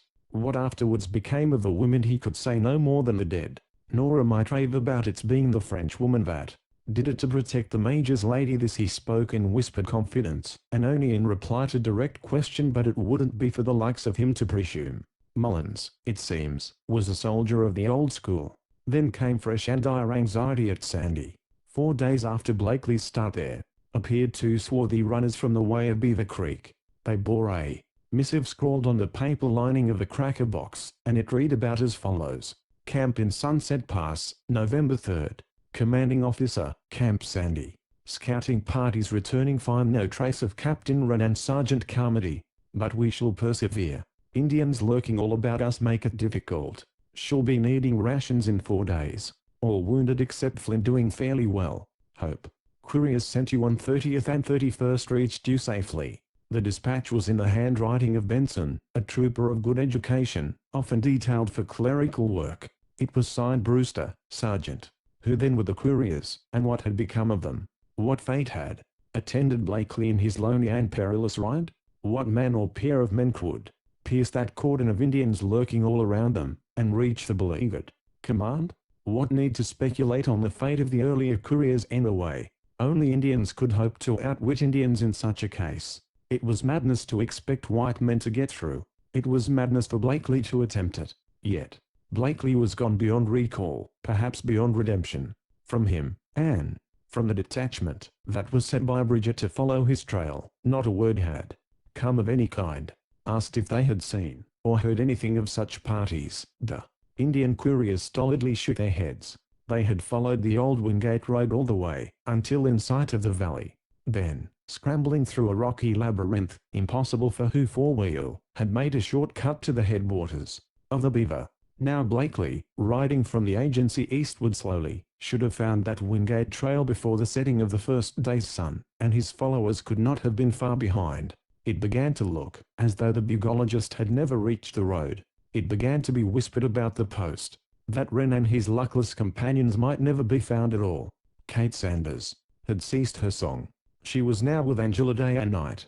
One hope, a vague one, remained beside that of hearing from the baker's dozen that rode on Blakely's trail. Just as soon as Byrne received the Indian story concerning Wren's disappearance, he sent runners eastward on the track of Sanders's troop, with written advice to that officer to drop anything he might be doing along the Black Mesa, and, turning northward, to make his way through a country hitherto untrod by white man, between Baker's Butte at the south and the Sunset Mountains at the north. He was ordered to scout the canyon of Chivlin's Fork, and to look for sign on every side until, somewhere among the tanks in the solid rock about the mountain gateway, known as Sunset Pass, he should join hands with the survivors of Webb's troop, nursing their wounded, and guarding the new-made graves of their dead. Under such energetic supervision as that of Captain Sanders, it was believed that even Apache Yuma scouts could be made to accomplish something, and that new heart would be given Wren's dispirited men. By this time too, if Blakely had not fallen into the hands of the Apaches, he should have been joined by the intended escort, and, thus strengthened, could either push on to the pass, or, if surrounded, take up some strong position among the rocks and stand off his assailants until found by his fellow soldiers under Sanders. Moreover, Byrne had caused a report of the situation to be sent to the general via Camp McDowell, and felt sure he would lose no time in directing the scouting columns to head for the Sunset Country. Scattered as were the hostile Apaches, it was apparent that they were in greater force northward, opposite the old reservation, than along the Mogollon Range southeast of it. There was hope, activity, animation among the little camps and garrisons toward the broad valley of the Gila as the early days of November wore away. Only here at Sandy was there suspense as well as deep despond. It was a starlit Sunday morning that Blakely rode away eastward from the agency. It was Wednesday night when Sergeant Brewster's runners came, and never a wink of sleep had they or their inquisitors, until Thursday was ushered in.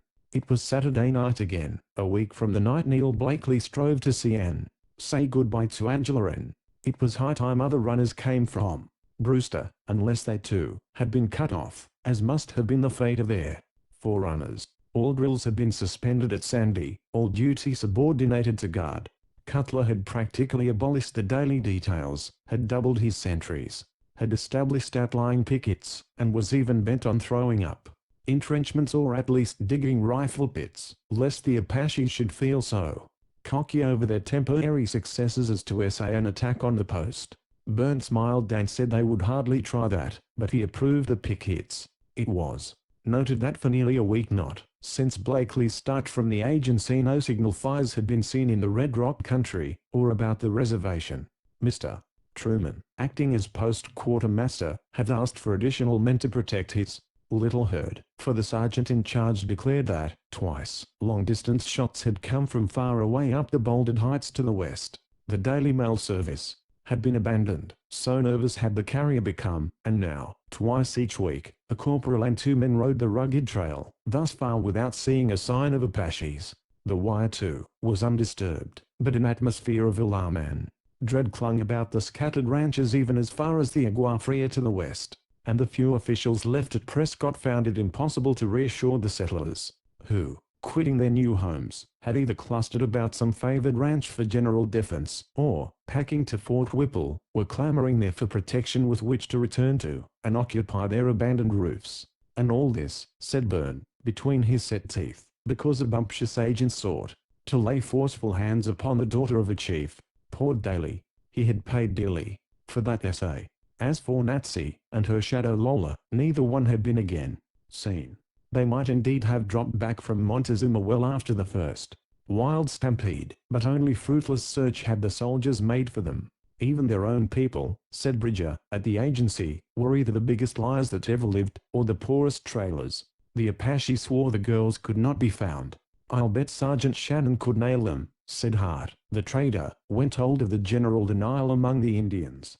But Shannon was far away from the field column, leading his moccasined comrades afoot, and in single file along wearisome climbs up jagged cliffs, or through deep canyons, where, unquestionably the foe had been in numbers, but the day before, yet now they were gone. Shannon might well be needed at the far front, now that most of the Apache scouts had proved timid or worthless, but Byrne wished he had him closer home. It was the Saturday night following the coming of the runners with confirmation of the gruesome Indian stories.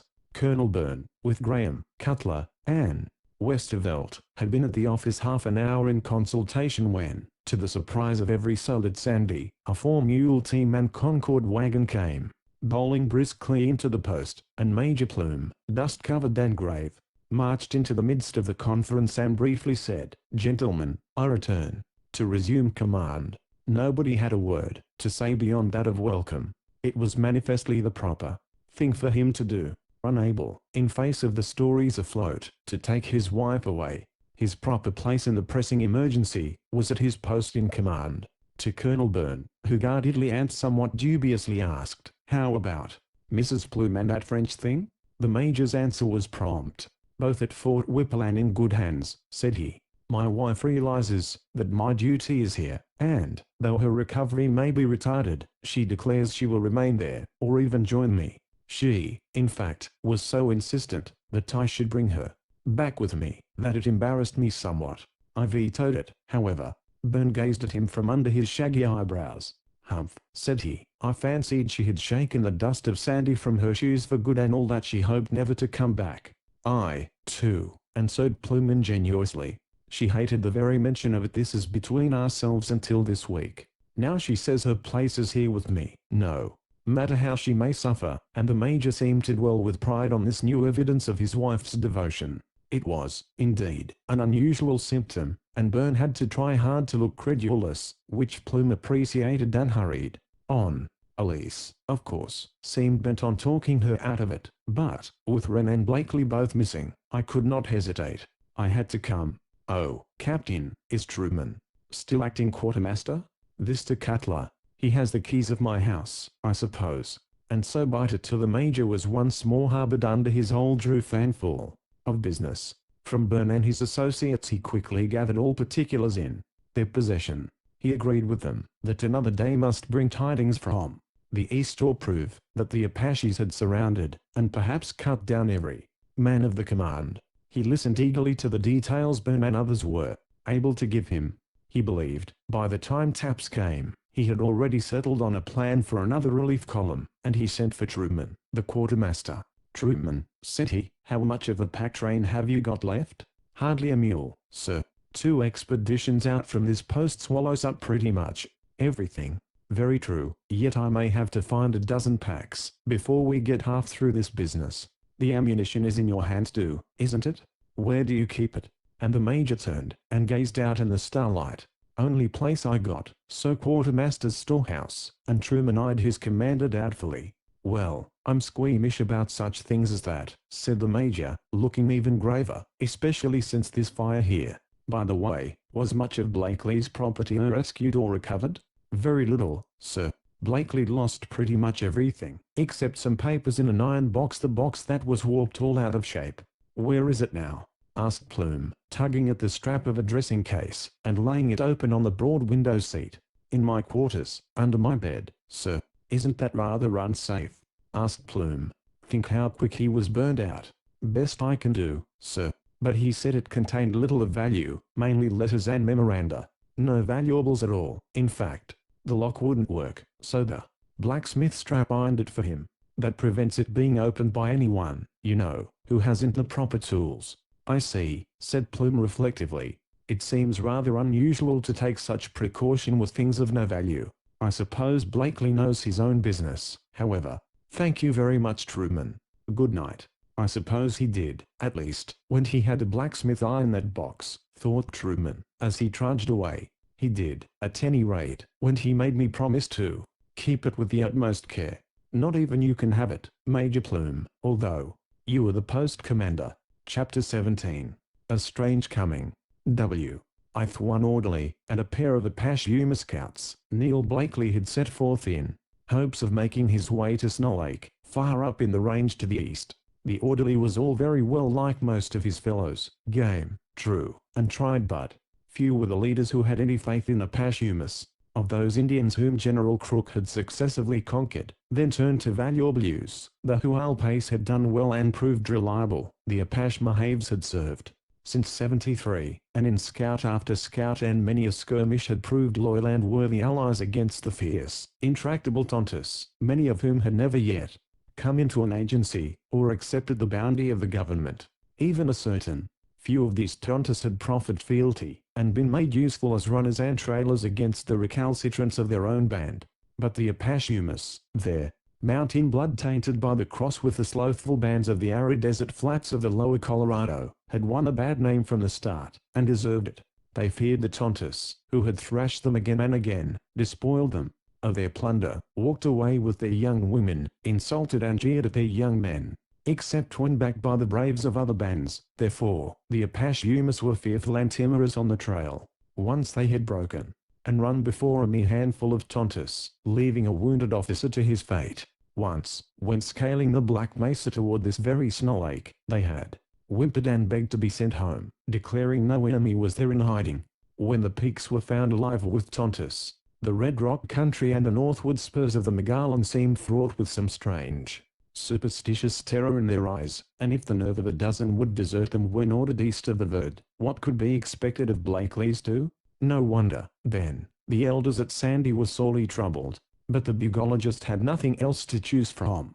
All the reliable, seasoned scouts were already gone with the various field columns. Only Apache Yumas remained, and only the least promising of the Apache Yumas at that. Bridger remembered how reluctantly these two had obeyed the summons to go. If they don't sneak away, and come back swearing they have lost the lieutenant, I'm a gopher, said he, and gave orders accordingly, to have them hauled before him should they reappear. Confidently he looked to see or hear of them as again lurking about the commissary storehouse after the manner of their people, beggars to the backbone. But the week went by without a sign of them. There's only one thing to explain that, said he. They've either deserted to the enemy, or been cut off and killed. What, then, had become of Blakely? What fate had befallen Wren? By this time, late Saturday night, acting for the department commander now lost, somewhere in the mountains, Byrne had reinforced the guards at the agency and the garrison at Sandy with infantry, drawn from Fort Whipple at Prescott, for the Apaches would never venture. The untrammeled and sovereign citizen had his own way of treating the obnoxious native to the soil. By this time too, further word should have come from some of the field columns, Sanders's especially, but though runners had reached the post bearing brief dispatches from the general, showing that he and the troops from the more southerly posts were closing in on the wild haunts of the Tontus about Chivlin's Fork, not a sign had come from this energetic troop commander, not another line from Sergeant Brewster or his men, and there were women at Camp Sandy now, nearly mad with sleepless dread and watching. It means, said Byrne, that the hostiles are between us and those commands. It means that couriers can't get through, that's all. I'm betting the commands are safe enough. They are too strong to be attacked. But Byrne was silent as to Blakely, he was dumb as to Wren. He was growing haggard with anxiety and care and inability to assure or comfort.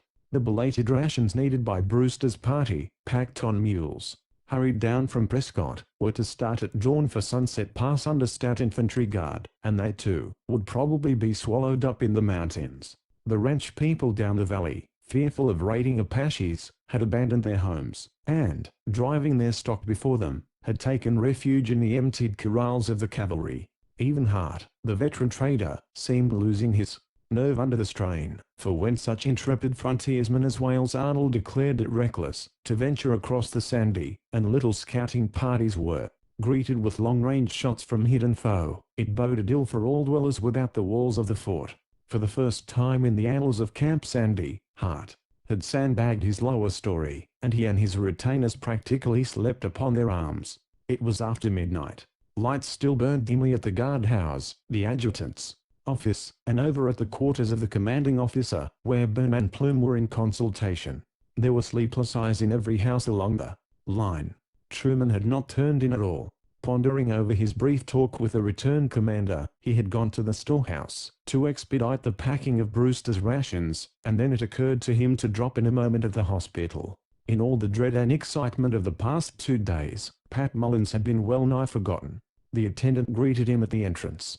Truman, as he approached, could see him standing at the broad open doorway, apparently staring out through the starlight toward the black and distant outlines of the eastward mountains. Mullins at least was sleeping and seemed rapidly recovering, said he, in answer to Truman's muttered query. Major Plume, he added, was over to see him a while ago, but I told the Major Pat was asleep.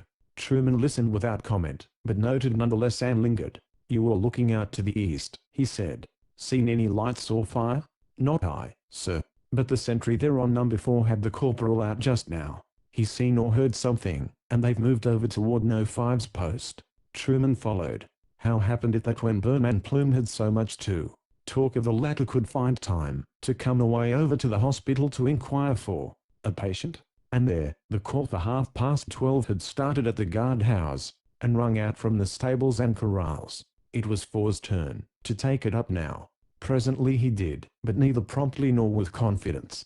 There were new men on the relief just down from Fort Whipple and strange to Sandy and its surroundings, but surely, said Truman, they should not have been assigned to 4 and 5, the exposed or dangerous posts, so long as there were other men, old-timers at Sandy, to take these stations. No. 4's Allswell sounded more like a wail of remonstrance at his loneliness and isolation. It was a new voice too, for in those days officers knew not only the face, but the voice, of every man in the little command, and could Truman be mistaken, he thought he heard a subdued titter from the black shadows of his own quarters, and turned his course thither to investigate. 5's shout went up at the instant, loud, confident, almost boastful, as though in rebuke of 4's timidity, and, as Truman half expected, there was the corporal of the guard leaning on his rifle, close to the veranda steps, and so absorbed he never heard the officer approach until the lieutenant sharply hailed, "Who's that on number 4? One of C Company's fellas, sir," answered the watcher, coming to his senses and attention at the instant. "Just down from Prescott, and thinks he sees ghosts or Indians every minute. Nearly shot one of the hounds a moment ago. You shouldn't put him on that post." "I didn't, sir," was the prompt rejoinder. "To ask the sergeant. He said 'twould do him good, but the man's really scared, Lieutenant. Thought I'd better stay near him a bit." Across the black and desolate ruin of Blakely's quarters, and well out on the northward mesa, they could dimly discern the form of the unhappy sentry pacing uneasily along his lonely beat, pausing and turning every moment, as though fearful of crouching assailant. Even among these veteran infantrymen left at Sandy, that northeast corner had had an uncanny name ever since the night of Pat Mullins's mysterious stabbing. Many a man would gladly have shunned sentry duty at that point, but none e'er confessed to it.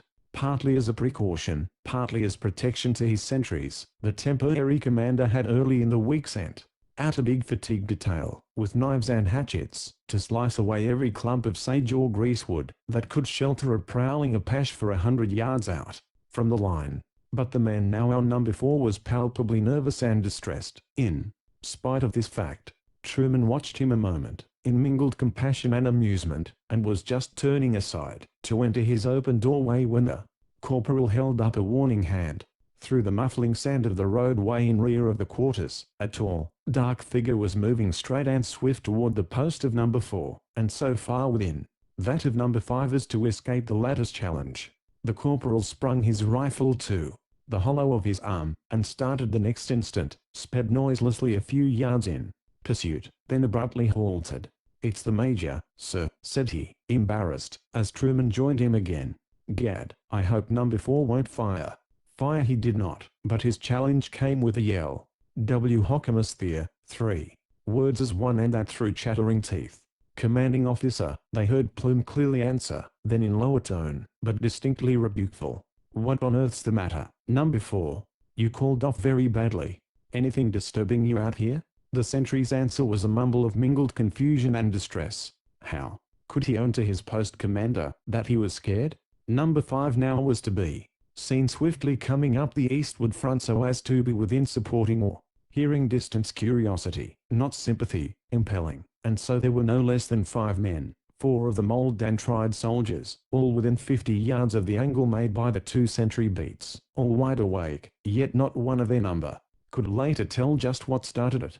All on a sudden, down in Sudsville, down among the southward quarters of the line, the hounds went rushing forth, barking and baying excitedly, one and all heading for the brink of the eastward mesa, yet halting short, as though afraid to approach it nearer, and then, darting up and down, barking, sniffing, challenging angrily, they kept up their fierce alarm. Somebody or something was out there in the darkness, perhaps at the very edge of the bluff, and the dogs dared go no further. Even when the corporal, followed by number 5, came running down the post, the hounds hung back, bristling and savage, yet fearful. Corporal Foot cocked his rifle, and went crouching forward, through the gloom, but the voice of the major was heard. Don't go out there, Corporal. Call for the guard, as he hurried into his quarters in search of his revolver. Truman by this time had run for his own arms, and together they reappeared on the post of number 5, as a sergeant, with half a dozen men, came panting from across the parade, swift running to the scene. No 4 would have it that there were Indians, or somebody skulking about him. When I was examining him a moment ago, said Plume hurriedly. Shut up, you brutes. He yelled angrily at the nearest hounds. Scatter your men forward there, Sergeant, and see if we can find anything. Other men were coming too, by this time, and a lantern was dancing out from Dotty's quarters. Burn, pyjama clad and in slippered feet, shuffled out to join the party as the guard, with rifles at ready, bored their way out to the front, the dogs still suspiciously sniffing and growling. For a moment or two no explanation offered. The noise was gradually quieting down. Then from far out to the right front rose the shout, "Come here, with that lantern." And all hands started at the sound. Old Shaughnessy, Saddler Sergeant, was the first on the spot with the light. All Sudsville seemed up and astir. Some of the women, even, had begun to show at the narrow doorways. Corporal Foot and 2 of the guard were bending over some object huddled in the sand. Together they turned it over, and tugged it into semblance of human shape, for the thing had been shrouded in what proved to be a ragged cavalry blanket, senseless, yet feebly breathing and moaning, half-clad in tattered skirt and a coarsely made camise such as was worn by peon women of the humblest class, with blood-stained bandages concealing much of the face and head. A young Indian woman was lifted toward the light. A soldier started on the run for Dr. Graham, another to the laundresses' homes for water. Others, still, with the lanterns now coming flitting down the low bluff, began searching through the sands for further sign, and found it within the minute sign of a shod horse, and of moccasined feet, moccasins not of Tonto, but of Yuma make, said Byrne, after a moment's survey. Rough, yet tender, hands bore the poor creature to the nearest shelter. Shaughnessy's quarters. Keen eager eyes, and bending forms followed hoof and footprints to the ford. 2 Indians, evidently, had lately issued, dripping, from the stream, one leading an eager horse, for it had been dancing sidewise as they neared the post, the other, probably sustaining the helpless burden on its back. 2 Indians had then re-entered the swift waters, almost at the point of emergence, one leading a reluctant, resisting animal, for it had struggled and plunged, and set its 4 feet against the effort. The other Indian had probably mounted as they neared the brink. Already they must be a good distance away on the other side, rendering pursuit probably useless. Already the explanation of their coming was apparent. The woman had been hurt or wounded when far from her tribe, and the Indians with her were those who had learned the white man's ways, knew that he warred not on women, and would give this stricken creature care and comfort, food and raiment, and relieve them of all such trouble. It was easy to account for their bringing her to Sandy, and dropping her at the white man's door, but how came they by shod horse, that knew the spot and strove to break from them at the stables, strove hard against again being driven away? Mrs. Shaughnessy, volubly haranguing all within hearing as the searchers returned from the fort, was telling how she was lying awake, worrying about Nora and Pat Mullins and the boys that had gone afield, owing her 6 weeks' wash, when she heard a dull tramping like, and what sounded like horses stifled squeal. Doubtless the leading Indian had gripped the nostrils to prevent the eager neigh, and then, said she, all the dogs roused up and rushed out, howling. And then came a cry from within the humble doorway, where merciful hands were ministering to the suffering savage, and Plume started at the sound, and glared at Byrne, and men stood hushed, and startled and amazed, for the voice was that of Nora and the words were strange indeed. For the love of heaven, look what she had in her girdle. Sure it's Lisa's own scarf, I tell ye, the French woman at the Major's. And Byrne thought it high time to enter and take possession. Chapter 18. A stranger going. The first faint flush of dawn, a little train of pack mules, with the rations for the beleaguered command at Sunset Pass, was started on its stony path. Once out of the valley of the Beaver, it must clamber over range after range and stumble through deep and tortuous canyons.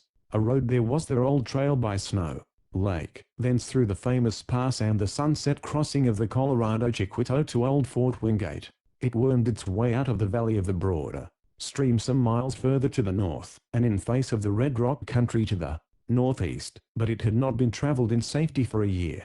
Both Byrne and Plume believed it beset with peril, watched from ambush by invisible foes who could be relied upon to lurk in hiding until the train was within easy range, then, with sudden volley, to pick off the officers and prominent sergeants, and, in the inevitable confusion, aided by their goat-like agility, to make good their escape. 30 sturdy soldiers of the infantry under a veteran captain marched as escort, with Plume's orders to push through to the relief of Sergeant Brewster's command, and to send back Indian runners with full account of the situation. The relief of Wren's company accomplished, the next thing was to be a search for Wren himself, then a determined effort to find Blakely, and all the time, to keep a lookout for Sanders's troop that must be somewhere north of Chevellin's Fork, as well as for the 2 or 3 little columns that should be breaking their way through the unblazed wilderness, under the personal direction of the general himself. Captain Stout and his party were out of sight up the Beaver before the red eye of the morning came peering over the jagged heights to the east, and looking in upon a garrison, whose eyes were equally red and bleary through lack of sleep, a garrison worn and haggard through anxiety and distress, gravely augmented by the events of the night. All Sandy had been up and astir within 5 minutes after Nora Shaughnessy's startling cry, and all Sandy asked with bated breath the same question: how on earth happened it that this wounded waif of the Apaches, this unknown Indian girl, dropped senseless at their doorway in the dead hours of the night, should have in her possession the very scarf worn by Mrs. Plume's nurse companion, the Frenchwoman Elise, and she came forth with her mistress, to drive away from Sandy, as was her hope, forever. Prominent among those who had hastened down to Sudsville, after the news of this discovery had gone buzzing through the line of officers' quarters, was Janet Wren. Kate Sanders was staying with Angela, for the girls seemed to find comfort in each other's presence and society. Both had roused at sound of the clamor, and were up, and half-dressed when a passing hospital attendant hurriedly shouted to Miss Wren the tidings. The girls too would have gone, but Aunt Janet sternly bade them remain indoors. She would investigate, she said, and bring them all information.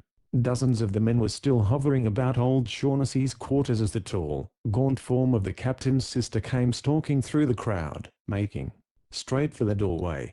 The 2 senior officers, Byrne and Plume, were, in low tones, interrogating Nora.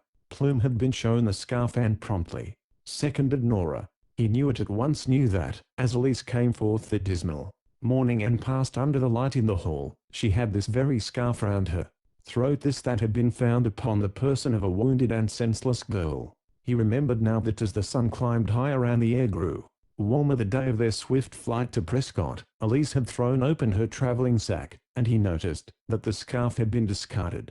He did not see it anywhere about the Concord, but that proved nothing. She might easily have slipped it into her bag, or under the cushions of the seat. Both he and Byrne, therefore, watched with no little interest when, after a brief glance at the feverish and wounded Indian girl, moaning in the cot in Mrs. Shaughnessy's room, Miss Wren returned to the open air, bearing the scarf with her. One moment she studied it, under the dull gleam of the lantern of the sergeant of the guard, and then slowly spoke. Gentlemen, I have seen this worn by Elise and I believe I know how it came to find its way back here, and it does not brighten the situation. From our piazza, the morning of Major Plume's start for Prescott, I could plainly see Downs hanging about the wagon. It started suddenly, as perhaps you remember, and as it rolled away something went fluttering to the ground behind. Everybody was looking after the Concorde at the moment, everybody but Downs, who quickly stooped, picked up the thing, and turned hurriedly away. I believe he had this scarf when he deserted, and that he has fallen into the hands of the Apaches. Byrne looked at the post commander without speaking. The color had mounted one moment to the major's face, then left him pallid as before. The hunted, haggard, weary look about his eyes had deepened. That was all. The longer he lived, the longer he served about this woebegone spot in mid-Arizona, the more he realized the influence for evil that handmaid of Shaitan seemed to exert over his vain, shallow, yet beautiful and beloved wife. Against it he had wrought and pleaded in vain. Elise had been with them since her babyhood, was his wife's almost indignant reply. Elise had been faithful to her, devoted to her all her life. Elise was indispensable, the only being that kept her from going mad with homesickness and misery in that God-forsaken clime. Sobs and tears wound up each interview, and, like many a stronger man, Plume had succumbed. It might, indeed, be cruel to rob her of Elise, the last living link that bound her to the blessed memories of her childhood, and he only mildly strove to point out to her how oddly, yet persistently, her good name had suffered through the words and deeds of this flighty, melodramatic Frenchwoman. Something of her baleful influence he had seen and suspected before ever they came to their exile, but here at Sandy, with full force he realized the extent of her machinations. Clarice was not the woman to go prowling about the quarters in the dead hours of the night, no matter how nervous and sleepless at home. Clarice was not the woman to be having backdoor conferences with the servants of other households, much less the striker of an officer with whose name hers, as a maiden, had once been linked. He recalled with a shudder the events of the night that sent the soldier Mullins to hospital, robbed of his wits, if not of his life. He recalled with dread the reluctant admissions of the doctor, and of Captain Wren, sleepwalking. Indeed, Clarice never elsewhere at any time had shown somnambulistic symptoms. It was Elise beyond doubt, who had lured her forth for some purpose he could neither foil nor fathom. It was Elise who kept up this discreditable and mysterious commerce with Downs, something that had culminated in the burning of Blakely's home, with who knows what evidence, something that had terminated only with Downs's mad desertion and probable death. All this and more went flashing through his mind as Miss Wren finished her brief and significant story, and it dawned upon him that, whatever it might be to others, the death of Downs to him, and to her whom he loved, and whose honor he cherished, was anything but a calamity, a thing to mourn.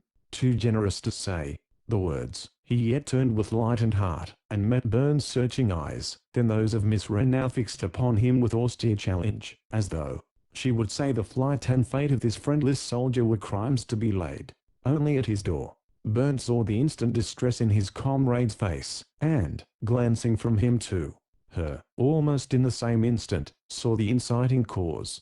Byrne had one article of faith if he lacked the needful 39. Women had no place in official affairs, no right to meddle in official matters, and what he said on the spur of his rising resentment was intended for her, though spoken to him. So Downs skipped eastward, did he, and the Apaches got him? Well, Plume, that saves us a hanging. And Miss Wren turned away in wrath unspeakable. That Downs had skipped eastward received further confirmation with the coming day, when Wales Arnold rode into the fort from a personally conducted scout up the Beaver. Riding out with Captain Stout's party, he had paid a brief visit to his, for the time, abandoned ranch, and was surprised to find there, unmolested, the 2 persons and all the property he had left the day he hurried, wife and household, to the shelter of the garrison. The 2 persons were half-breed Jose and his Hualpay squaw. They had been with the Arnolds 5 long years, were known to all the Apaches, and had ever been in highest favor with them because of the liberality with which they dispensed the largesse of their employer. Never went an Indian empty-stomached from their door. All the stock Wales had time to gather he had driven into Sandy. All that was left Jose had found and corralled. Just one quadruped was missing: Arnold's old Mustang. Saddler, Dobbin. Jose said he had been gone from the first, and with him an old bridle and saddle. No Indian took him, said he. It was a soldier. He had found government boot tracks in the sand. Then Downes and Dobbin had gone together, but only Dobbin might they ever look to see again.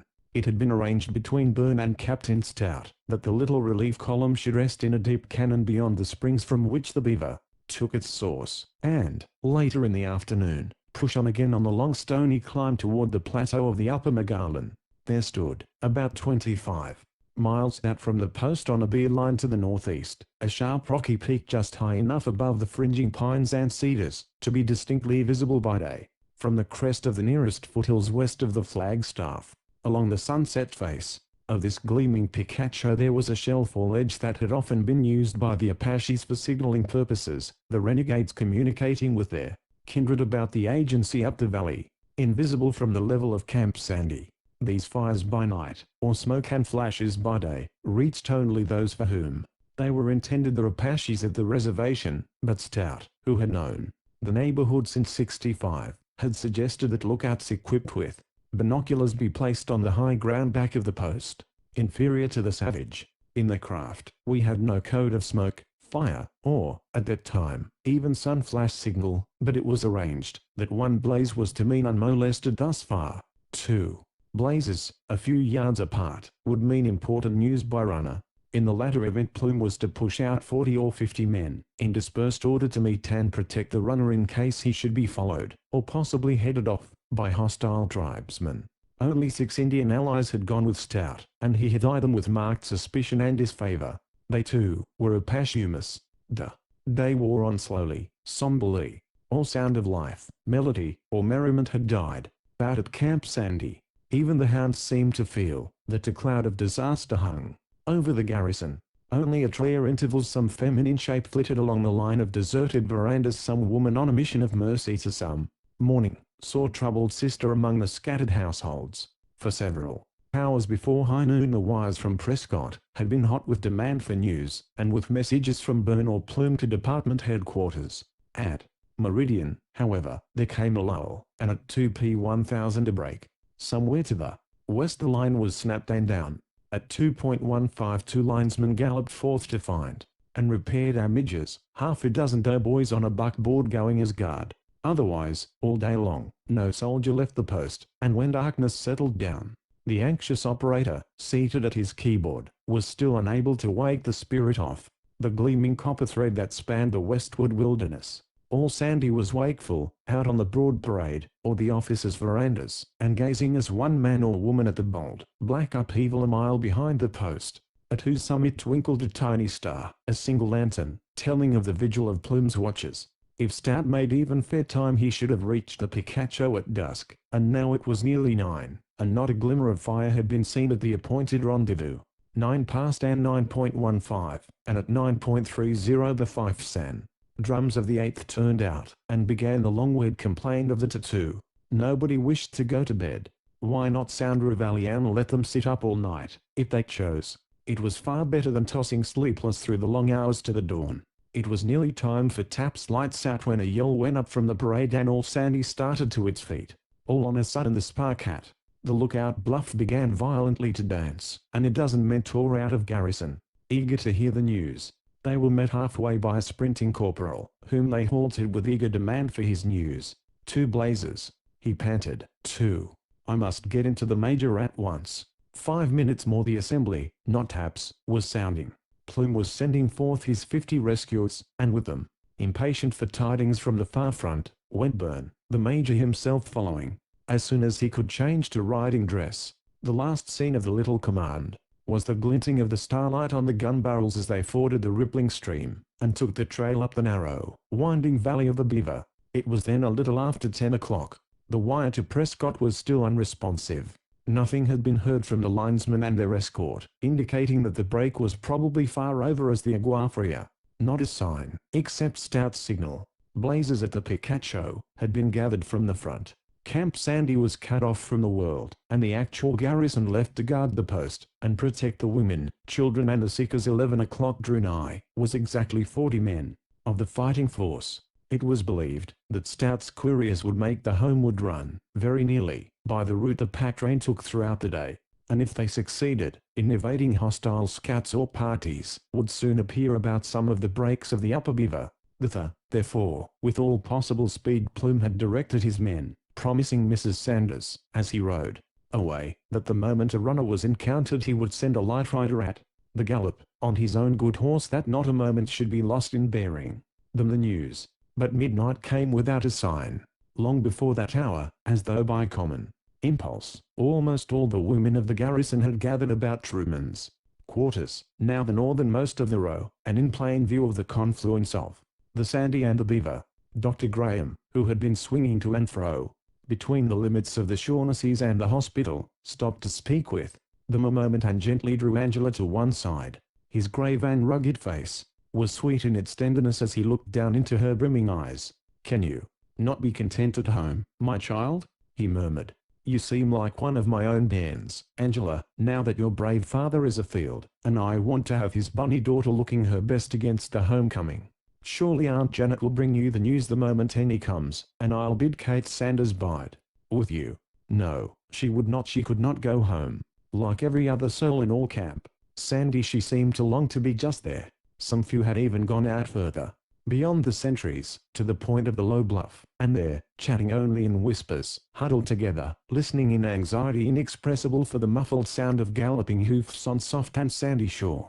No, she dare not, for within the four walls of that little white room, what dreams and visions had the girl not seen, and, wakening shuddering, had clung to faithful Kate, and sobbed her heart out in those clasping, tender loyal arms. No beauty, indeed, was Kate, as even her fond mother ruefully admitted, but there was that in her great, gentle, unselfish heart that made her beloved by one and all. Yet Kate had pleaded with Angela in vain. Some strange forceful mood had seized the girl and steeled and strengthened her against even Janet Wren's authority. She would not leave the little band of watchers. She was there when, toward 12:30, at last the message came. Plume's own horse came tearing through the flood, and panting, reeking, trembling into their midst, and his rider, little Fife Lanigan, of Company C, sprang from saddle and thrust his dispatch into Truman's outstretched hand, with women and children crowding about him, and men running to the scene. From every side, by the light of a lantern held in a soldier's shaking hand, he read aloud the contents. Bivouac at Picacho, 9p 1000. CO Camp Sandy. Reached this point after hard march, but no active opposition. At 8 p.m. first party sent to build fire on ledge, driven in by hostiles.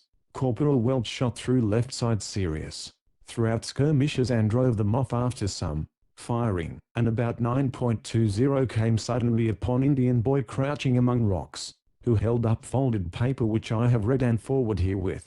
We shall, of course, turn towards Snow Lake, taking boy's guide. March at 3 a.m. will do. Everything possible to reach Wren on time. Signed, Stout, commanding. Within was another slip, grimy and with dark stains, and Truman's voice well nigh failed him as he read. November th. CO Camp Sandy. Through a friendly Apache, who was with me at the reservation, I learned that Captain Wren was lying wounded, cut off from his troop, and with only 4 of his men, in a cannon southwest of Snow Lake. With Indian for guide we succeeded reaching him second night, but are now surrounded, nearly out of ammunition and rations. 3 more of our party are wounded and 1 trooper, Kent, killed. If not crushed, can hold out perhaps 3 days more, but Wren sorely needs surgical aid. Signed, Blakely. That was all. The bugologist with his 1 orderly, and apparently without the Apache Yuma scouts, had gone straightway to the rescue of Wren. Now all were cut off and surrounded by a wily foe that counted on, sooner or later, overcoming and annihilating them, and even by the time the Indian runner slipped out, some faithful spirit won by Blakely's kindness and humanity when acting agent, the defense had been reduced just 1/2. Thank God that Stout with his supplies and stalwart followers was not more than 2 days' march away, and was going straightway to the rescue. It was nearly 2 when Plume and his 1/2 came drifting back to the garrison, and even then some few of the watchers were along the bluff. Janet Wren, having at last seen pale-faced silent Angela to her room and bed, with Kate Sanders on guard, had again gone forth, to extract such further information as Major Plume might have. Even at that hour men were at work in the corrals, fitting saddles to half a dozen spare horses, about all that were left at the post. And Miss Wren learned that Colonel Byrne, with an orderly or two, had remained at Arnold's ranch, that Arnold himself, with 6 horsemen from the post, was to set forth at 4, join the colonel at dawn, and together all were to push forward on the trail of Stout's command, hoping to overtake them by nightfall. She whispered this to sleepless Kate on her return to the house, for Angela, exhausted with grief and long suspense, had fallen, apparently, into deep and dreamless slumber. But the end of that eventful night was not yet. Arnold and his sextet slipped away soon after 4 o'clock, and about 4:50 there came a banging at the Major's door. It was the telegraph operator. The wire was patched at last, and the first message was to the effect that the guard had been fired on in Cherry Creek Cannon, that Private Forrest was sorely wounded, and lying at Dick's deserted ranch, with 2 of their number to care for him. Could they possibly send a surgeon at once? There was no one to go but Graham. His patients at the post were doing fairly well, but there wasn't a horse for him to ride. "No matter," said he, "I'll borrow Punch. He's needing exercise these days." So Punch was ordered man-saddled and brought forthwith. The orderly came back in 10 minutes. "Punch ain't there, sir," said he. "He's been gone over half an hour." "Gone? Gone where? Gone how?" asked Graham in amaze. "Gone with Miss Angela, sir. She saddled him herself, and rode away not 20 minutes after Arnold's party left. The sentries say she followed up the Beaver." Chapter 19. Besieged. D. Deep down in a ragged cleft of the desert, with shelving rock and giant boulder on every side, without a sign of leaf, or sprig of grass, or tendril of tidy creeping plant, a little party of haggard, hunted men lay in hiding, and in the silence of exhaustion and despond, awaiting the inevitable. Bulging outward overhead, like the counter of some huge battleship, a great mass of solid granite heaved unbroken above them, forming a recess or cave, in which they were secure against arrow, shot, or stone from the crest of the lofty, almost vertical walls of the vast and gloomy cannon.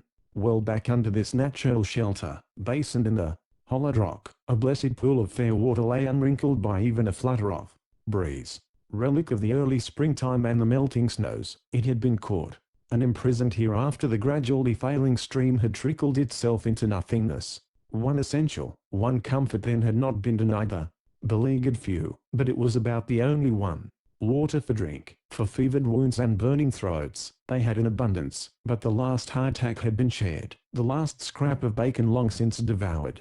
Of the once abundant rations only coffee grains were left. Of the cartridge-crammed thimble belts, with which they had entered the cannon and the Apache trap, only 3 contained so much as a single copper cylinder, stopped by its forceful lead. These 3 belonged to troopers, 2 of whom, at least, would never have use for them again.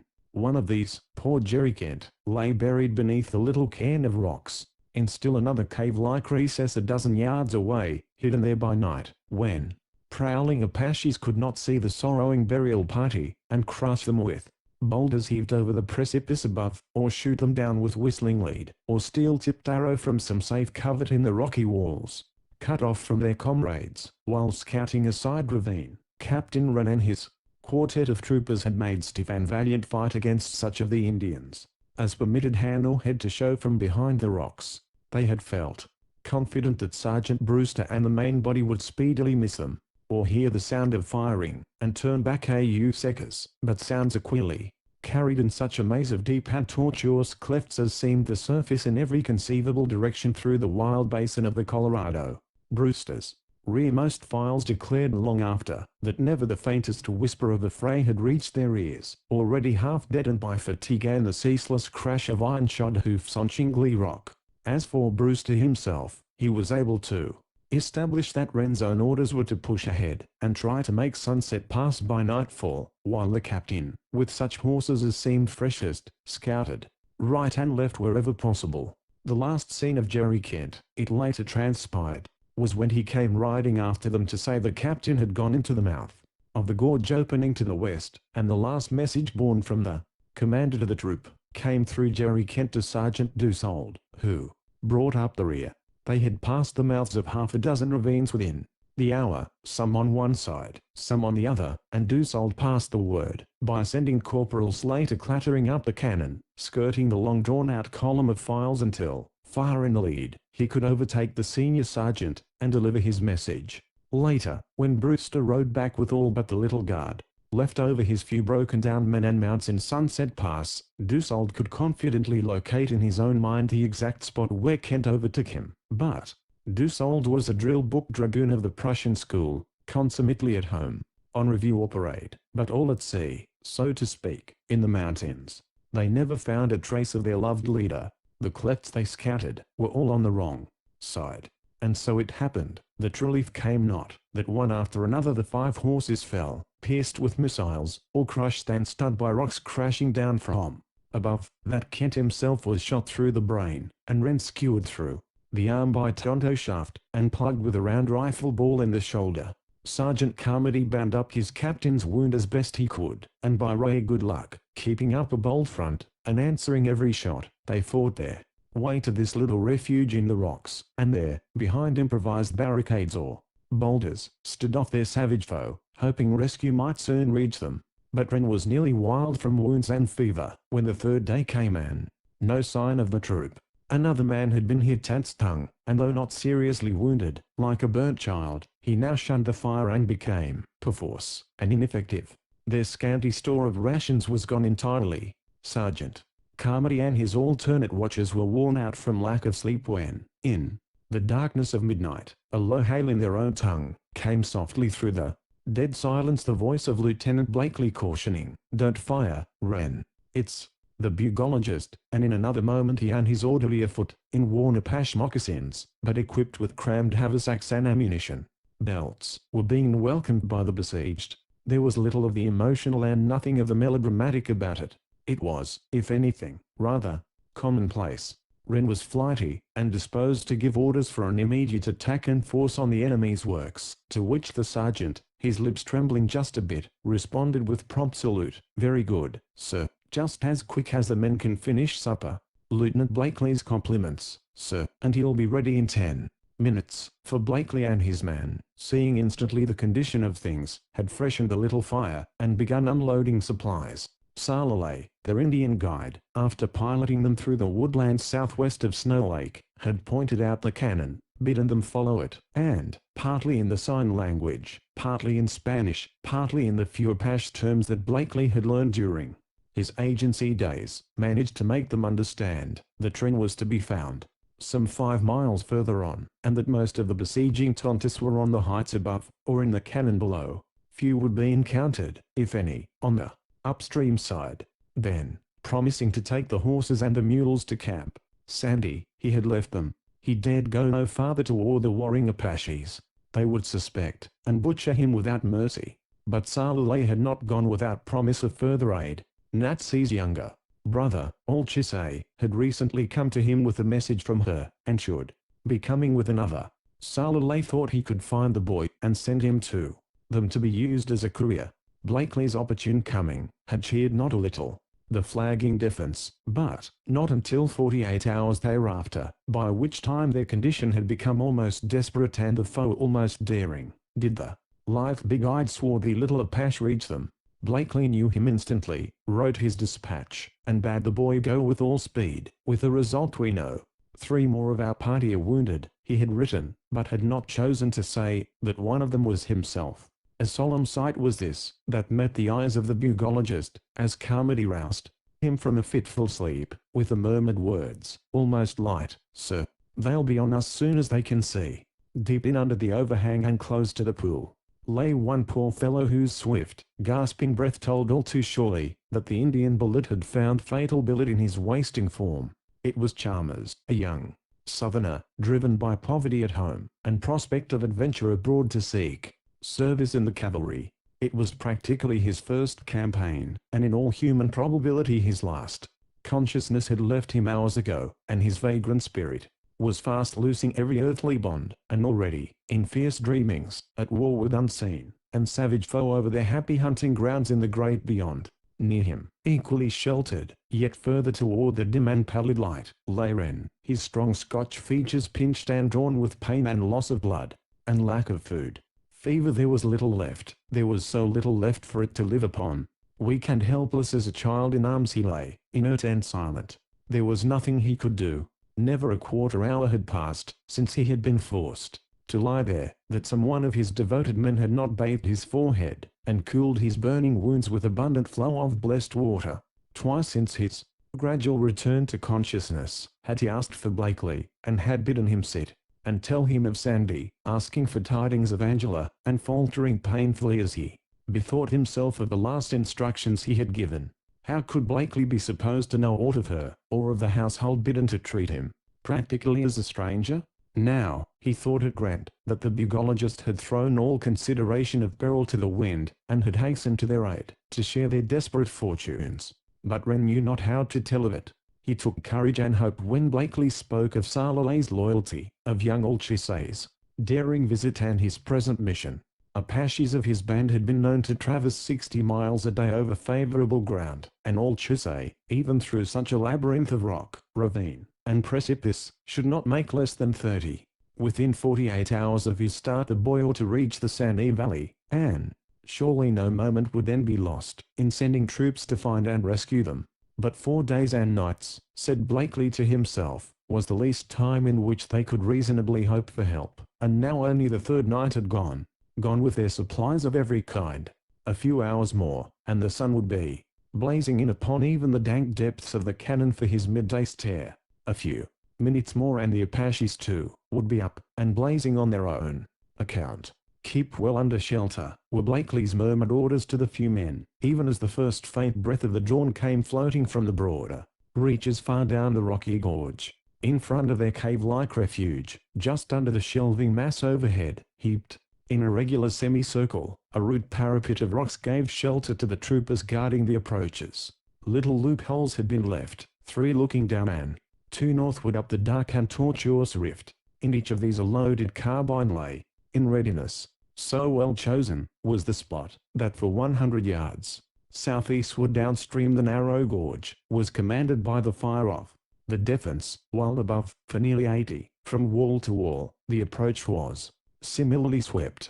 No rush was therefore possible on part of the Apaches without every probability of their losing 2 or 3 of the foremost. The Apache lacks the magnificent daring of the Sioux or Cheyenne. He is a fighter from ambush. He risks nothing for glory's sake. He is a monarch in craft and guile, but no hero in open battle. For nearly a week now, day after day, the position of the defenders had been made almost terrible by the fierce bombardment to which it had been subjected, of huge stones or boulders sent thundering down the almost precipitous walls, then bounding from ledge to ledge, or glancing from solid, sloping face diving, finally, with fearful crash into the rocky bed at the bottom, sending a shower of fragments hurtling in every direction, oft dislodging some section of parapet, yet never reaching the depths of the cave. Add to this nerve-wracking siege work the instant, spiteful flash of barbed arrow, or zip and crack of bullet when hat or hand of one of the defenders was for a second exposed, and it is not difficult to fancy the wear and tear on even the stoutest heart and the depleted little band. The fight in the cannon, the fight in the cannon, and still they set their watch, and steeled their nerves, and in dogged silence took their station as the pallid light grew roseate on the cliffs above them, and with dull and wearied, yet wary, eyes, each soldier scanned every projecting rock or point that could give shelter to lurking foe, and all the time the brown muzzles of the carbines were trained low along the stream bed. No shot could now be thrown away at frowsy turban, or flaunting rag along the cliffs. The rush was the one thing they had to dread and drive back. It was God's mercy the Apache dared not charge in the dark. Lighter grew the deep gorge and lighter still, and soon in glorious radiance the morning sunshine blazed on the lofty battlements far overhead, and every moment the black shadow on the westward wall, visible to the defense long rifle shot southeastward, gave gradual way before the rising day god, and from the broader open reaches beyond the huge granite shoulder, around which wound the cannon, and from the sunkest heights, a blessed warmth stole softly in, grateful, inexpressibly to their chilled and stiffened limbs. And still, despite the growing hours, neither shot nor sign came from the accustomed haunts of the surrounding foe. 6 o'clock was marked by Blakely's watch. 6 o'clock and 7, and a low moan from the lips of poor young Chalmers, or the rattle of some pebble dislodged by the foot of crouching guardian, or some murmured word from man to man, some word of wonderment at the unlooked-for lull in Apache siege. Operations was the only sound to break the almost death-like silence of the morning. There was one other, far up among the stunted, shriveled pines and cedars that jutted from the opposite heights. They could hear at intervals a weird, mournful note, a single whistling call in dismal minor, but it brought no new significance. Every day of their undesired and enforced sojourn, every hour of the interminable day, that raven-like, hermit bird of the Sierras had piped his unmelodious signal to some distant feathered fellow, and set a chill to the heart of more than one war-tried soldier.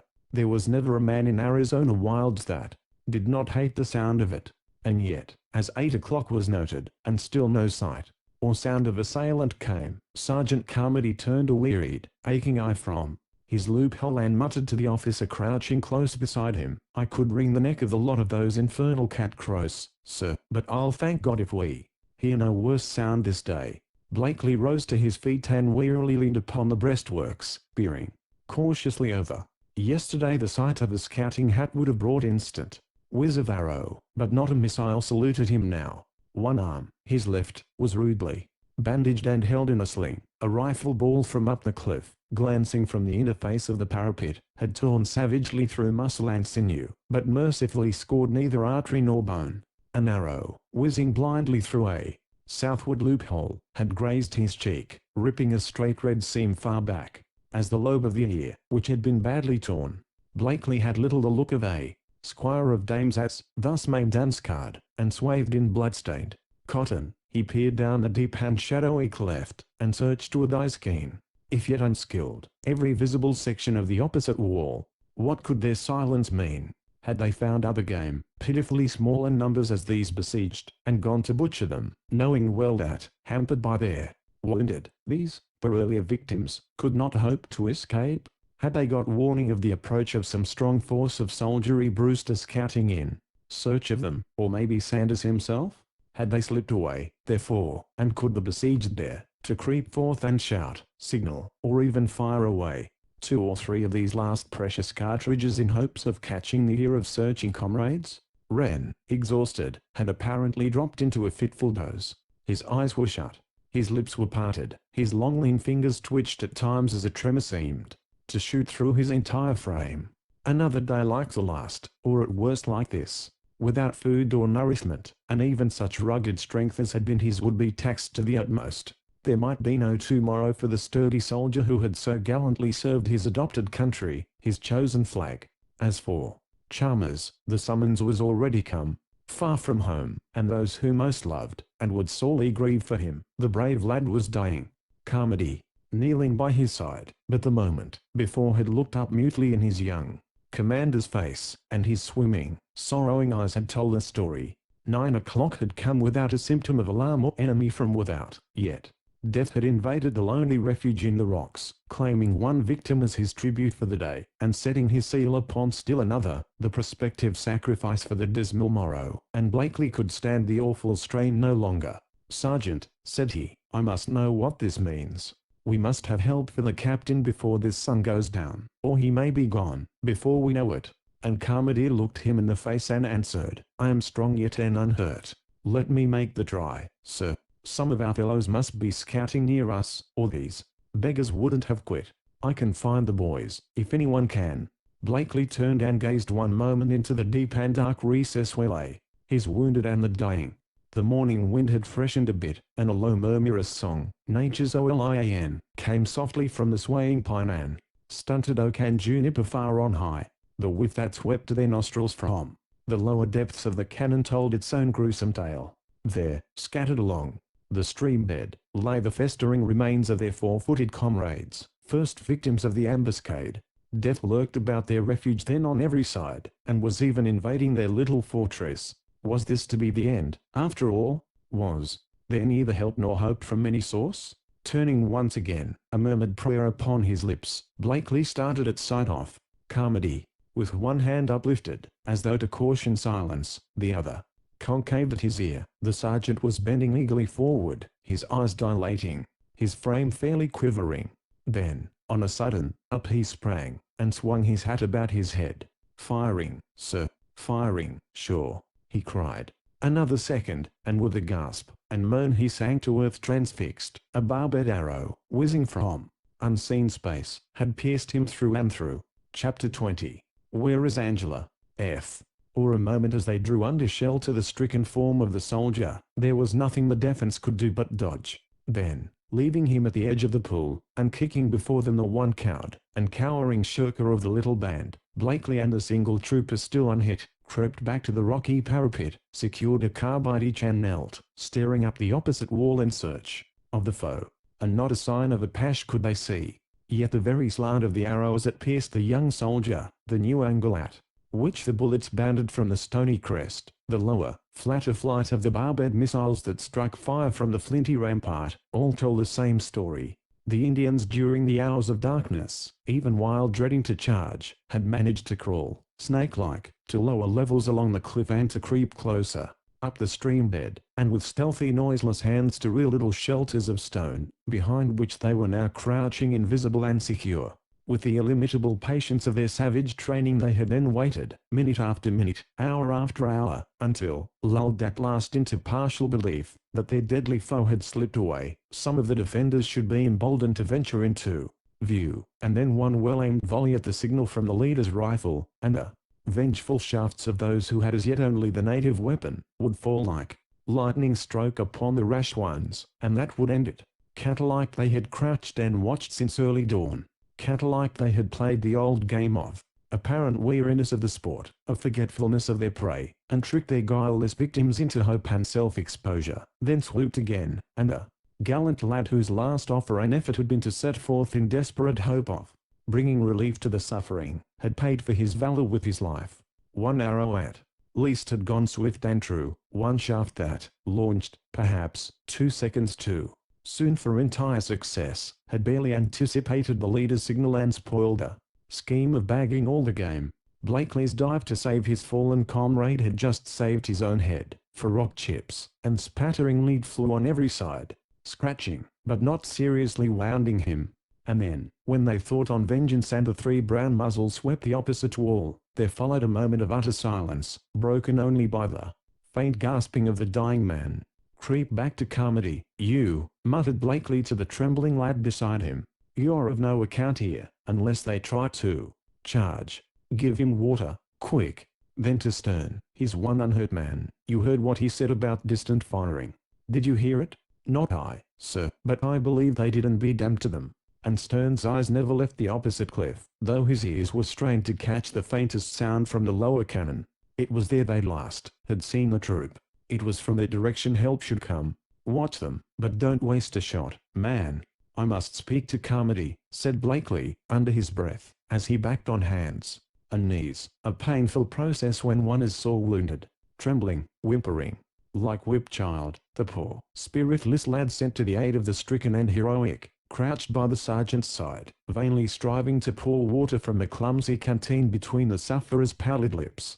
Carmody presently sucked eagerly at the cooling water, and even in his hour of dissolution seemed farther, stronger, sturdier. The two seemed to feel so infinite a pity for his shaken comrade. Bleeding internally, as was evident, transfixed by the cruel shaft, they did not dare attempt to withdraw, even if the barbed steel would permit, and drooping fainter with each swift moment, he was still conscious, still brave and uncomplaining.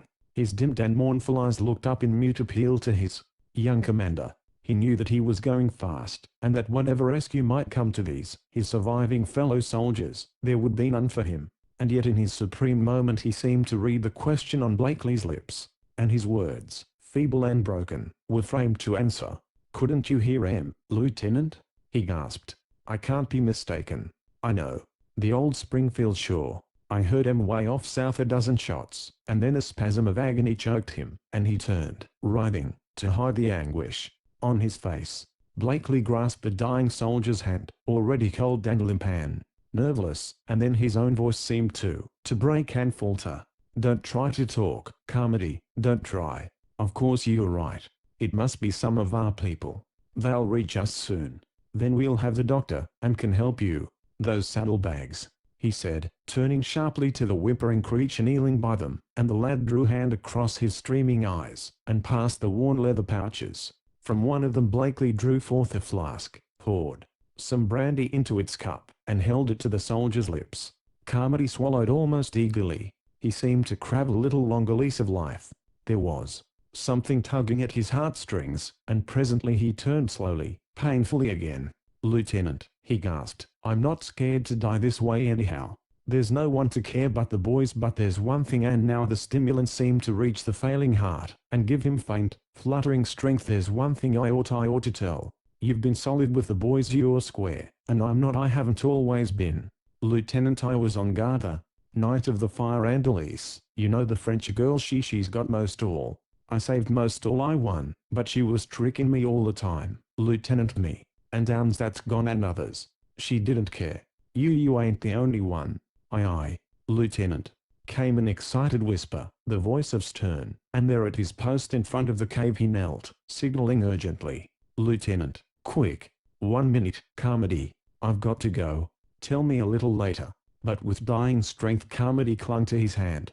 "I must tell you, Lieutenant, now. It wasn't Downes's fault. She made. Lieutenant, quick, for God's sake. They are coming," cried the voice of the German soldier at the wall, and wrenching his wrist from the clasp of the dying man, Blakely sprang recklessly to his feet, and to the mouth of the cave, just as Stern's carbine broke the stillness with resounding roar. Half a dozen rifles barked their instant echo among the rocks. From up the hillside rose a yell of savage hate and another of warning. Then from behind their curtaining rocks half a dozen dusky forms, their dirty white breech clouds streaming behind them, sprang suddenly into view and darted, with goat-like ease and agility, zigzagging up the eastward wall. It was a foolish thing to do, but Blakely followed with a wasted shot, aimed one-handed from the shoulder, before he could regain command of his judgment. In 30 seconds the cliff was as bare of Apaches as, but the moment before it had been dotted. Something, in the moment when their savage plans and triumph seemed secure, had happened to alarm the entire party. With warning shouts and signals they were scurrying out of the deep ravine, scattering, apparently, northward. But even as they fled to higher ground there was order and method in their retreat. While several of their number clambered up the steep, an equal number lurked in their covert, and Blakely's single shot was answered instantly by half a dozen, the bullets striking and splashing on the rocks, the arrows bounding or glancing furiously. Stern ducked within bout of the storm. Blakely, flattening like hunted squirrel close to the parapet, flung down his empty carbine, and strove to reach another, lying loaded at the southward loophole, and at the outstretched hand there whizzed an arrow from aloft whose guiding feather fairly seared the skin, so close came the barbed messenger. Then, up the height, rang out a shrill cry, some word of command in a voice that had a familiar tang to it, and that was almost instantly obeyed, for, under cover of sharp well-aimed fire from aloft, from the shelter of projecting rock or stranded boulder, again there leaped into sight a few scattered, sinewy forms that rushed in bewildering zigzag up the steep, until safe beyond their supports, when they, too, vanished, and again the cliff stood barren of Apache foemen as the level of the garrison prayed.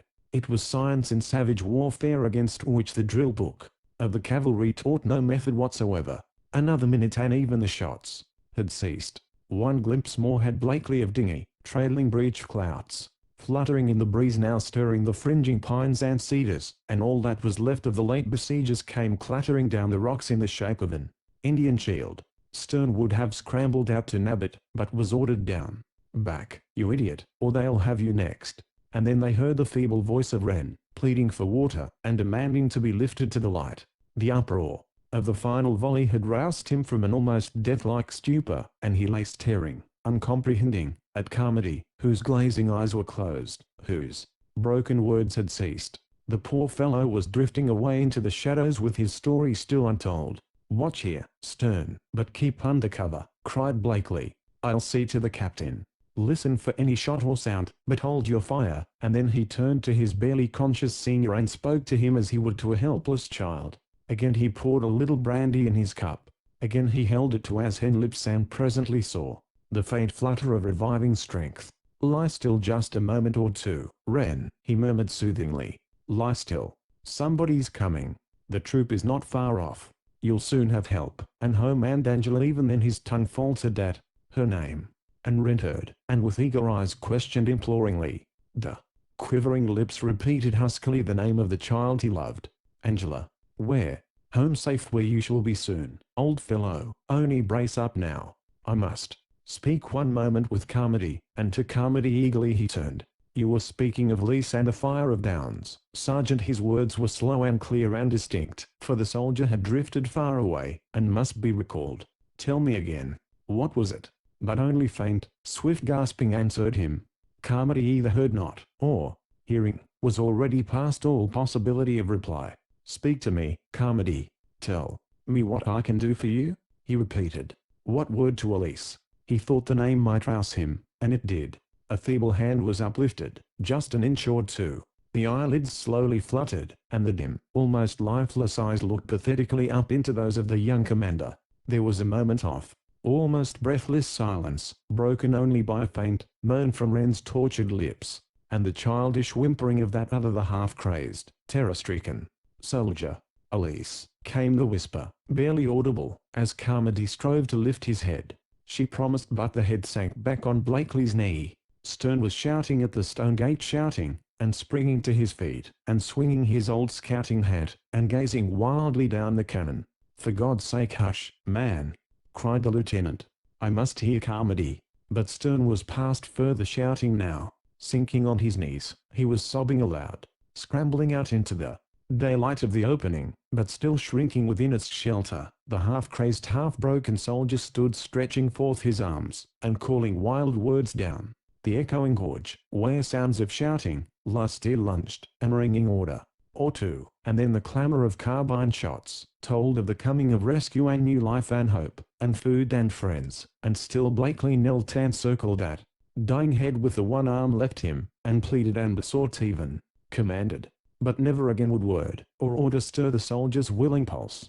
The sergeant and his story had drifted together beyond the vale, and Blakely, slowly rising, found the lighted entrance swimming dizzily about him, first level, and then upended, found himself sinking, whither he neither knew nor cared, found the cannon filling with many voices, the sound of hurrying feet, and then off many rushing waters, and then how was it that all was dark without the cave, and lighted lantern lighted here within? They had had no lantern, no candle. Here were both, and here was a familiar face, old Heartburns bending reassuringly over Anne, and someone was. Why, where was Carmody?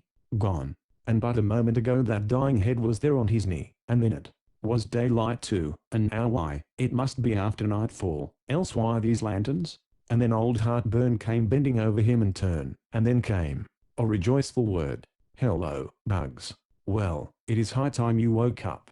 Here, take a swig of this. Blakely drank and sat up presently, dazed, and Heartburn went on with his cheery talk. One of you men out there call Captain Stout. Tell him Mr. Blakely's up, and asking for him, and, feeling presently a glow of warmth coursing in his veins, the bugologist roused to a sitting posture, and began to mumble questions. And then a burly shadow appeared at the entrance, black against the ruddy firelight in the cannon without, where other forms began to appear. Down on his knee came Stout to clasp his one available hand and even clap him on the back, and send unwelcome jar through his fevered, swollen arm. Good boy, Bugs.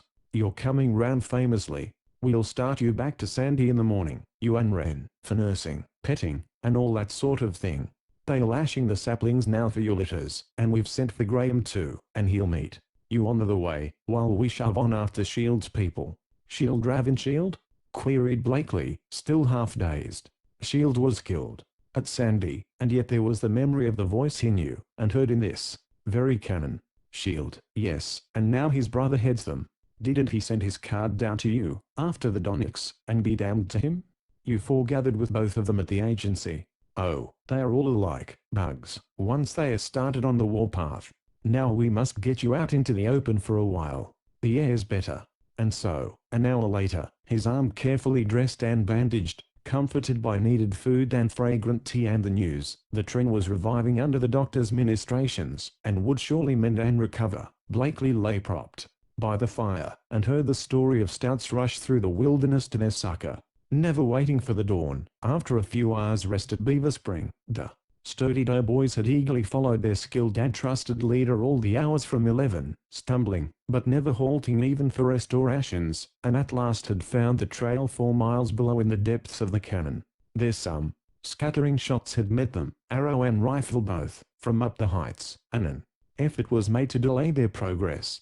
Wearied and footsore though were his men, they had driven the scurrying foe from rock to rock, and then, in a lull that followed, had heard the distant sound of firing that told them whither to follow on. Only one man, Stern, was able to give them coherent word or welcome when at last they came, for Chalmers and Carmody lay dead, Wren in a stupor, Blakely in a death-like swoon, and that poor chap yonder loony and hysterical as a crazy man. Thank God they had not, as they had first intended, waited for the break of day. Another dawn and Stout and most of his men had pushed on after the Apaches, and in quest of the troop at Sunset Pass. By short stages the soldiers left in charge were to move the wounded homeward. By noon these latter were halted under the willows by a little stream. The guards were busy filling canteens and watering pack mules, when the single sentry threw his rifle to the position off ready, and the gunlock clicked loud. Over the stony ridge to the west, full 1,000 yards away, came a little band of riders in single file, 4 men in all. Wren was sleeping the sleep of exhaustion. Blakely, feverish and excited, was wide awake. Mercifully the foreman never heard the first question asked by the leading rider Arnold, the ranchman, as he came jogging into the noonday bivouac. Stone, sergeant commanding, had run forward to meet and acquaint him with the condition of the rescued men. "Got there in time then, thank God," he cried, as wearily he flung himself out of saddle, and glanced quickly about him. There lay Wren, senseless and still between the lashed ribs of his litter. There lay Blakely, smiling feebly and striving to hold forth a wasted hand, but Arnold saw it not. Swiftly his eyes flitted from face to face, from man to man, then searched the little knot of mules, sidelined and nibbling at the stunted herbage in the glen. "I don't see Punch," he faltered. Where's Miss Angela? Chapter 21. Our Vanished Princess. Hen came a story told in fierce and excited whisperings. Arnold the speaker, prompted sometimes by his companions, Stone, and the few soldiers grouped about him, or stricken and dismayed. Blakely had started up from his litter, his face white with an awful dread, listening in wordless agony. At 6 the previous morning, loping easily out from Sandy, Arnold's people had reached the ranch, and found the veteran colonel with his orderlies impatiently waiting for them. These latter had had abundant food and coffee, and the colonel was fuming with impatience to move, but Arnold's people had started on empty stomachs, counting on a hearty breakfast at the ranch. Jose could have it ready in short order. So Byrne, with his men, mounted and rode ahead on the trail of the infantry, saying the rest could overtake him before he reached the rocky and dangerous path over the first range. For a few miles the Beaver Valley was fairly wide and open. Not 20 minutes later, as Arnold's comrades sat on the porch on the north side of the house, they heard swift hoofbeats, and wondered who could be coming now. But, without an instant's pause, the rider had galloped by, and one of the men, hurrying to the corner of the ranch, was amazed to see the lithe slender form of Angela Wren speeding her pet pony like the wind up the sandy trail. Arnold refused to believe at first, but his eyes speedily told him the same story. He had barely a glimpse of her, before she was out of sight around a grove of willows up the stream. "Galloping to catch the colonel," said he, and such was his belief. Angela, he reasoned, had hastened after them to send some message of love to her wounded father, and had perhaps caught sight of the trio far out in the lead. Arnold felt sure that they would meet her coming back, sure that there was no danger for her, with Byrne and his fellows well out to the front. They finished their breakfast, therefore, reset their saddles, mounted and rode for an hour toward the Magallan, and still the pony tracks led them on, overlying those of the colonel's party. Then they got among the rocks, and only at intervals found hoof prints, but, far up along the range, caught sight of the 3 horsemen, and so kept on. It was after 10 when at last they overtook the leaders, and then, to their consternation, Angela Wren was not with them. They had neither seen nor heard of her, and Byrne was aghast when told that, alone and without a guide, she had ridden in among the foothills of those desolate pathless mountains. "The girl is mad," said he, "and yet it's like her to seek to reach her father." Instantly they divided forces to search for her.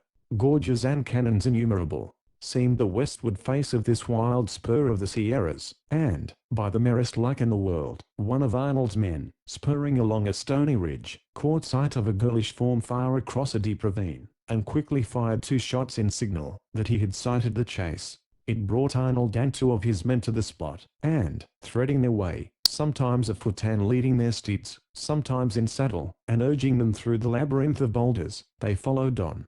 At noon they had lost not only all sight of her, but of their comrades, nor had they seen the latter since. Byrne and his orderlies, with 3 of the party that pulled out from Sandy with Arnold in the morning, had disappeared. Again and again they fired their Henrys, hoping for answering signal, or perhaps to attract Angela's attention. All doubt as to her purpose was now ended. Mad she might be, but determined she was, and had deliberately dodged past them at the Beaver, fearing opposition to her project. At 2, moreover, they found that she could trail as well as they, for among the stunted cedars at the crest of a steep divide, they found the print of the stout brogans worn by their infantry comrades, and, down among the rocks of the next ravine, crushed bits of hardtack by a tank in the hillside. She had stopped there long enough at least to water punch, then pushed on again. Once more they saw her, not 3 miles ahead at 4 o'clock, just entering a little clump of pines at the top of a steep acclivity. They fired their rifles, and shouted loud in hopes of halting her, but all to no purpose. Night came down and compelled them to bivouac. They built a big fire to guide the wanderers, but morning broke without sign of them, so on they went. For now, away from the rocks the trail was often distinct, and once again they found the pony hoof prints. And thank God. At 7 by Arnold's watch, among the breaks across a steep divide they found another tank, more crumbs, a grain sack with some scattered barley, more hardtack and the last trace of Angela. Arnold's hand shook, as did his voice, as he drew forth a little fluttering ribbon as would poor Enso loved to see binding his child's luxuriant hair. They reasoned she had stopped here to feed and water her pony, and had probably bathed her face, and flung loose her hair, and forgotten later the binding ribbon. They believed she had followed on after stout-eyed marching company. It was easy to trail. They counted on finding her, when they found her father, and now here lay Wren unconscious of her loss, and Blakely, realizing it all cruelly, feverishly realizing it, yet so weakened by his wounds as to be almost powerless to march, or mount and go in search of her. No question now as to the duty immediately before them. In 20 minutes the pack mules were again strapped between the saplings. The little command was slowly climbing toward the westward heights, with Arnold and 2 of his friends scouting the rough trail and hillsides, firing at long intervals, and listening in suspense almost intolerable for some answering signal. The other of their number had volunteered to follow Stout over the plateau toward the pass and acquaint him with the latest news. Indian signals beyond possibility of a doubt. Indian signals beyond possibility of a doubt. While the sun was still high in the heavens, far to the northward, they faintly heard, or thought they heard, 2 rifle shots. At 4 o'clock, as they toiled through a tangle of rock and stunted pine, Arnold, riding well to the front, came suddenly out upon a bare ledge from which he could look over a wide sweep of mountainside, stretching leagues to north and south, and his keen and practiced eye was greeted by a sight that thrilled him with dread, unspeakable dread, not for himself, or his convoy of wounded, but dread for Angela. Jutting from the dark fringe of pines along a projecting bluff, perhaps 4 miles away, little puffs or clouds of smoke, each separate and distinct, were sailing straight aloft in the pulseless air. Indian signals beyond possibility of doubt. Some Apaches, then, were still hovering about the range overlooking the broad valley of the Sandy. Some of the bands then were prowling in the mountains between the scouting troops and the garrison post. Some must have been watching this very trail, in hopes of intercepting couriers or stragglers. Some must have seen and seized poor Angela. He had sprung from saddle, and leveled his old field glass at the distant promontory. So absorbed in his search he did not note the coming of the little column. The litter bearing Blakely foremost of the 4 had halted close beside him, and Blakely's voice, weak and strained, yet commanding, suddenly startled him with demand to be told what he saw, and Arnold merely handed him the glass and pointed. The last of the faint smoke puffs was just soaring into space, making 4 still in sight. Blakely never even took the binocular. He had seen enough by the unaided eye. With uplifted hand the sergeant had checked the coming of the next litter, Wren's, and those that followed it. One of the wounded men, the poor lad crazed by the perils of the siege, was alert and begging for more water, but Wren was happily lost to the world in swoon or slumber. To the soldier bending over him, he seemed scarcely breathing. Presently they were joined by two of Arnold's party who had been searching out on the left flank. They too had seen, and the three were now in low-tone conference. Blakely for the moment was unnoted, forgotten.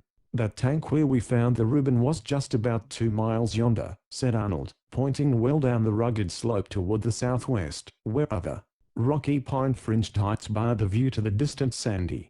"Surely the colonel or some of his fellows must be along here. Right ahead 100 yards or so, and fire a couple of shots." This to one of his men, who silently reined his tired bronco into the route trail among the pine cones and disappeared. The others waited. Presently came the half-smothered sound of a shot and a half-stifled cry from the rearmost litter. Every such shot meant new terror to that poor lad, but Wren never stirred.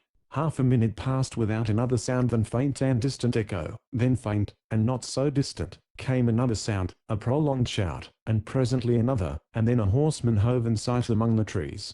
Across a nearly mile-wide dip, Arnold and his friends rode on to meet him, leaving the litters at the crest. In 5 minutes one of the riders reappeared and called. "It's Horn, of the orderlies. He reports Colonel Byrne just ahead. Come on," and turning, dove back down the twisted trail. The colonel might have been just ahead when last seen, but when they reached the tank he was far aloft again, scouting from another height to the northward, and while the orderly went on to find and tell him, Arnold and his grave-faced comrade dismounted there to await the coming of the litters. Graver were the faces even than before. The news that had met them was most ominous. Two of those who searched with Colonel Byrne had found pony tracks leading northward, leading in the very direction in which they had seen the smoke. There was no other pony shoe in the Sandy Valley. It could be none other than Angela's little friend and comrade Punch, and this news they told to Blakely as the foremost litter came. He listened with hardly a word of comment, then asked for his scouting notebook. He was sitting up now. They helped him from his springy couch to a seat on the rocks, and gave him a cup of the cold water. One by one the other litters were led into the little amphitheater and unlashed. Everyone seemed to know that here must be the bivouac for the night, their abiding place for another day, perhaps, unless they should find the captain's daughter. They spoke, when they spoke at all, in muffled tones, these rough war-worn men of the desert and the mountain. They bent over the wounded with sorrowing eyes, and wondered why no surgeon had come out to meet them. Heartburn, of course, had done his best, dressing and rebandaging the wounds at dawn, but then he had to go on with Stout and the company, while one of the Apache was ordered to dodge his way into Sandy, with a letter urging that Graham be sent out to follow the trail and meet the returning party. Meanwhile the sun had dropped behind the westward heights. The night would soon be coming down, chill and overcast. Byrne was still away, but he couldn't miss the tank, said one of the troopers who had ridden with him. Twice during the morning they had all met there, and then gone forth again, searching. Punch's little hoof tracks, cutting through a sandy bit in the northward ravine, had drawn them all that way, but nothing further had been found. His horse too, said the orderly, was lame and failing, so he had been bidden to wait by the water and watch for couriers either from the front, or out from the post. Byrne was one of those never-give-up men, and they all knew him. Barley was served out to the animals, a little fire lighted, lookouts were stationed, and presently their soldier supper was ready, and still Blakely said nothing. He had written 3 notes or letters, one of which seemed to give him no little trouble, for one after another he thrust 2 leaves into the fire and started afresh. At length they were ready, and he signaled to Arnold. "You can count, I think, on Graham's getting here within a few hours," said he. "Meantime you're as good a surgeon as I need. Help me on with this sling." And still they did not fathom his purpose. He was deathly pale, and his eyes were eloquent of dread unspeakable, but he seemed to have forgotten pain, fever, and prostration. Arnold, in the silent admiration of the frontier, untied the support, unloosed the bandages, and together they redressed the ugly wound. Then presently the bugologist stood feebly upon his feet, and looked about him. It was growing darker, and not another sound had come from Byrne. "Start one of your men into Sandy at once," said Blakely to the sergeant, and handed him a letter addressed to Major Plume. "He will probably meet the doctor before reaching the beaver. These other 2 I'll tell you what to do with later. Now, who has the best horse?" Arnold stared. Sergeant Stone quickly turned and saluted. "The lieutenant is not thinking of mounting, I hope," said he. Blakely did not even answer. He was studying the orderly's bay. Stiff and a little lame he might be, but, refreshed and strengthened by abundant barley, he was a better weight carrier than the other, and Blakely had weight. "Saddle your horse, Horn," said he, "and fasten on those saddlebags of mine." "But, Lieutenant," ventured Arnold, "you're in no shape to ride anything but that litter. Whatever you think of doing, let me do." "What I'm thinking of doing nobody else can do," said Blakely. "What you can do is, keep these 2 letters till I call for them. If at the end of a week I fail to call, deliver them as addressed, and to nobody else.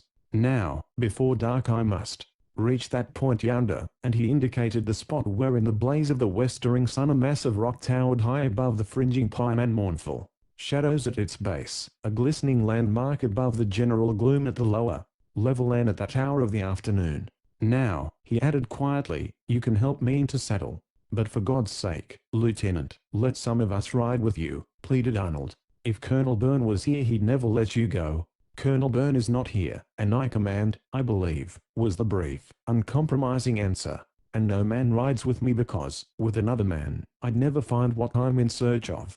For a moment he bent over in a world of wordless care, dread, and yet determination in his pale face. Arnold saw his wearied eyes close a moment, his lips move as though in petition, then he suddenly turned. "Let me have that ribbon," said he bluntly, and without a word Arnold surrendered it. Stone held the reluctant horse. Arnold helped the wounded soldier into the saddle. "Don't worry about me any of you," said Blakely, in brief farewell. "Good night," and with that he rode away. Arnold and the men stood gazing after him. "Grit clean through," said the ranchman, through his set teeth, for a light was dawning on him, as he pondered over Blakely's words. "May the Lord grant I don't have to deliver these." Then he looked at the superscriptions. One letter was addressed to Captain, or Miss Janet, Wren, the other to Mrs. Plume. Chapter 22. Suspense. S. Andy again. 4 of the days stipulated by Lieutenant Blakely had run their course. The 5th was ushered in, and from the moment he rode away from the bivouac at the tanks no word had come from the bugologist, no further trace of Angela. In all its history the garrison had known no gloom like this. The hospital was filled with wounded. An extra surgeon and attendants had come down from Prescott, but Graham was sturdily in charge of his several patients. Wren probably was now causing him the sorest anxiety, for the captain had been grievously wounded, and was pitiably weak. Now, when aroused at times from the lassitude and despond in which he lay, Wren would persist in asking for Angela, and, not daring to tell him the truth, Janet, Calvinist that she was to the very core, had to do fearful violence to her feelings and lie. By the advice of bluff old Byrne and the active connivance of the post commander, they had actually, these stern Scotch Presbyterians, settled on this as the deception to be practiced that Angela had been drooping so sadly from anxiety and dread she had been taken quite ill, and Dr. Graham had declared she must be sent up to Prescott, or some equally high mountain resort, there to rest and recuperate. She was in good hands, said these arch conspirators. She might be coming home any day. As for the troop and the campaign, he mustn't talk, or worry or think about them. The general, with his big field columns, had had no personal contact with the Indians. They had scattered before him into the wild country toward the great Colorado. West out, with his hickory-built footmen, and Brewster, with most of Wren's troop, was stirring up Apaches night and day, while Sanders and others were steadily driving on toward the old Wingate Road. Stout had found Brewster beleaguered, but safe and sound, with no more men killed, and few seriously wounded. They had communicated with Sanders's side scouts, and were finding and following fresh trails with every day, when Stout was surprised to receive orders to drop pursuit, and start with Brewster's fellows and to scout the west face of the mountains from the Beaver to the heights opposite the old Indian reservation. There was a stirring scene at bivouac, when that order came, and with it the explanation that Angela Wren had vanished and was probably captured, that Blakely had followed, and was probably killed. They might shoot Blakely in fair fight, said Stout, who knew him, and knew the veneration that lived for him in the hearts of the Indian leaders, but they at least would never butcher him in cold blood. Their unrestrained young men might do it. Stout's awful dread, like that of every man and woman at Sandy, and every soldier in the field, was for Angela.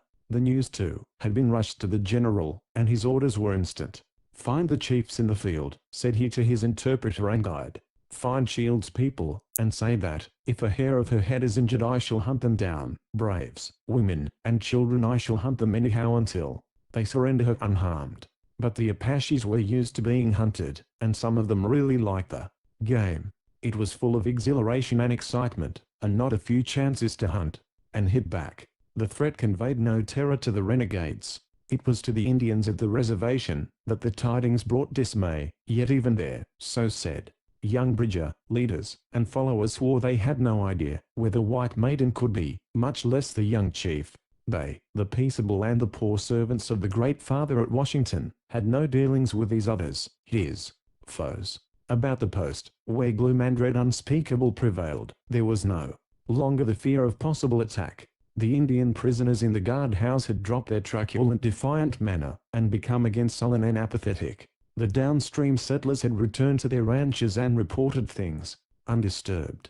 Even the horse that had been missing, and charged to Downs had been accounted for. They found him grazing placidly about the old pasture, with the rope all to trailing, engine knotted, from his neck, and his grey hide still showing stains of blood about the mane and withers. They wondered, was it on this old stage of the Apaches had borne the wounded girl to the garrison, she who still lay under the roof of Mother Shaughnessy, timidly visited at times by big-eyed, shy little Indian maids from the reservation, who would speak no word that Sudspill could understand, and few that even Wales Arnold could interpret. All they would or could divulge was that she was the daughter of old Iskimmins Inn, who was out in the mountains, and that she had been wounded over there, and they pointed eastward. By whom and under what circumstances they swore they knew not, much less did they know of Downs, or of how she chanced to have the scarf once worn by the Frenchwoman Elise. Then Arnold's wife and brood had gone back to their home up the Beaver, while he himself returned to the search for Angela and for Blakely. But those 4 days had passed without a word of hope. In little squads a dozen parties were scouring the rugged canyons and cliffs for signs, and finding nothing. Hours each day Plume would come to the watchers on the bluff to ask if no courier had been sighted. Hours each night the sentries strained their eyes for signal fires. Graham, slaving with his sick and wounded, saw how haggard and worn the commander was growing, and spoke a word of caution. Something told him it was not all on account of those woeful conditions at the front.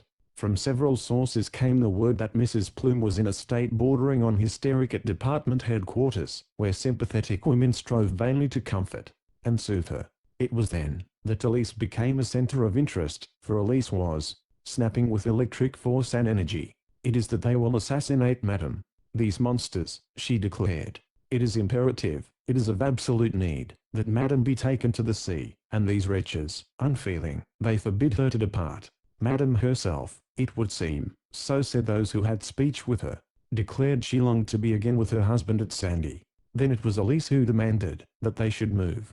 Elise was mad to go. Elise, who took a turn of her own, a screaming fit, when the news came of the relief of Wren's little force, of the death of their brave sergeant, of the strange tale that, before dying, Carmody had breathed a confession to Lieutenant Blakely, which Blakely had reduced to writing, before he set forth on his own hapless mission.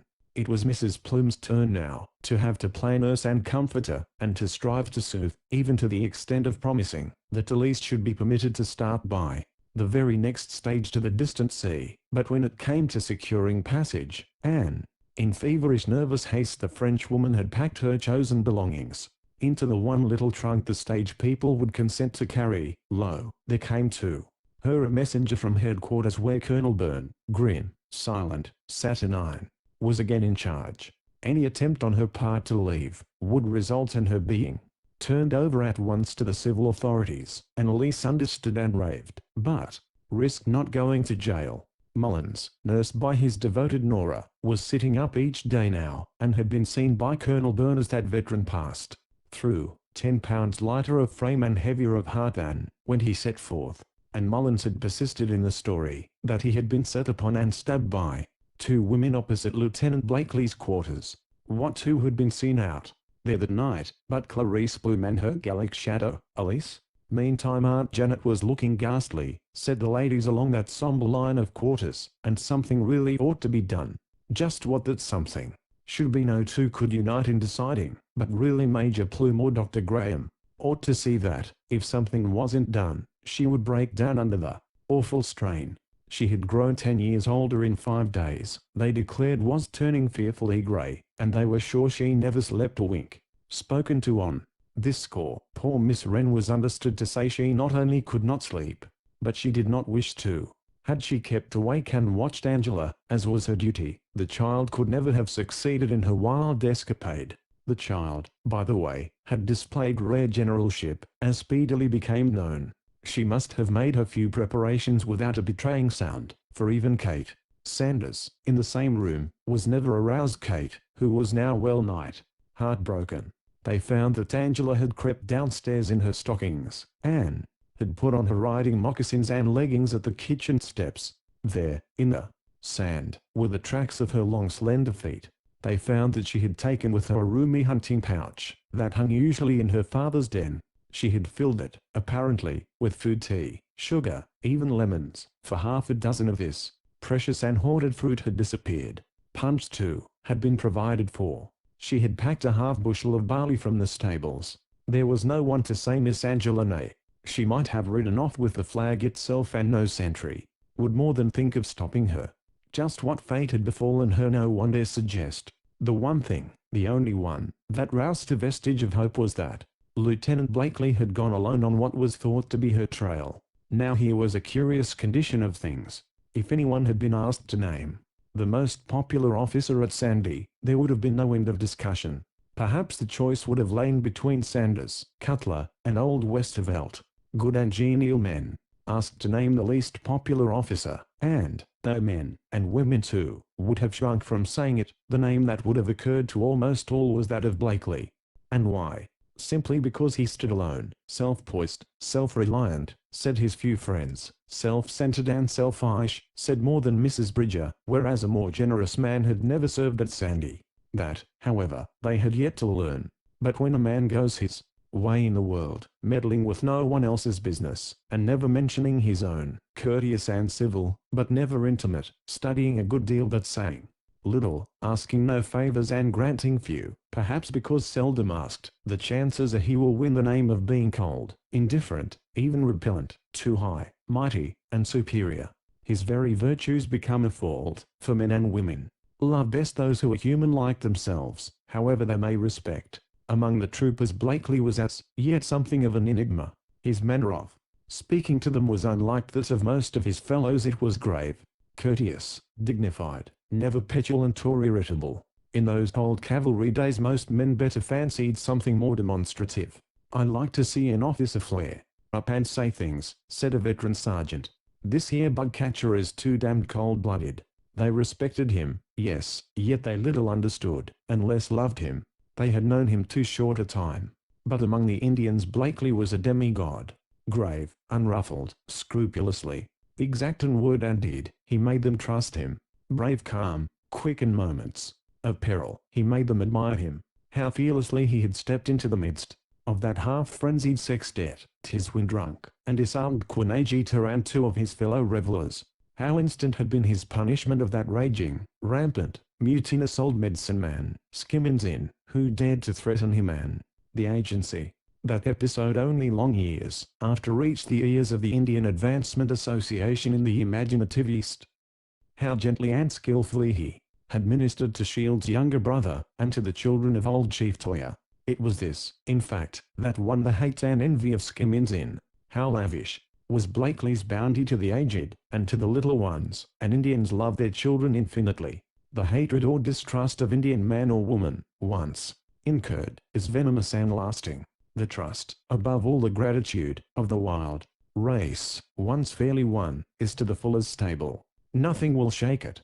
There are those who say the love of an Indian girl, once given, surpasses that of her Circassian sister, and Bridger now was learning new stories of the bugologist with every day of his progress in Apache law. He had even dared to bid his impulsive little wife go slow, should she ever again be tempted to say spiteful things of Blakely.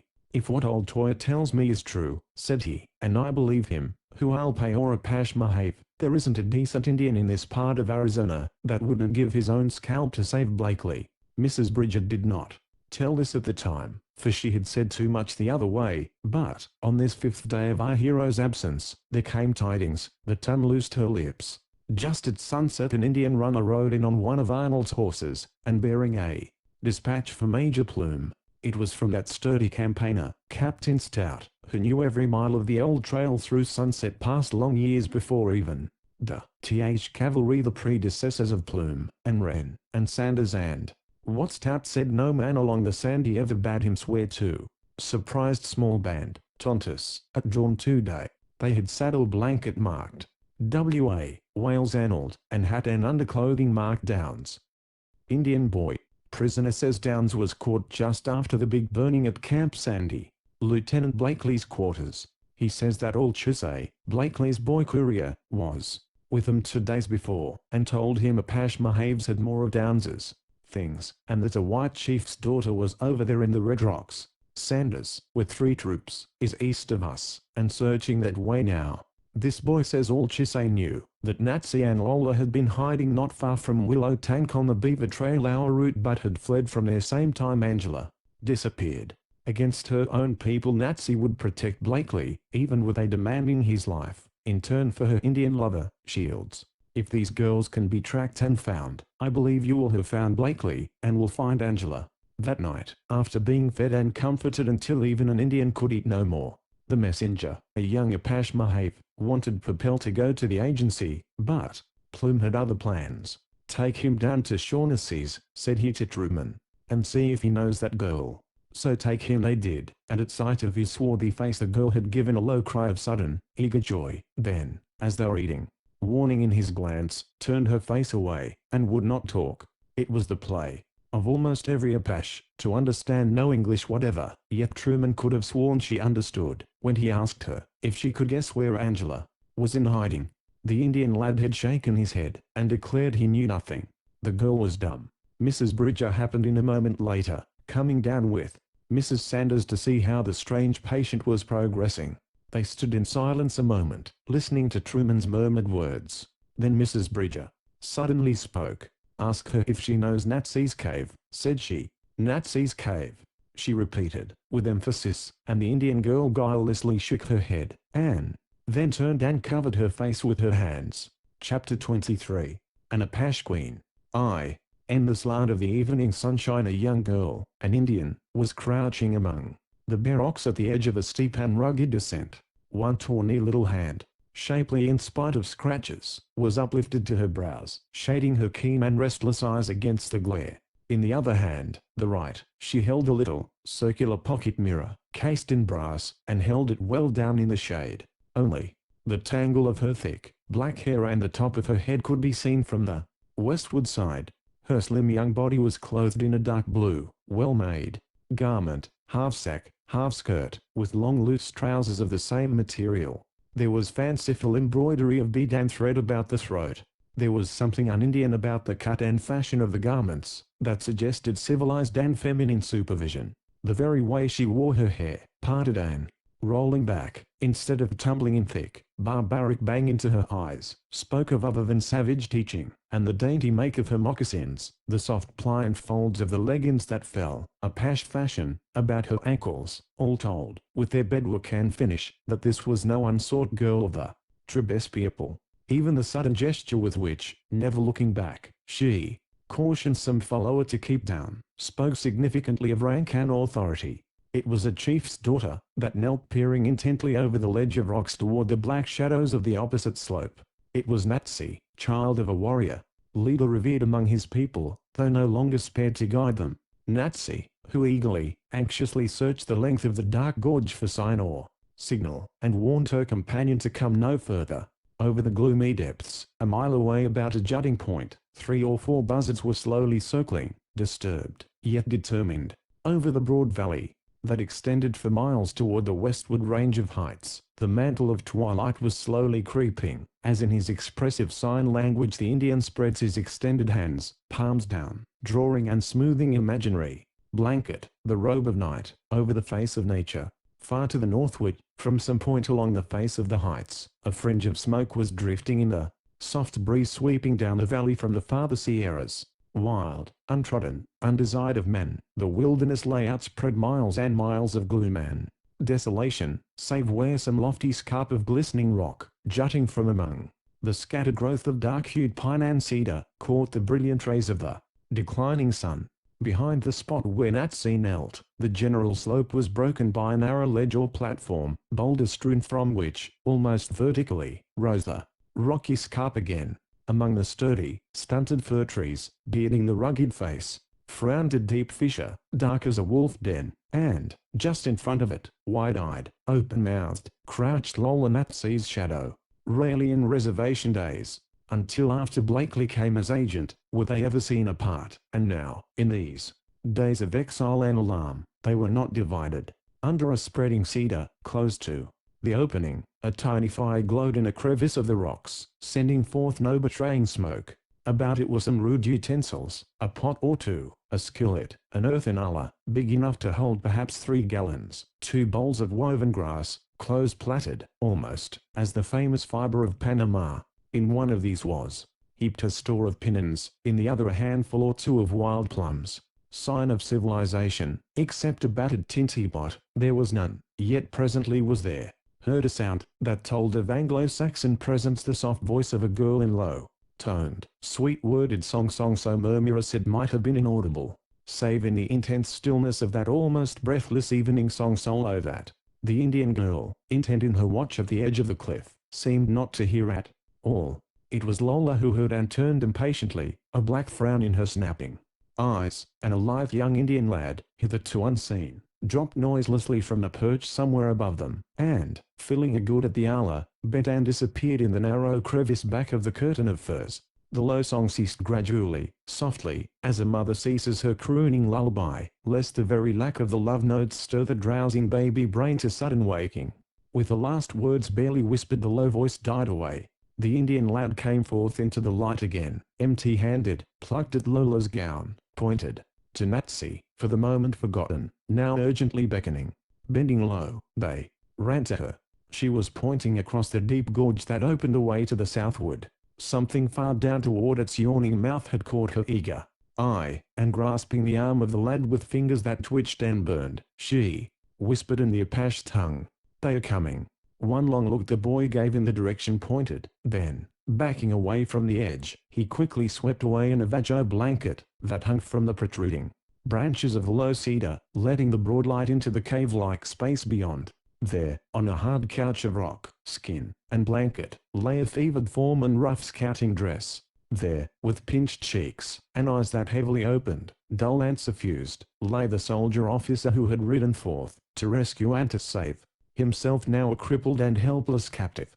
Beside him, wringing out a wet handkerchief, and spreading it on the burning forehead, knelt Angela. The girls who faced each other for the first time at the pool, the daughter of the Scotch-American captain, the daughter of the Apache Mahave chief, were again brought into strange companionship over the unconscious form of the soldier Blakely. Resentful of the sudden glare that caused her patient to shrink and toss complainingly, Angela glanced up almost in rebuke, but was stilled by the look, an attitude of the young savage. He stood with forefinger on his closed lips, bending excitedly toward her. He was cautioning her to make no sound, even while his very coming brought disturbance to her first thought, her fevered patient. Then, seeing both rebuke and question in her big, troubled eyes, the young Indian removed his finger and spoke 2 words, "Apache, come," and, rising, she followed him out to the flat in front. Then slowly they saw her raise her right hand, still cautiously holding the little mirror. Then slowly they saw her raise her right hand, still cautiously holding the little mirror. Natsy at the moment was still crouching close to the edge, gazing intently over, one little brown hand nervously grasping the branch of a stunted cedar, the other as nervously clutching the mirror. So utterly absorbed was she that the hiss of warning, or perhaps of hatred, with which Lola greeted the sudden coming of Angela, seemed to fall unnoted on her ears. Lola, her black eyes snapping, and her lips compressed, glanced up at the white girl almost in fury. Natsy, paying no heed whatever to what was occurring about her, knelt breathless at her post, watching, eagerly watching. Then, slowly, they saw her raise her right hand, still cautiously holding the little mirror, face downward, and at sight of this the Apache boy could scarcely control his trembling, and Lola, turning about, spoke some furious words, in low intense tone, that made him shrink back toward the screen. Then the wild girl glared again at Angela, as though the sight of her were unbearable, and, with as furious a gesture, sought to drive her again to the refuge of the dark cleft, but Angela never stirred.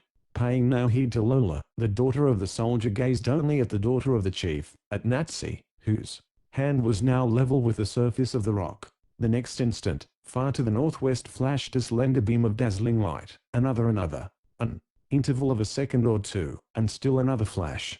Angela could see the tiny nebulous dot, like will-o'-the-wisp, dancing far over among the rocks across a gloomy gorge. She had never seen it before, but knew it at a glance. The Indian girl was signaling to some of her father's people far over toward the great reservation, and the tale she told was that danger menaced. Angela could not know that it told still more about danger menaced not only Natsy, daughter of one warrior chief, and the chosen of another. Now among their heroic dead it threatened those whom she was pledged to protect, even against her own people. Somewhere down that deep and frowning rift to the southwest, Indian guides were leading their brethren on the trail of these refugees among the upper rocks. Somewhere, far over among the uplands to the northwest, other tribesfolk, her own kith and kin, were lurking, and these the Indian girl was summoning with all speed to her aid.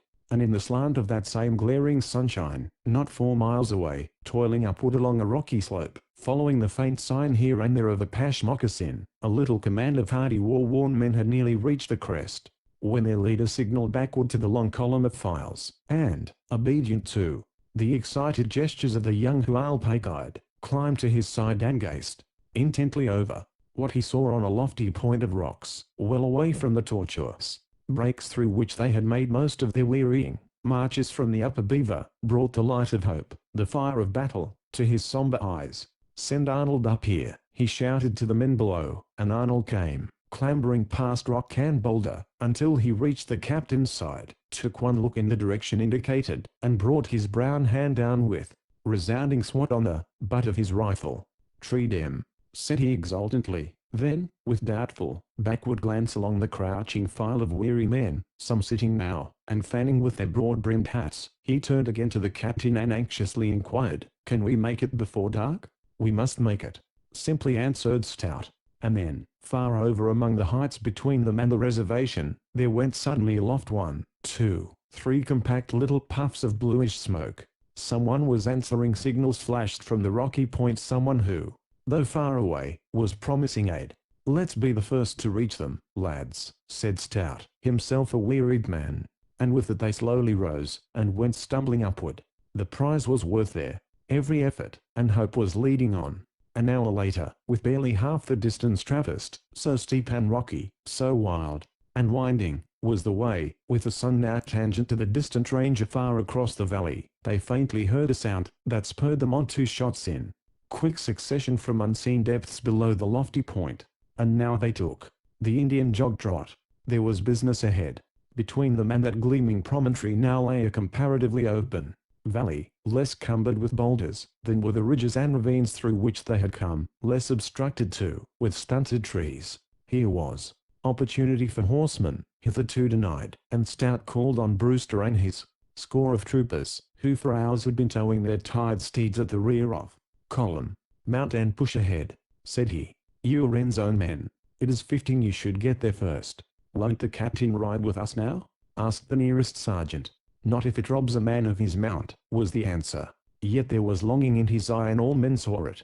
He had led them day after day, trudging afoot, because his own lads could not ride. Indeed, there had been few hours when any horse could safely bear a rider. There came half a dozen offers now. "I'll tramp afoot, if the captain lines only take my horse," said more than one man.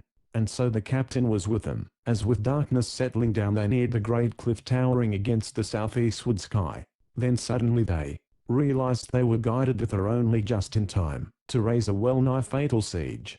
Thundering down the mountainside a big boulder came tearing its way, launched from the very point that had been the landmark of their eager coming, and with the downward crashing of the rock there burst a yell of fury. Midway up the steep incline, among the straggling timber, 2 lithe young Indians were seen bounding out of a little gully, only just in time to escape.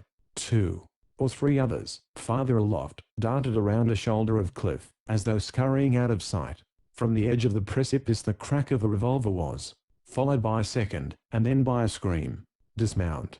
cried Brewster, as he saw the captain throw himself from his horse. Then, leaving only 2 or 3 to gather in their now excited steeds, snapping their carbines to full cock, with blazing eyes and firm-set lips, the chosen band began their final climb.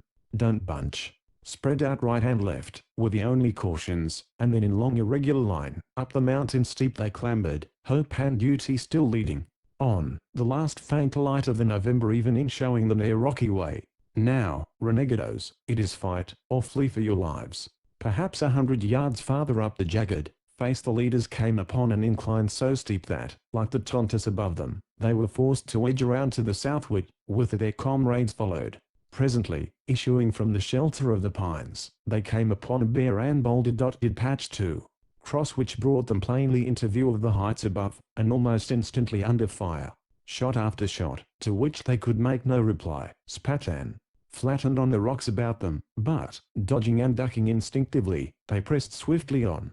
Once more within the partial shelter of the pines across the open, they again resumed the climb, coming suddenly upon a sight that fairly spurred them. There, feet upward among the boulders, stiff and swollen in death, lay all that the lynxes had left of a cavalry horse. Close at hand was the battered troop saddle. Caught in the bushes a few rods above was the folded blanket, and, lodged in a crevice, still higher, lay the felt-covered canteen, stenciled with the number and letter of Wren's own troop.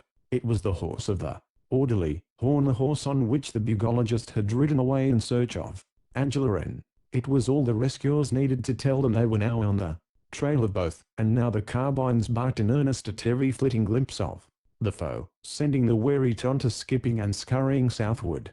And, at last, breathless, panting, well-nigh exhausted, the active leaders found themselves halting at a narrow, twisting little game trail, winding diagonally up the slope, with that grey cup of granite jutting from the mountainside barely 100 yards farther, and, waving from its crest, swung by unseen hands, some white, fluttering object, faintly seen in the gathering dusk, beckoned them on. The last shots fired at the last Indian scene gleamed red in the autumn gloaming. They, the rescuers, had reached their tryst, only just as night and darkness shrouded the westward valley. The last man up had to grope his way, and long before that last man reached the ledge the cheering word was passed from the foremost climber. "Both here, boys, and safe." An hour later brought old Heartburn to the scene, scrambling up with the other footman, and speedily was he kneeling by the fevered officer's side. The troopers had been sent back to their horses. Only Stout, the doctor, Wales Arnold, and 1 or 2 sergeants remained at the ledge, with rescued Angela, the barely conscious patient, and their protectors, the Indian girls. Already the boy had been hurried off with a dispatch to Sandy, and now dull, apathetic, and sullen, Lola sat shrouded in her blanket, while Arnold, with a little Apache dialect he knew, was striving to get from Natsy some explanation of her daring and devotion. Between tears and laughter, Angela told her story. It was much as they had conjectured. Mad with anxiety on her father's account, she said, she had determined to reach him and nurse him. She felt sure that, with so many troops about between the post and the scene of action, there was less danger of her being caught by Indians than of being turned back by her own people. She had purposely dashed by the ranch, fearing opposition, had purposely kept behind Colonel Burns' party, until she found a way of slipping round and past them where she could feel sure of speedily regaining the trail. She had encountered neither friend nor foe until, just as she would have ridden away from the willow tanks, she was suddenly confronted by Natsy, Lola, and 2 young Apaches. Natsy eagerly gesticulated, exclaiming, "Apaches, Apaches," and pointing ahead up the trail, and, though she could speak no English, convincing Angela that she was in desperate danger. The others were scowling and hateful, but completely under Natsy's control, and between them, they hustled her pony into a ravine leading to the north, and led him along for hours, Angela, powerless to prevent, riding helplessly on. At last they made her dismount, and then came a long fearful climb afoot, up the steepest trail she had ever known, until it brought her here. And here, she could not tell how many nights afterwards, it seemed weeks, so had the days and hours dragged here, while she slept at last. The sleep of exhaustion. They had brought Mr. Blakely. He lay there in raging fever, when she was awakened that very morning by Natsy's crying in her ear some words that sounded like, "Hermanoveen, Hermanoveen." They hustled her pony into a ravine. They hustled her pony into a ravine. Stout had listened with absorbing interest, and to the very last word. Then, as one who heard at length full explanation of what he had deemed incredible, his hand went out and clutched that of Arnold, while his deep eyes, full of infinite pity, turned to where poor Natsy crouched, watching silently and in utter self-forgetfulness the doctor's ministrations. "Wales," he muttered, "that settles the whole business. Whatever you do, don't let that poor girl know that they..." And now he warily glanced toward Angela. "They are not brother and sister." Chapter 24. The meeting at Sandy. D. December, and the noonday sun at Sandy still beat hotly on the barren level of the parade. The fierce and sudden campaign seemed ended, for the time, at least, as only in scattered remnants could the renegade Indians be found. Eastward from the Agua Fria to the Chiquito, and northward from the Salado to the very cliffs of the Grand Canyon, the hard-worked troopers had scoured the wild and mountainous country, striking hard whenever they found the hostile band, striving ever, through interpreters and runners, to bring the nervous and suspicious tribes to listen to reason, and to return to their reservations. This for long days, however, seemed impossible. The tragic death of Raven Shield, most popular of the young chiefs, struck down, as they claimed, when he was striving only to defend Natsy, daughter of a revered leader, had stirred the savages to furious reprisals, and nothing but the instant action of the troops uncovering the valley had saved the scattered settlers from universal massacre. Enough had been done by one band alone to thrill the West with horror, but these had fled southward into Mexico, and were safe beyond the border. The settlers were slowly creeping back now to their abandoned homes, and one after another the little field detachments were marching to their accustomed stations. Sandy was filling up again with something besides the broken down and wounded. First to come in was Stout's triumphant half-hundred, the happiest family of horse and foot, commingled, ever seen upon the Pacific slope, for their proud lot it had been to reach and rescue Angela, beloved daughter of the regiment, and Blakely, who had well-nigh sacrificed himself in the effort to find and save her. Stout and his 30 doughboys, Brewster, the sergeant, with his 20 troopers, had been welcomed by the entire community as the heroes of the brief campaign, but Stout would none of their adulation. "There is the one you should thank and bless," said he, his eyes turning to westward. Natsy, sad and silent, watching the attendants who were lifting Neil Blakely from the litter to the porch of the commanding officer. They had brought her in with them, Lola and all Chisay as well, the last two scowling and sullen, but ruled by the chieftain's daughter. They had loaded her with praise and thanks, but she paid no heed. 2 hours after Stout and his troopers had reached the cliff, and driven away the murderous band of renegades, Tontus and Apache bent on stealing her captives, there had come a little party of her own kindred in answer to her signals, but these would have been much too late. Blakely would have been butchered. Angela and her benefactors too would probably have been the victims of their captors. Natsy could look for no mercy from them now. Through Wales Arnold, the captain and his men had little by little learned the story of Natsy's devotion. In the eyes of her father, her brother, her people, Blakely was greater even than the famous Big Chief, Crook, the Grey Fox, who had left them, ordered to other duties. But the year gone by, Blakely had quickly righted the wrongs done them by a thieving agent.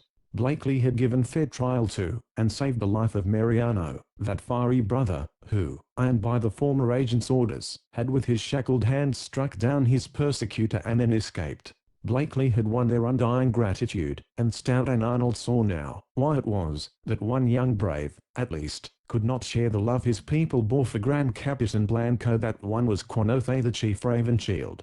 They saw now why poor Natsy had no heart to give her Indian lover. They saw now why it was that Natsy wandered from the agency, and hovered for some days before the outbreak there, around the post. It was to be near the young white chief whom she well-nigh worshipped, whom she had been accustomed to see every day of her life during his duties at the agency.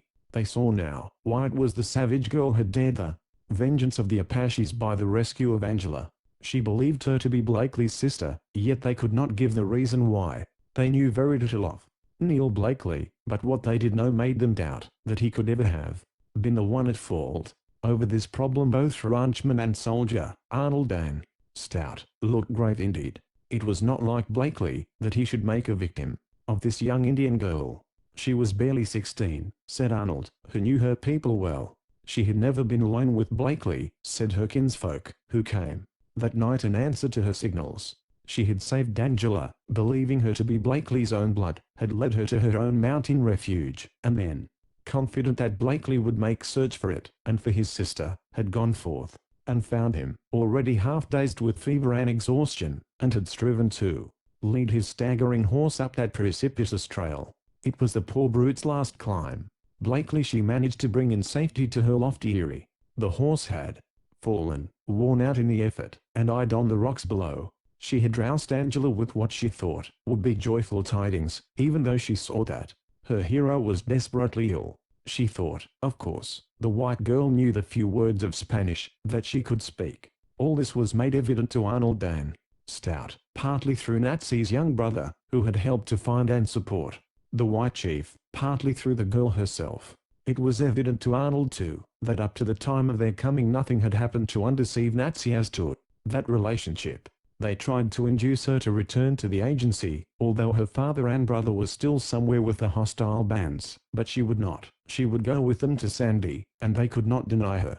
More than once on that rough march of 3 days they found themselves asking what would the waking be.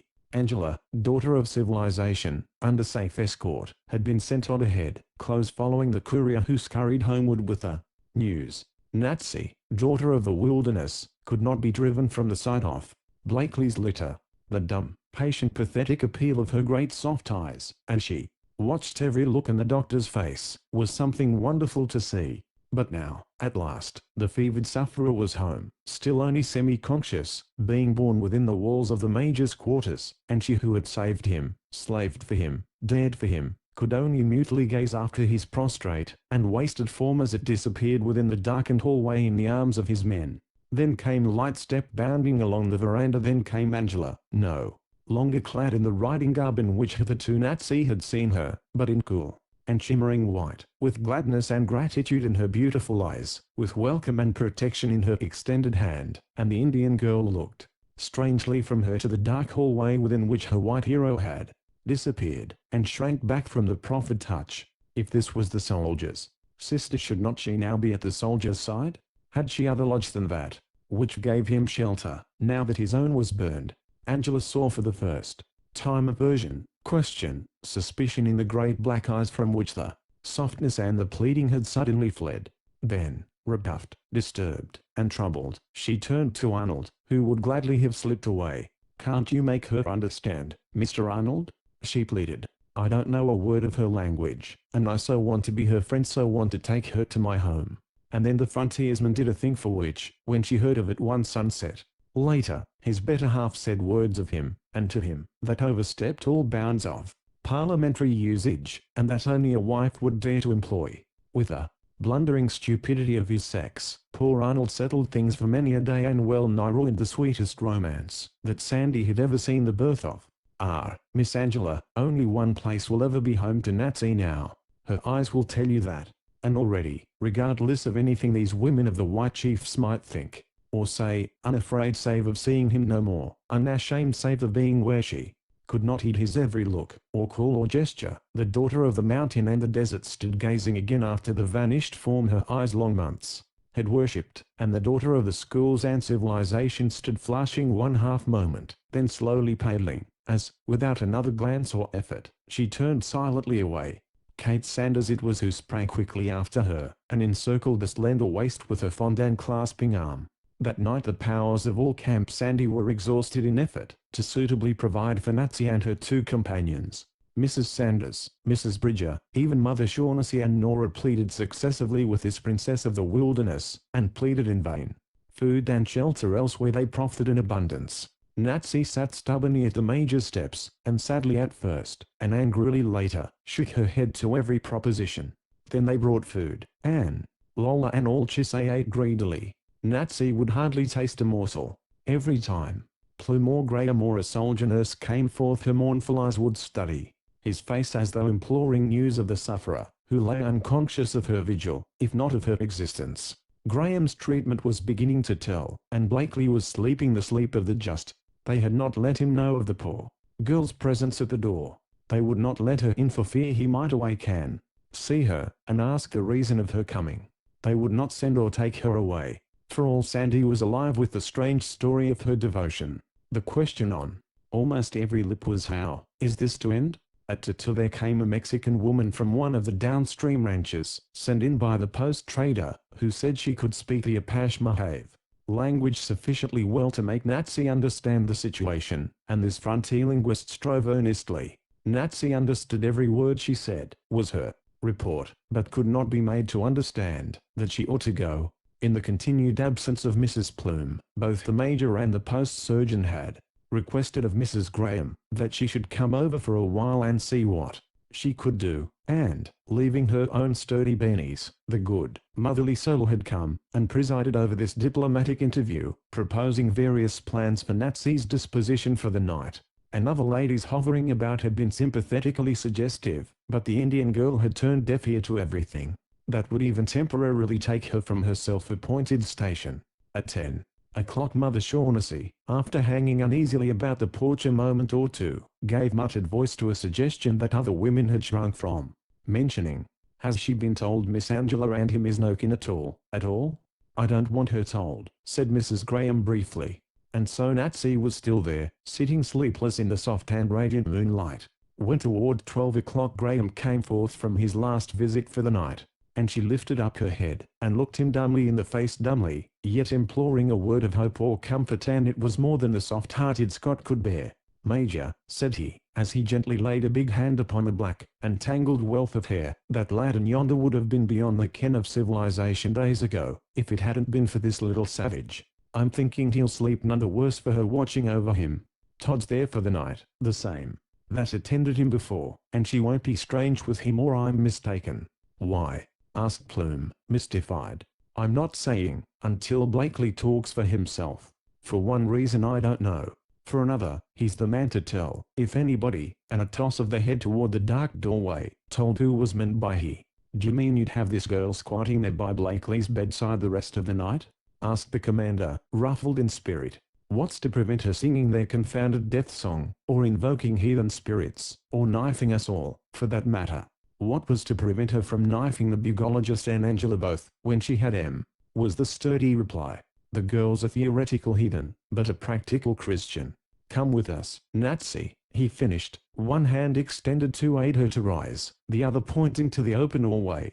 She was on her feet in an instant, and, silently signing her companions to stay, followed the doctor into the house. And so it happened that when Blakely wakened, hours later, the sight that met him, dimly comprehending, was that of a blue-coated soldier snoozing in a reclining chair, a blue-blanketed Indian girl seated on the floor near the foot of his bed, looking with all her soul in her gaze straight into his wondering eyes. At his low whisper, "Natsy," she sprang to her feet without word or sound, seized the thin white hand tremulously extended toward her, and, pillowing her cheek upon it, knelt humbly by the bedside, her black hair streaming to the floor. A pathetic picture it made in the dim light of the newborn day, forcing itself through the shrouded windows, and Major Plume, restless and astir the hour before Reveille, stood unnoted a moment at the doorway, then strode back through the hall, and summoned from the adjoining veranda another sleepless watcher, gratefully breathing the fragrance of the cool morning air, and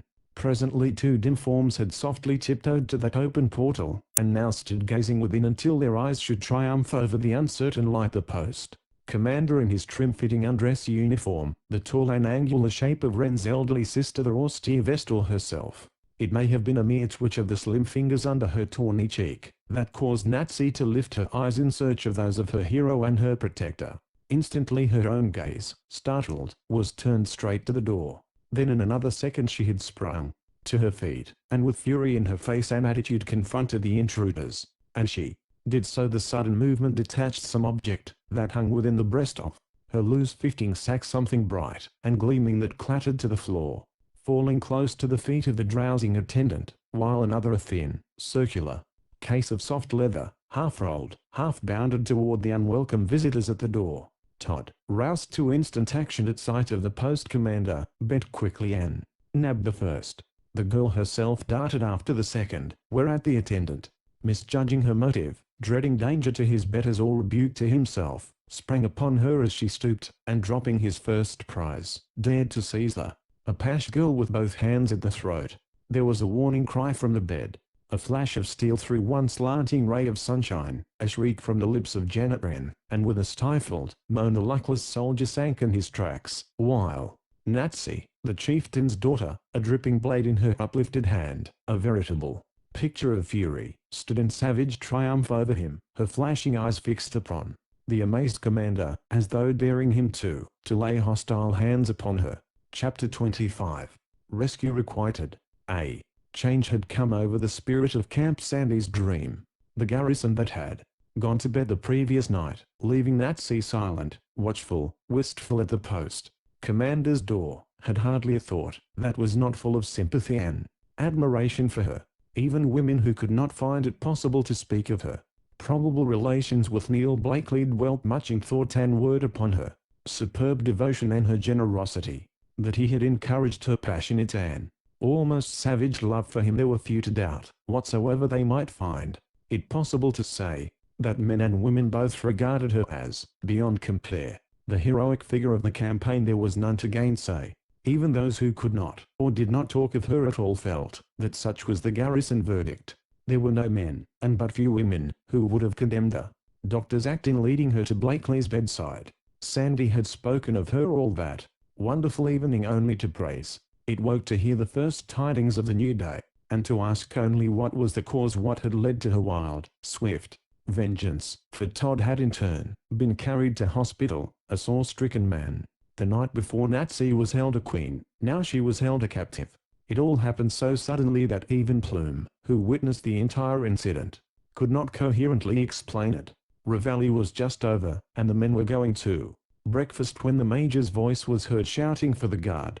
Graham, first man to reach the scene, had collided with Janet Wren, whimpering and unnerved, as he bounded into the hallway.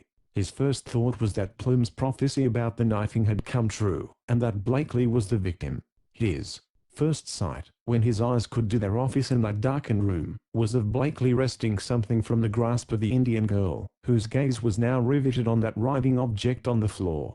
"See to him, doctor," he heard Blakely say, in feeble but commanding tone. "I will see to her." But Blakely was soon in no condition to see to her or to anybody. The flicker of strength that came to him for a second or two at sight of the tragedy left him as suddenly left him feebler than before. He had no voice with which to protest when the stretchermen, who bore away poor Todd, were followed instantly by stout guardsmen who bore away Natsy. The dignity of the chieftain's daughter had vanished now. She had no knife with which to deal death to these new and most reluctant assailants. Graham found it under Blakely's pillow, long hours later. But, with all her savage, lissom strength, she scratched and struck and struggled. It took 3 of their burliest to carry her away, and they did it with shame-hidden faces, while rude comrades chaffed and jeered and even shouted laughing encouragement to the girl, whose screams of rage had drawn all Camp Sandy to the scene. 1 doctor, 2 men, and the steward went with their groaning burden one way to the hospital. 1 officer, 1 sergeant, and half a dozen men had all they could do to take their raging charge another way to the guardhouse. Plume, you might have spared that brave girl such indignity. But, where one face followed the wounded man with sympathetic eyes, there were 20 that never turned from the Indian girl until her screams were deadened by the prison doors. "She stabbed a soldier who meant her no harm," was Plume's sullen and stubborn answer to all appeals for good and gentle women went to him, begging permission to go to her. It angered him presently to the extent of repeating his words with needless emphasis and additions when Mother Shaughnessy came to make her special appeal. Sure she had learned how to care for these poor creatures, was her claim, along having little Paquita on her hands so many days, and now that poor girl Bayant will be screaming herself into fits. "Let her scream," said Plume, unstrung and shaken, "but hold you your tongue, or I'll find a separate cell for you. No woman shall be knifing my men, and go unpunished, if I can help it." And so saying he turned wrathfully from her. "Heard you that now?" stormed Mother Shaughnessy, as he strode away. "Who but he has helped his women to go unpunished?" And the words were out and heard before the sergeant major could spring and silence her. Before another day, they were echoing all over the post, were on their way to Prescott, even, and meeting, almost at the Northwood Gateway, the very women the raging laundress meant. Of her own free will, Clarice Bloom was once again at Sandy, bringing with her, sorely against the will of either, but because a stronger will would have it so, Anne sent his guards to see to it a cowed and scared and semi-silent companion of whom much ill was spoken now about the garrison lease. Lebaron. The news threw Nora Shaughnessy nearly into spasms. "'Twas she that knifed Pat Mullins," she cried. "'Twas she drove poor Downs to drink and desertion. 'Twas she set Carmody and Shannon to cut in each other's throats," which was news to a garrison that had seen the process extend no further than to each other's acquaintance. And more and stormier words the girl went on to say concerning the commander's household until Mullins himself mildly interposed. But all these things were being told about the garrison, from which Lola and all Chisay had fled in terror to spread the tidings that their princess was a prisoner behind the bars. These were things that were being told to the men of Sanders's returning troop, before they were fairly unsaddled at the stables, and that night, before ever he sought his soldier pillow, Shannon had been to see Troop's quarters in search of Trooper Stern, and had wrung from him all that he could tell of Carmody's last fight on earth, of his last words to Lieutenant Blakely. Meantime a sorely troubled man was Major Plume. That his wife would have to return to Sandy he had learned from the lips of Colonel Byrne himself. Her own good name had been involved, and could only be completely cleared when Wren and Blakely were sufficiently recovered to testify, and when Mullins should be so thoroughly restored as to be fit for close cross-examination.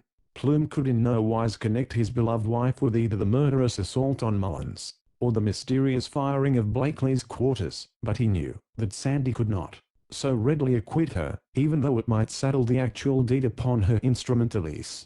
He had ordered that Blakely should be brought to his own quarters, because there he could not be reached by any who were unacceptable to himself, the post commander. There were many things he wished to know about, and from Blakely's lips alone, he could not stoop to talk with other men about the foibles of his wife. He knew that iron box in Truman's care contained papers, letters, or something of deep interest to her. He knew full well now that, at some time in the not far distant past, Blakely himself had been of deep interest to her, and she to Blakely. He had Blakely's last letter to himself, written just before the lonely start in quest of Angela, but that letter made no reference to the contents of the box, or to anything concerning their past. He had heard that Wales Arnold had been entrusted with letters for Blakely to Clarice, his wife, and to Captain, or Miss Janet Wren. Arnold had not been entirely silent on the subject. He did not too much like the Major, and rather rejoiced in this opportunity to show his independence of him.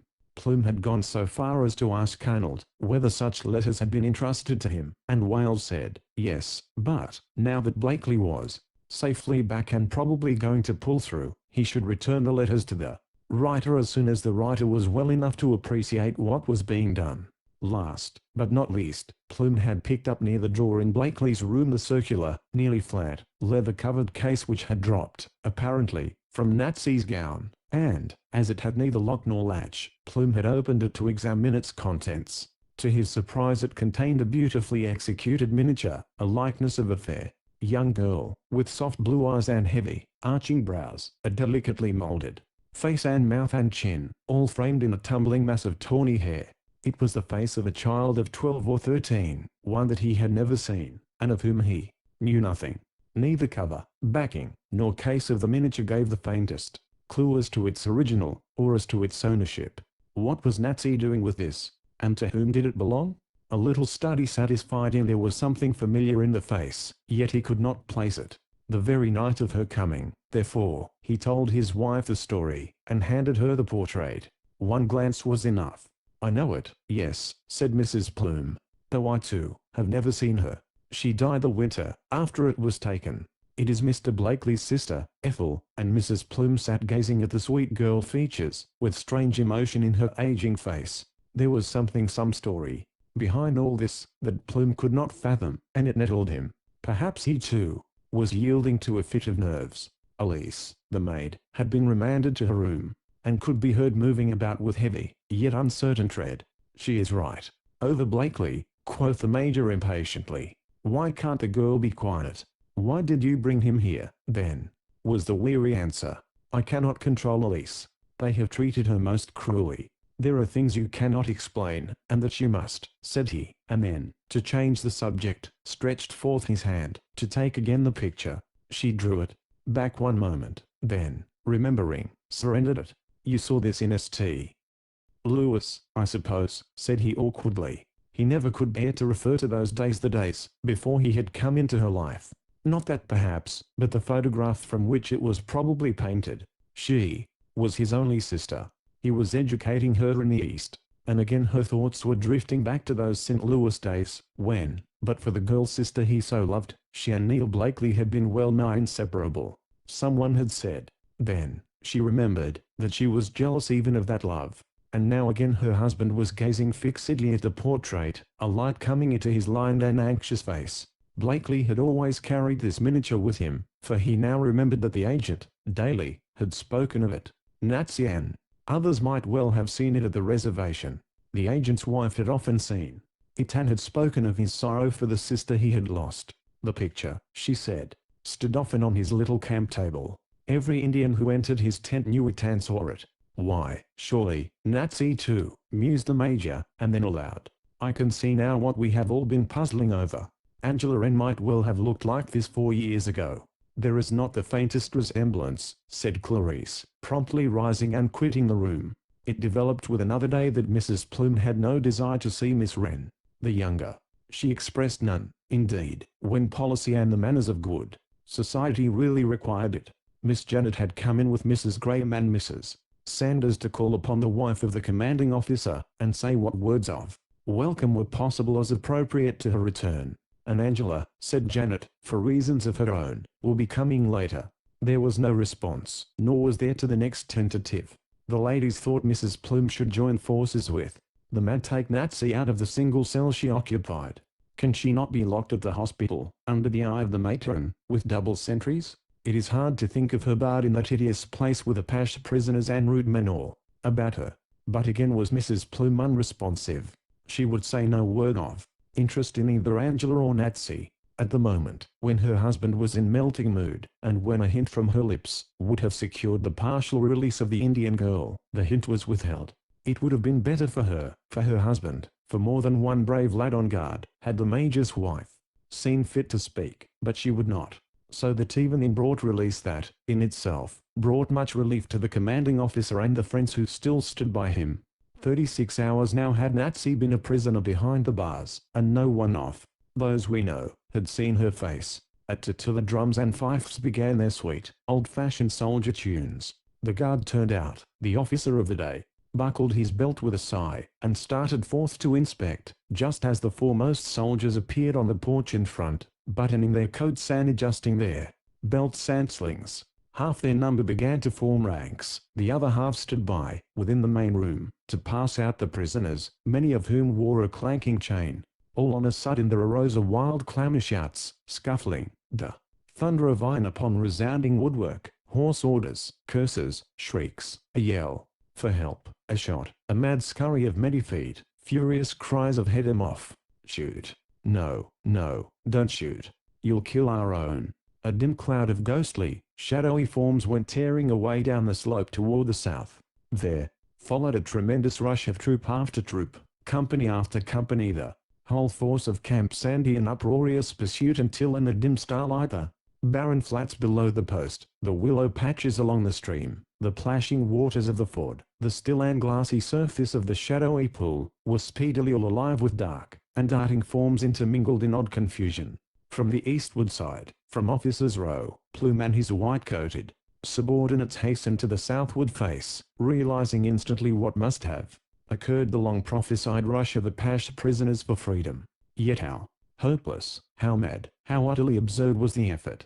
What earthly chance had they, poor, manacled, shackled, ball-burdened wretches, to escape from 200 fleet-footed, unhampered, stalwart young soldiery, rejoicing really in the fun and excitement of the thing? One after another the shackled fugitives were undone and overhauled, some not half across the parade, some in the shadows of the office and storehouses, some down among the shrubbery toward the lighted store, some among the shanties of Sudsville, some, lightest weighted, of all, far away as the lower pool, and so one after another, the grimy, sullen, swarthy lot were slowly lugged back to the unsavory precincts wherein, for long weeks and months, they had slept, or stealthily communed through the hours of the night. 3 or 4 had been cut or slashed. 3 or 4 soldiers had serious hurts, scratches, or bruises as their fruits of the affray. But after all, the malefactors, miscreants, and incorrigibles of the Apache tribe had profited little. By their wild and defiant essay profited little, that is, if personal freedom was what they sought. But was it, said wise heads of the garrison, as they looked the situation over. Shannon and some of his ilk were doing much independent trailing by aid of their lanterns. Taps should have been sounded at 10, but wasn't by any means. For lights out was the last thing to be thought of. Little by little it dawned upon Plume and his supporters that, instead of scattering, as Indian tactics demanded, on all previous exploits of the kind, there had been one grand, concerted rush to the southward planned, doubtless, for the purpose of drawing the whole garrison thither in pursuit, while 3 pairs of moccasined feet slipped swiftly around to the rear of the guardhouse, out beyond the dim corrals, and around to a point back of sea troop stables, where other little hoofs had been impatiently tossing up the sands until suddenly loosed, and sent bounding away to where the North Star hung low over the sheeny white mantle of San Francisco Mountain. Natsy, the girl queen, was gone from the guardhouse. Punch, the Lady Angela's pet pony, was gone from the corral, and who would say there had not been collusion? One thing is certain, said the grave-faced post commander, as, with his officers, he left the knot of troopers and troopers' wives hovering late about the guardhouse. One thing is certain, with Renzo troopers hot on the heels of Angela's pony, we'll have our Apache princess back, sure as the morning Sunday. Like hell, said Mother Shaughnessy. Chapter 26. Woman walk no more. Or morning suns than could be counted in the field if the flag had come and gone, but not a sign of Nazi. Renzo troopers, hot on Punch's flashing heels, were cooling their own as best they could through the arid days that followed. Ren himself was now recovered sufficiently to be told of much that had been going on not all, and it was Angela who constantly hovered about him, for Janet was taking a needed rest. Blakely too was on the mend, sitting up hours of every day, and being very lovely in manner to all the Sanders household, for thither had he demanded to be moved even sooner than it was prudent to move him at all. Go he would, and Graham had to order it. Pat Mullins was once again for duty. Even Todd, the bewildered victim of Natsy's knife, was stretching his legs on the hospital porch. There had come a lull in all martial proceedings at the post, and only 2 sensations. One of these latter was the formal investigation by the Inspector General of the conditions surrounding the stabbing at Camp Sandy of Privates Mullins and Todd of the THUS Cavalry. The other was the discovery, one bright, brilliant, winter morning, that Natsy's friend and savior, Angela's Punch, was back in his stall, looking every bit as saucy and fit as ever he did in his life. What surprised many folk in the garrison was that it surprised Angela not at all. I thought Punch would come back, said she, in demure unconcern, and the girls at least began to understand, and were wild to question. Only Kate Sanders, however, knew how welcome was the pet pony's coming. But what had come that was far from welcome was a coldness between Angela and Kate Sanders. Byrne himself had arrived, and the inquisition had begun. No examinations under oath, no laborious recordings of question and answer, no crowd of curious listeners. The veteran inspector took each man in turn and heard his tale, and jotted down his notes, and, where he thought it wise, cross-questioned over and again. One after another, Truman and Todd, Ren and Mullins, told their stories, bringing forth little that was new beyond the fact that Todd was sure it was Elise. He heard that night jabbering was Downs on Blakely's porch. Todd felt sure that it was she who brought him whiskey, and Byrne let him prattle on. It was not evidence, yet it might lead the way to light. In like manner was Mullins sure now. Twice 2 ladies stabbed him, when he would have striven to stop the foremost. Byrne asked did he think they were ladies when first he set eyes on them, and Pat owned up that he thought it was some of the girls from Sudsville. It might even be Nora as one of them, coming home late from the laundress's quarters, and trying to play him a trick. He owned to it, that he grabbed the foremost, seeing at that moment no other, and thinking to win the forfeit of a kiss, and Byrne gravely assured him 'twas no shame in it, so long as Nora never found it out. But Byrne asked Plume 2 questions that puzzled and worried him greatly. How much whiskey had he missed, and how much opium could have been given him the night of Mrs. Plume's unconscious escapade? The Major well remembered that his demijohn had grown suddenly light, and that he had found himself surprisingly heavy, dull, and drowsy. The retrospect added to his gloom and depression.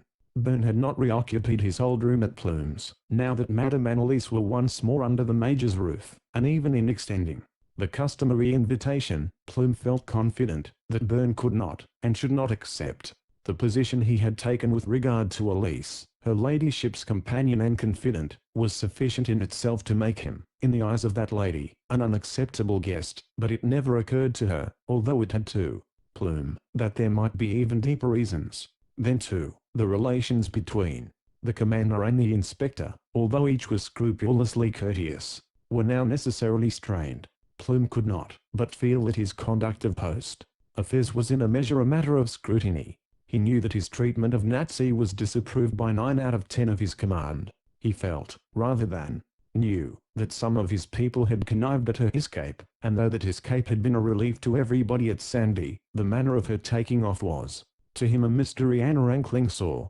Last man to be examined was Blakely, and now indeed there was light. He had been sitting up each day for several hours. His wounds were healing well. The fever and prostration that ensued had left him weak and very thin and pale, but he had the soldier's best medicine, the consciousness of duties thoroughly and well performed. He knew that, though Wren might carry his personal antipathy to the extent of official injustice, as officers higher in rank than Wren have been known to do, the truth concerning the recent campaign must come to light, and his connection therewith be made a matter of record, as it was already a matter of fact. Wren had not yet submitted his written report. Wren and the post commander were still on terms severely official, but, to the few brother officers with whom the captain talked at all upon the stirring events through which he and his troop had so recently passed, he had made little mention of Blakely. Not so, however, the men, not so Wales Arnold, the ranchmen. To hear these worthies talk, the bugologist, next to Princess Natsy, was the central figure of the Red Rock campaign, the one officer, where all had done so well, whose deeds merited conspicuous mention. Byrne knew this better than Wren. Plume knew it not as well as Byrne, perhaps. Sanders, Lynn, and Wayne had heard the soldier stories in a dozen ways, and it stunned them that their regimental comrade should so doggedly refuse to open his lips and give Blakely his due. It is not silence that usually hurts a man, it is speech. Yet here was a case to the contrary. Now, just in proportion as the Wrens would have nothing to say in praise of Blakely, the Sanders household would have nothing but praise to say.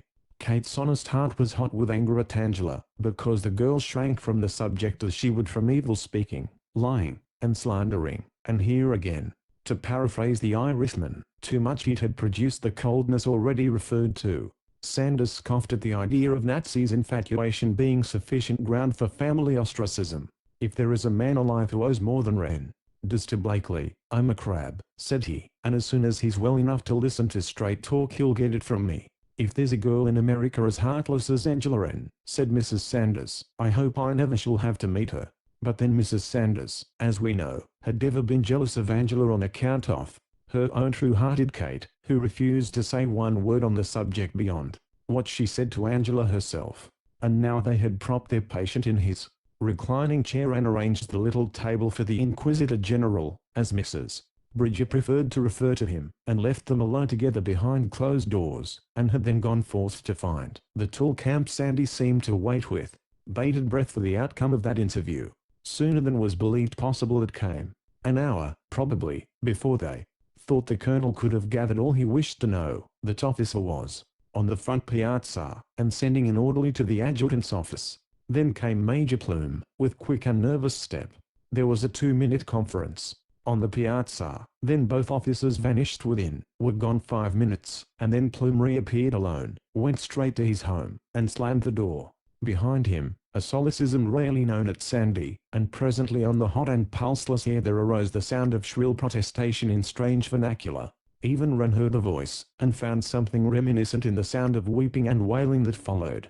The performer was unquestionably Elise, she that had won the ponderous, yet descriptive Indian name Woman Walk In the Night. And while this episode was still unexpected, the orderly went for Lieutenant Truman, and Truman, with 2 orderlies, for a box, a bulky little chest, strapped heavily with iron, and this they lugged into Sanders's hall, and came out heated and mystified. 3 hours later, close veiled and in droopy desolation, Mademoiselle Lebrun was bundled into a waiting ambulance, and started under sufficient escort, and the care of the hospital matron, en route for Prescott, while Dr. Graham was summoned to attend Mrs. Plume, and grimly went.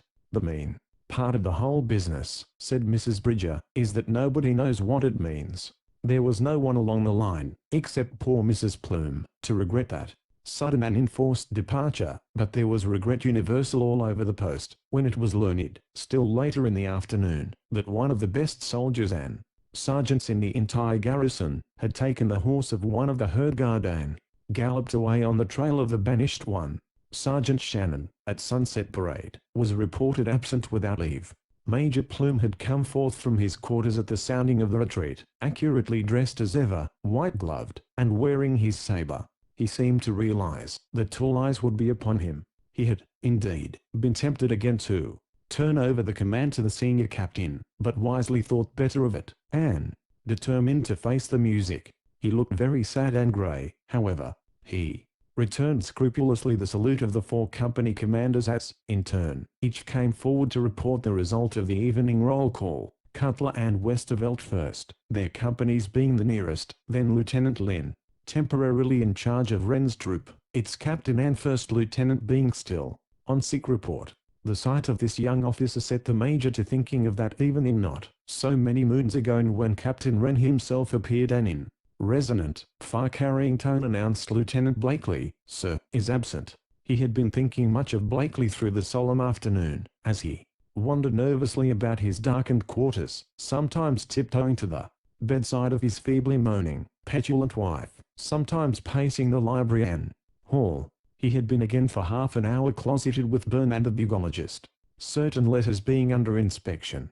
He hardly heard the young officer, Lynn, as he said, "Troop C, all present, sir." He was looking beyond him at Captain Sanders, coming striding over the barren parade, with import in his eye. Plume felt that there was trouble ahead before ever Sanders reached the prescribed 6 paces, halted, raised his hand in salute, and, just as did Wren on that earlier occasion, announced in tones intended to be heard over and beyond the post commander, "Sergeant Shannon, sir, with 1 government horse, absent without leave." Plume went a shade white, and bit his lips, before he could steady himself to question. Well he knew that this new devilment was due in some way to that spirit of evil so long harbored by his wife, and suffered by himself. All the story of the strife she had stirred in the garrison had reached him days before. Downes's drunkenness and desertion, beyond doubt, were chargeable to her, as well as another and worse crime, unless all indications were at fault. Then there was the breach between Carmody and Shannon, formerly staunch friends and comrades, and now Carmody lay buried beneath the rocks in Bear Canyon, and Shannon, as gallant and useful a sergeant as ever served, had thrown to the winds his record of the past and his hopes for the future, and gone in mad pursuit of a worthless hoyden. And all because Clarice would have that woman with her wherever she might go. "When did this happen?" he presently asked. "Just after stable call, sir. The horses were all returned to the corral except the herd guards. The men marched over, as usual, with their horses. Shannon fell out as they entered the gate, took young Bennett's rein as he stood ready to lead in after them, mounted and rode round back of the wall, leaving Bennett so surprised that he didn't know what to say. He never suspected anything wrong until Shannon failed to reappear. Then he followed round back of the corral, found the sergeant's stable frock lying halfway out toward the bluff, and saw a streak of dust toward Boulder Point. Then he came and reported. Plume, after a moment's silence, turned abruptly. He had suffered much that day, and to think of his wife lying stricken and whimpering, professing herself a sorely injured woman, because compelled at last to part with her maid, angered him beyond the point of toleration. Tossing his saber to the China boy, he went straightway aloft, failing to note in the dim light that 2 soft-hearted sympathizers were cooing by the gentle sufferer's side. "Well, Clarice," he broke in abruptly, "we're never to hear the end of that she-cat's doings. My best sergeant has stolen a horse, and gone galloping after her. It is always our best we lose, when our better half is to blame, nor is it the way of brutal man to minimize the calamity on such occasions. It did not better matters that her much-wronged ladyship should speedily reply, "It's a wonder you don't charge the Indian outbreak to poor Elise. I don't believe she had a thing to do with your sergeant stealing. You wouldn't believe she stole my whiskey and gave it to Downs, though you admitted she told you she had to go back that night for something she'd dropped. You wouldn't believe she married that rascally gambler at St. Louis before her first husband was out of the way. You shielded and swore by her, and brought her out here, and all the time the proofs were here in Blakely's hands. It was she, I suppose, who broke off." But here, indeed, was it high time to break off. The visitors were now visibly rising in all proper embarrassment, for Mrs. Plume had started up, with staring eyes. "Proofs!" she cried, "in Blakely's hands. Why, she told me my own letters and then brutal man was brought to his senses, and made to see how heartless and cruel was his conduct, for Mrs. Plume went into a fit and Mrs. Lynn for the doctor. That was a wild night at Sandy. Two young matrons had made up their minds that it was shameful to leave poor Mrs. Plume without anybody to listen to her, when she might so long for sympathetic hearers, and have so much to tell. They had entered as soon as the Major came forth, and, softly tapping at the stricken one's door, had been with her barely 5 minutes, when he came tearing back, and all this tremendous scene occurred, before they could put in a word to prevent, which, of course, they were dying to do. But what hadn't they heard in that swift moment? Between the two of them and Mrs. Bridger was the other. Their agitation was such that it all had to be told. Then, like the measles, one revelation led to another, but it was several days before the garrison settled down, in possession of an array of facts sufficient to keep it in gossip for many months. Meanwhile, many a change had come over the scene. At Prescott, then the territorial capital, Elise Layton, née Lebrun, was held without bail, because it couldn't be had, charged with obtaining money under false pretenses, bigamy as a side issue, and arson as a possible backstop.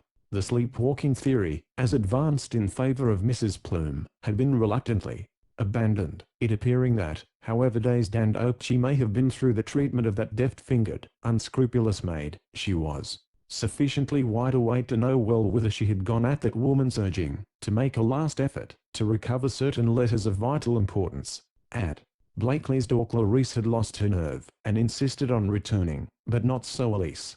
She went again, and had well nigh gotten Downs drunk enough to do as she demanded.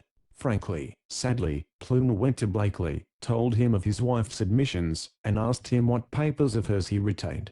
For a moment, Blakely had blazed with indignation, but Plume's sorrow, and utter innocence of wrong intent, stilled his wrath, and led to his answer. Every letter of Mrs. Plume's I burned before she was married, and I so assured her. She herself wrote, asking me to burn, rather than return them, but there were letters and papers I could not burn, brought to me by a poor devil that woman Elise had married, tricked into jail, and then deserted. He disappeared afterward, and even Pinkerton's people haven't been able to find him. Those papers are his property. You and Colonel Byrne are the only men who have seen them, though they were somewhat exposed just after the fire. She made 3 attempts to get me to give them up to her. Then, I believe, she strove to get Downs to steal them, and gave him the money with which to desert and bring them to her. He couldn't get into the iron box, couldn't lug it out, and somehow, probably, set fire to the place, scratching matches in there. Perhaps she even persuaded him to do this as a last resort. He knew I could get out safely. At all events, he was scared out of his wits, and deserted with what he had. It was in trying to make his way eastward by the Wingate Road that there came the last of poor ups and downs. And so the story of this baleful influence over a weak, half-drugged girl, her mistress, became known to Plume, and gradually to others. It was easy for Elise to make her believe that, in spite of the word of a gentleman, her impulsive love letters were still held by Blakely, because he had never forgiven her. It was Elise, indeed, who had roused her jealousy, and had done her best to break that engagement with Blakely and to lead to the match with the handsome man. Devoted Major. Intrigue and lying, were as the breath of the woman's nostrils. She lived in them. But Sandy was never to see her again. Woman walk in the night was woman walk no more. And now the friendless creature stood charged with more crimes than would fill the meagre space of a territorial jail, and yet the one originally laid at her door, though never publicly announced, was now omitted entirely, that of assault with deadly weapon. possibly with intent to kill. Even Mother Shaughnessy and Nora was silenced, and Pat Mullins put to confusion. Even the latest punctured patient at the hospital, Private Todd, had to serve as evidence in behalf of Lise. For Graham, post-surgeon, had calmly declared that the same weapon that so nearly killed Pat Mullins had as nearly and neatly done the deed for Todd, the keen Apache knife of Princess Natsy. The heathen child was making her usual night visit to her white lover, said Wren grimly, having in mind the womanly shape he had seen that starlit morning at Blakely's rear door. "You're right in one guess, Robert Wren," was the prompt answer of his friend and fellow Scot, who glared at Janet, rather than his convalescent as he spoke, and Gerang into Auntie. She was trying, and didn't know the way. She was trying, for she had his watch and pocketbook. "Yorang if you think she was ever there before or after. The slut you saw crying at his back door was that Queen Elise, and ye well know there was no love lost between them. Go say your prayers, man, for every wicked thought you've had of him or of that poor child. Between them they saved your Angela." Chapter 27. The Parting by the Waters. Day I may tell Miss Angela but never you, had Mr. Blakely said, before setting forth on his perilous essay to find Angela's father, and with native tenacity Miss Wren the elder had remembered the words and nourished her wrath. It was strange, indeed, that Plume, an officer and a gentleman, should have bethought him of the austere Vestal as a companion witness to Blakely's supposed iniquity, but, between these two natures, one strong, one weak, there had sprung up the strange sympathy, that is born of a common, deep-rooted, yet ill-defined antipathy, one for which neither she nor he could yet give good reason, and of which each was secretly ashamed. Each, for reasons of her or his own, cordially disliked the bugologist, and each could not but welcome evidence to warrant such dislike. It is human nature. Janet Wren had strong convictions that the man was immoral, if for no other reason than that he obviously sought Angela, and as obviously avoided her. Janet had believed him capable of carrying on a liaison with the dame who had jilted him, and had had to see that theory crushed. Then she would have it that, if not the mistress, he dallied with the maid, and when it began to transpire that virulent hatred was the only passion felt for him by that baffling and detestable daughter of Belial, there came actual joy to the soul of the Scotchwoman that, after all, her intuition had not been at fault. He was immoral as she would have him, even more so, for he had taken base advantage of the young and presumably innocent. She craved some proof, and Plume knew it, and, seeing her there alone in her dejection, had bidden her come and look, with the result described. His own feeling toward Blakely is difficult to explain. Kind friends had told him, at St. Louis, how inseparable had been Clarice and this very superior young officer. She had admitted to him the flirtation, but denied all regard for Blakely, yet Plume speedily found her moody, fitful, and unhappy, and made up his mind that Blakely was at the bottom of it. Her desire to go to faraway Arizona could have no other explanation, and though in no way whatever, by look, word, or deed, had Blakely transgressed the strictest rule in his bearing toward the Major's wife, both Major and wife became incensed at him, Plume, because he believed the bugologist still cherished a tender passion for his wife, or she for him. Clarice, it must be owned, because she knew well he did not. Plume sought to find a flaw in his subordinate's moral armor, to warrant the aversion that he felt, and was balked at every turn. It was with joy almost fierce he discovered what he thought to be proof, that the subaltern was no saint, and, never stopping to give his better nature time to rise and rebuke him, he had summoned Janet. It was to sting Blakely, more than to punish the girl. He had ordered Natsy to the guard-room. Then, as the hours wore on, and he realized how contemptible had been his conduct, the sense of shame well-nigh crushed him, and though it galled him to think that some of his own kind, probably, had connived at Natsy's escape, he thanked God the girl was gone. And now, having convinced herself that here at last she had positive proof of Mr. Blakely's depravity, Aunt Janet had not scrupled to bear it to Angela, with sharp and surprising result. A good girl, a dutiful girl, was Angela, as we have seen, but she too had her share of fighting Scotch blood and a bent for revolt that needed only a reason. For days Aunt Janet had bidden her shun the young man, first naming Mrs. Plume, and then Elsie as the cause and correspondent. One after another Graham had demolished these possibilities, to the end that even Wren was ashamed of his unworthy suspicions. Then it was Natsy who was the prey of Blakely's immorality, and for that, Janet declared, quite as much as for stabbing the soldier. The girl had been sent to the cells. It was late in the day when she managed to find Angela away from her father, who, realizing what Nazi had done and suffered to save his own ewe lamb, was now in keen distress of mind, because powerless to raise a hand to aid her. He wondered that Angela seemed so unresponsive that she did not flare up in protest at such degrading punishment for the girl who had saved her life. He little knew how his daughter's heart was burning within her. He never dreamed that she too was suffering, torn by conflicting emotions. It was a sore thing to find that in her benefactress lived an unsuspected rival. Just before sunset she had left him and gone to her room to change her dress for the evening, and Janet's first swoop was upon her brother. Once before during the exciting day she had had a moment to herself and him. She had so constantly fanned the flame of his belief in Blakely's gallantries as even to throttle the sense of gratitude he felt, and, in spite of herself, that she felt for that officer's daring and successful services during the campaign. She felt, and he felt, that they must disapprove of Blakely, must stamp out any nascent regard that Angela might cherish for him, and to this end, would never in her presence admit that he had been instrumental in the rescue of his captain, much less his captain's daughter.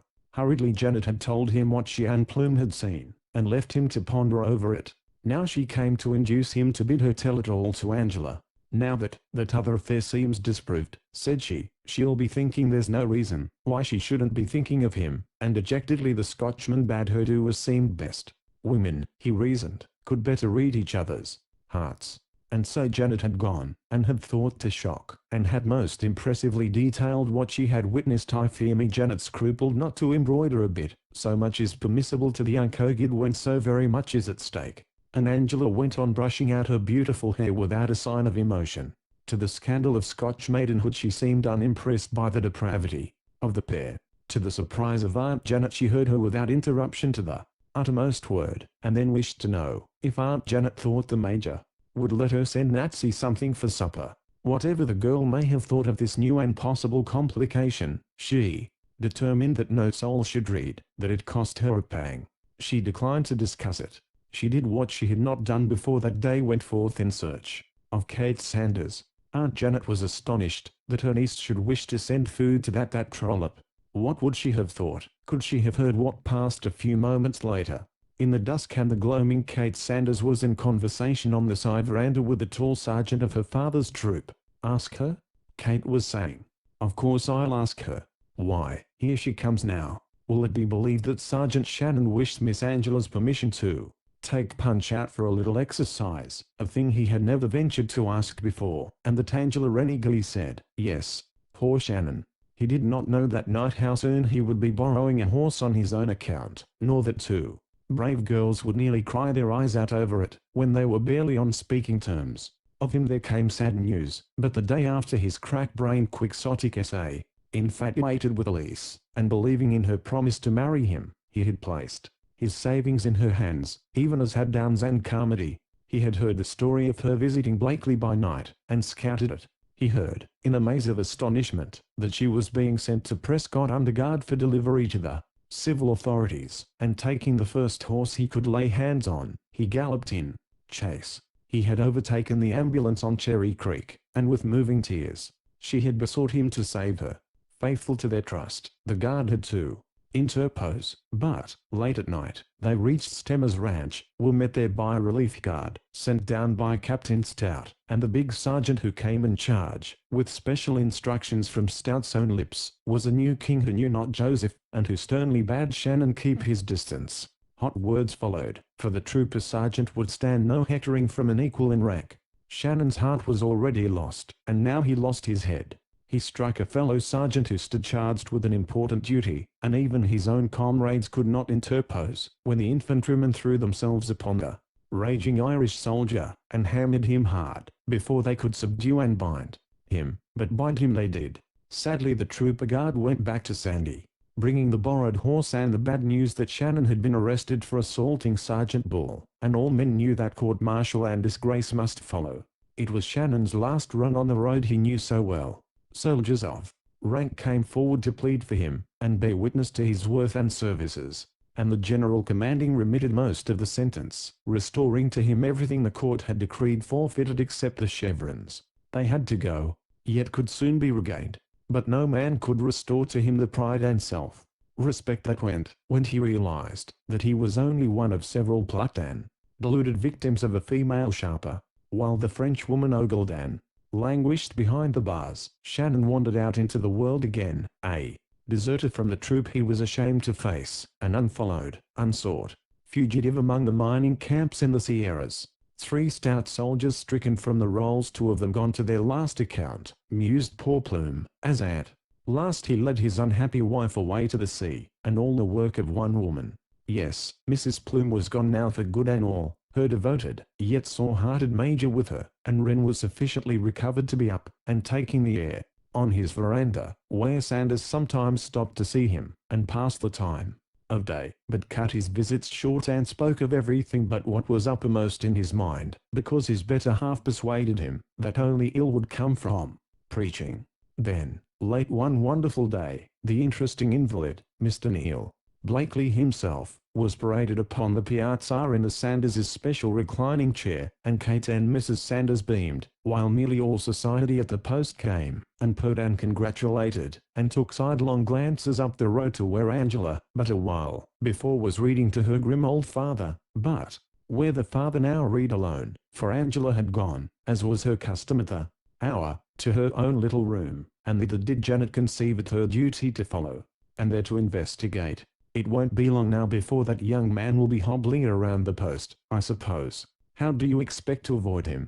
Said the elder maiden, looking with uncompromising austerity at her niece.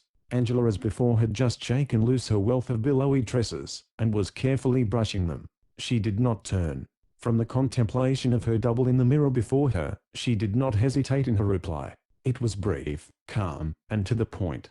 I shall not avoid him, Angela. And after all, your father and I have told you. And Aunt Janet began to bristle.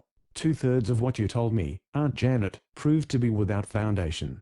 Now I doubt the rest of it. And Aunt Janet saw the big eyes beginning to fill, saw the twitching at the corners of the soft sensitive lips, saw the trembling of the slender white hand, and the ominous tapping of the slender, shapely foot. But there wasn't a symptom of fear or flinching. The blood of the Wrens was up for battle. The child was a woman grown. The day of revolt had come at last. Angela WRRN, rolled Aunt Janet. Do you mean you're going to see him? Speak to him?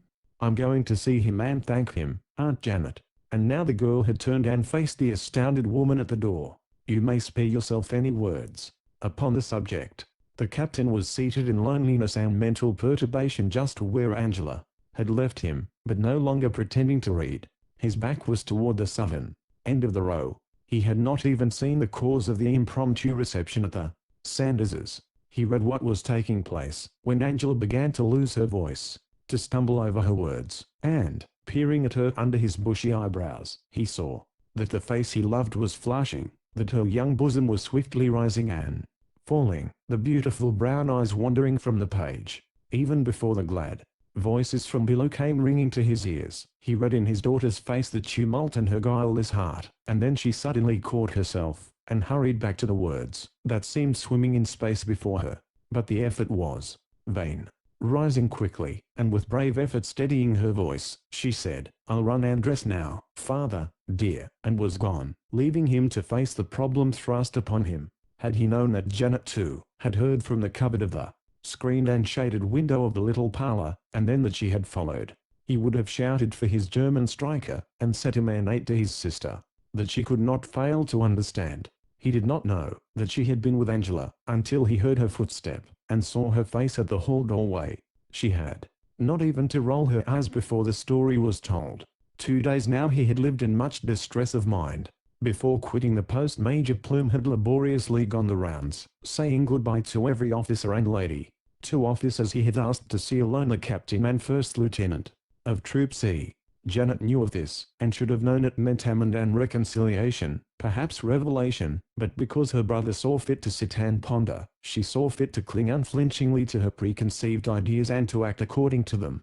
With Graham she was exceeding wroth for daring to defend such persons as Lieutenant Blakely and that Indian squaw. It was akin to opposing weak-minded theories to positive knowledge of facts. She had seen, with her own eyes, the ignorant, but no less abandoned, creature kneeling at Blakely's bedside, her black head pillowed close to his breast. She had seen her spring up in fury at being caught. What else could have so enraged her that she should seek to knife the intruders, argued Janet. She believed, or professed to believe, that but for the vigilance of poor Todd, now quite happy in his convalescence, the young savage would have murdered both the Major and herself. She did not care what Dr. Graham said. She had seen, and seeing, with Janet, was believing. But she knew her brother well, and knew that since Graham's impetuous outbreak he had been wavering sadly, and since Plume's parting visit had been plunged in a mental slough of doubt and distress. Once before his stubborn Scotch nature had had to strike its colours and surrender to his own subaltern, and now the same struggle was on again, for what Plume said, and said in presence of grim old Graham, fairly startled him. You are not the only one to whom I owe an apology, Captain Wren. I wronged you when you were shielding my wife at no little cost to yourself. I wronged Blakely in several ways, and I have had to go and tell him so and beg his pardon. The meanest thing I ever did was bringing Miss Wren in there to spy on him, unless it was in sending that girl to the guardhouse. I begged her pardon, too, if she could be found. Yes, I see you look glum, Wren, but we've all been wrong, I reckon. There's no mystery about it now. And then Plume told his tale and Wren meekly listened. It might well be, said he, that Nancy loved Blakely. All her people did. She had been watching him from the willows as he slept that day at the pool. He had forbidden her following him, forbidden her coming to the post, and she feared to wake him. Yet when she saw the two prospectors that had been at Hart's ride over toward the sleeping officer, she was startled. She saw them watching, whispering together. Then they rode down, and tied their horses among the trees 100 yards below, and came crouching along the bank. She was up in an instant, and over the stream at the shallows, and that scared them off long enough to let her reach him. Even then, she dare not wake him for fear of his anger at her disobedience, but his coat was open, his watch and wallet easy to take. She quickly seized them, the little picture case being within the wallet at the moment, and sped back to her covert. Then Angela had come cantering down the sandy road, had gone on down stream, passing even the prowling prospectors, and after a few minutes had returned, and dismounted among the willows above where Blakely lay. Angela, whom poor Natsy believed to be Blakely's sister. Natsy supposed her looking for her brother, and wondered why she waited. Natsy finally signaled and pointed when she saw that Angela was going in disappointment at not finding him. Natsy witnessed Angela's theft of the net and her laughing ride away. By this time the prospectors had given up, and gone about their business, and then, while she was wondering how best to restore the property, Lola and all Chisay had come with the annoying news that the agent was angered and had sent trailers after her. They were even then only a little way upstream. The three then made a run for the rocks to the east, and there remained in hiding. That night Natsy had done her best to find her way to Blakely with the property, and the rest they knew. The watch was dropped in the struggle on the mesa, when Mullins was stabbed. The picture case that morning at the Major's quarters. Was it Blakely told you all this, sir? Wren had asked, still wrong-headed and suspicious. No, Wren. It was I told Blakely. All this was given me by Lola's father, the interpreter, back from Chevelin's Fort Coney yesterday. I sent him to try to persuade Natsy and her kinsfolk to return. I have promised them immunity. Then Plume and Graham had gone, leaving Wren to brood and ponder, and this had he been doing 2 mortal days and nights without definite result. And now came Janet to bring things to a head. In grim and ominous silence he listened to her recital, saying never a word until her final appeal. Robert, is our girlie going daft, do you think? She solemnly said to me too. Me but a minute ago. I mean to go to him myself and thank him. And solemnly the soldier looked up from his reclining chair, and studied his sister's amazed and anxious face. Then he took her thin white hand between his own thin brown paws and patted it gently. She recoiled slowly as she saw contrition, not condemnation, in his blinking eyes. God forgive us all, Janet. It's what I ought to have done days ago. Another cloudless afternoon had come, and, under the willows at the edge of the pool, a young girl sat daydreaming, though the day was nearly done. All in the valley was wrapped in shadow, though the cliffs and turrets across the stream were resplendent in the radiance of slanting sunshine. Not a whisper of breeze stirred the drooping foliage along the sandy shores, or ruffled the liquid mirror surface. Not a sound, save drowsy hum of beetle, or soft murmur of rippling waters among the pebbly shadows below, broke the vast silence of the scene. Just where Angela was seated that October day on which our story opened, she was seated now, with a greyhound stretched sprawling in the warm sands at her feet, with Punch blinking lazily, and switching his long tail in the thick of the willows. And somebody else was there, close at hand. The shadows of the westward heights had gradually risen to the crest of the rocky cliffs across the stream. A soft, prolonged call of distant trumpets summoned homeward for the coming night the scattered herds and herd guards of the post, and, rising suddenly, her hand upon a swift throbbing heart, her red lips parted in eagerness or excitement.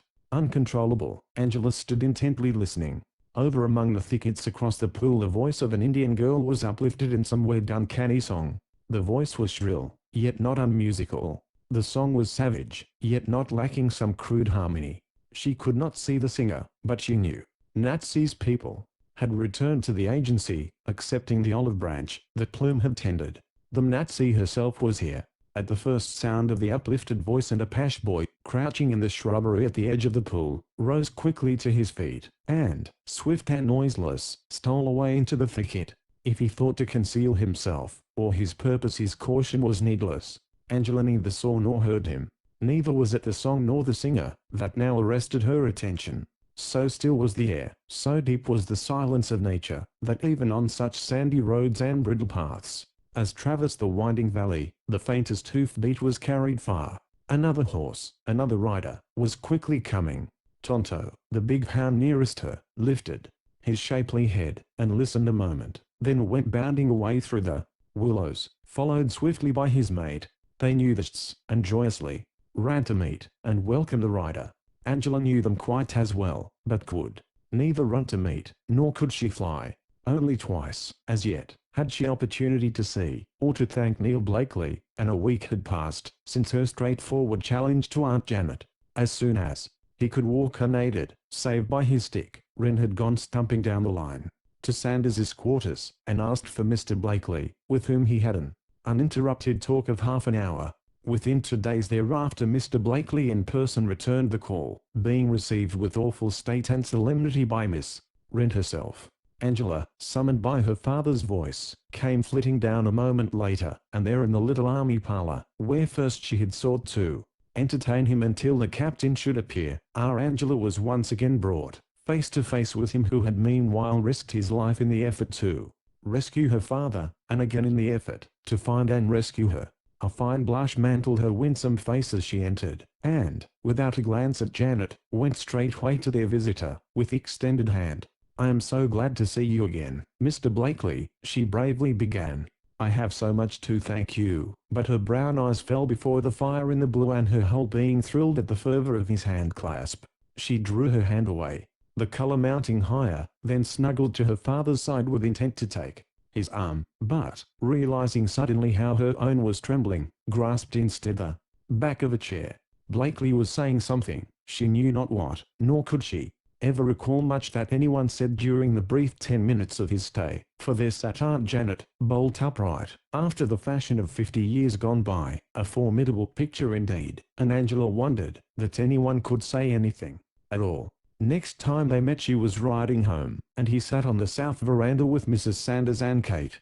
She would have ridden by with just a nod and smile, but, at sight of her, he hobbled down the steps, and came hurriedly out to speak, whereupon Mrs. Sanders, who knew much better, followed to help him, and she said, "Help, indeed," quoth angry Kate, usually most dutiful of daughters. "You'd only hinder." But even the presence had not stopped his saying, "The doctor promises I may ride Hart's single-footer in a day or two, Miss Angela," and then, and now it was a single-footer coming, the only one at Sandy. Of course it might be Hart, not Blakely, and yet Blakely had seen her as she rode away. It was Blakely's voice, how seldom she had heard, yet how well she knew it, answering the joyous welcome of the hounds. It was Blakely who came riding straight in among the willows, a radiance in his thin and lately pallid face. Blakely who quickly, yet awkwardly, dismounted, for it still caused him pain, and then, forgetful of his horse, came instantly to her as she stood there, smiling, yet tremulous.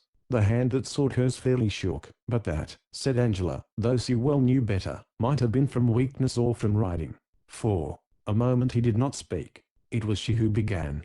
She thought he should know at once. "Did you hear her singing too?" she hazarded. "Hear who?" he replied, grudgingly letting go the hand, because it pulled with such determination. "Why, Natsy, I suppose. At least I haven't seen her," she stammered, her cheeks all crimson now. "Natsy, indeed," he answered, in surprise, turning slowly and studying the opposite willows. "It is only a day or two since they came in. I thought she'd soon be down." Obviously her coming caused him neither embarrassment nor concern. "She still has a note case of mine. I suppose you heard?" And his clear blue eyes were fastened on her lovely downcast face. "Something. Not much," she answered, drawing back a little, for he stood so close to her she could have heard the beating of his heart but for her own. All was silence over there in the opposite willows, but so it was the day Natsy had so suddenly appeared from nowhere, and he saw the hurried glance she sent across the pool. "Has she worried you?" he began. "Has she been spying?" he was going to say, and she knew it, and grew redder still with vexation. Natsy could claim at least that she was not without a shining example, had she come there to spy, but Blakely had that to say to her that deserved undivided attention, and there is a time when even one's preserver and greatest benefactor may be de trop. "Will you wait one moment?" he suddenly asked.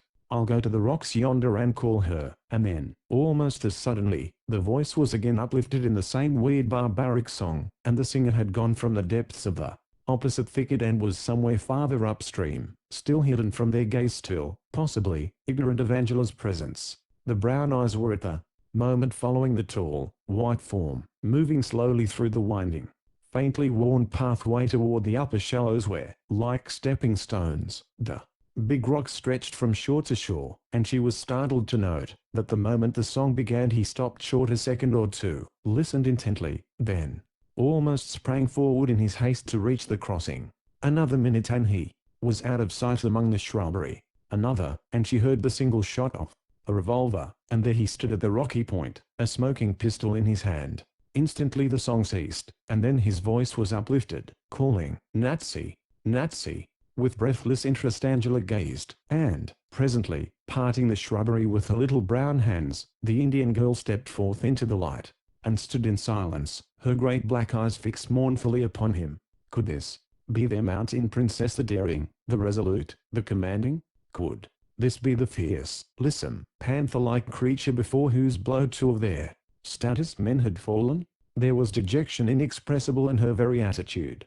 There was no longer bravery or adornment in her dress. There was no more of Queen of Chieftains' daughter in this downcast child of the desert. Natsy wrenched her hand from that of Blakely, and with the spring of a tigress bounded away. Natsy wrenched her hand from that of Blakely, and with the spring of a tigress bounded away. He called again, "Natsy," and held forth his hand. Her head had drooped upon her breast, but, once again, she looked upon him, and then, with one slow, hesitant, backward glance about her, stepped forward, her little, moccasined feet flitting from rock to rock across the murmuring shallows, until she stood before him. Then he spoke, but she only shook her head and let it droop again, her hands passively clasping.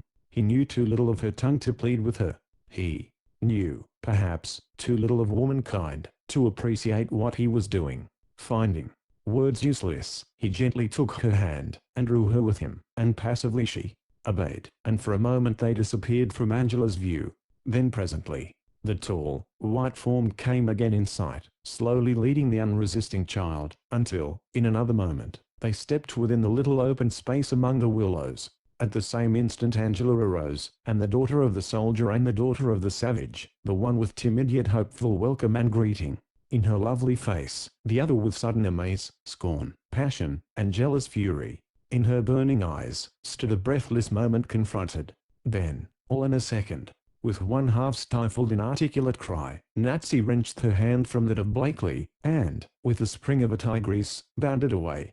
Just at the edge of the pool she halted, whirled about, tore from her bosom a flat, oblong packet and hurled it at his feet. Then, with the dart of a frightened deer, drove through the northward willows.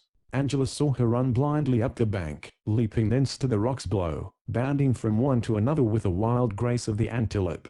Another instant and she had reached the opposite shore, and there, tossing her arms wildly above her head, her black dresses streaming behind her, with a cry that was almost a scream, she plunged into the heart of the thicket. The stubborn branches closed behind her, and our Apache queen was gone. As they met, so had they parted, by the waters of the pool. When Blakely turned again to Angela, she too was gone. He found her a little later, her arms twined about her pony's neck, her face buried in his mane, and sobbing as though her heart would break. On a soft starlit evening within the week, no longer weeping, but leaning on Blakely's arm, Angela stood at the edge of the bluff, looking far out over the red rock country to the northeast. The sentry had reported a distant signal fire, and several of the younger people had strolled out to see. Whatever it was that had caused the report had vanished by the time they reached the post. So, presently, Kate Sanders started the homeward move, and now even the sentry had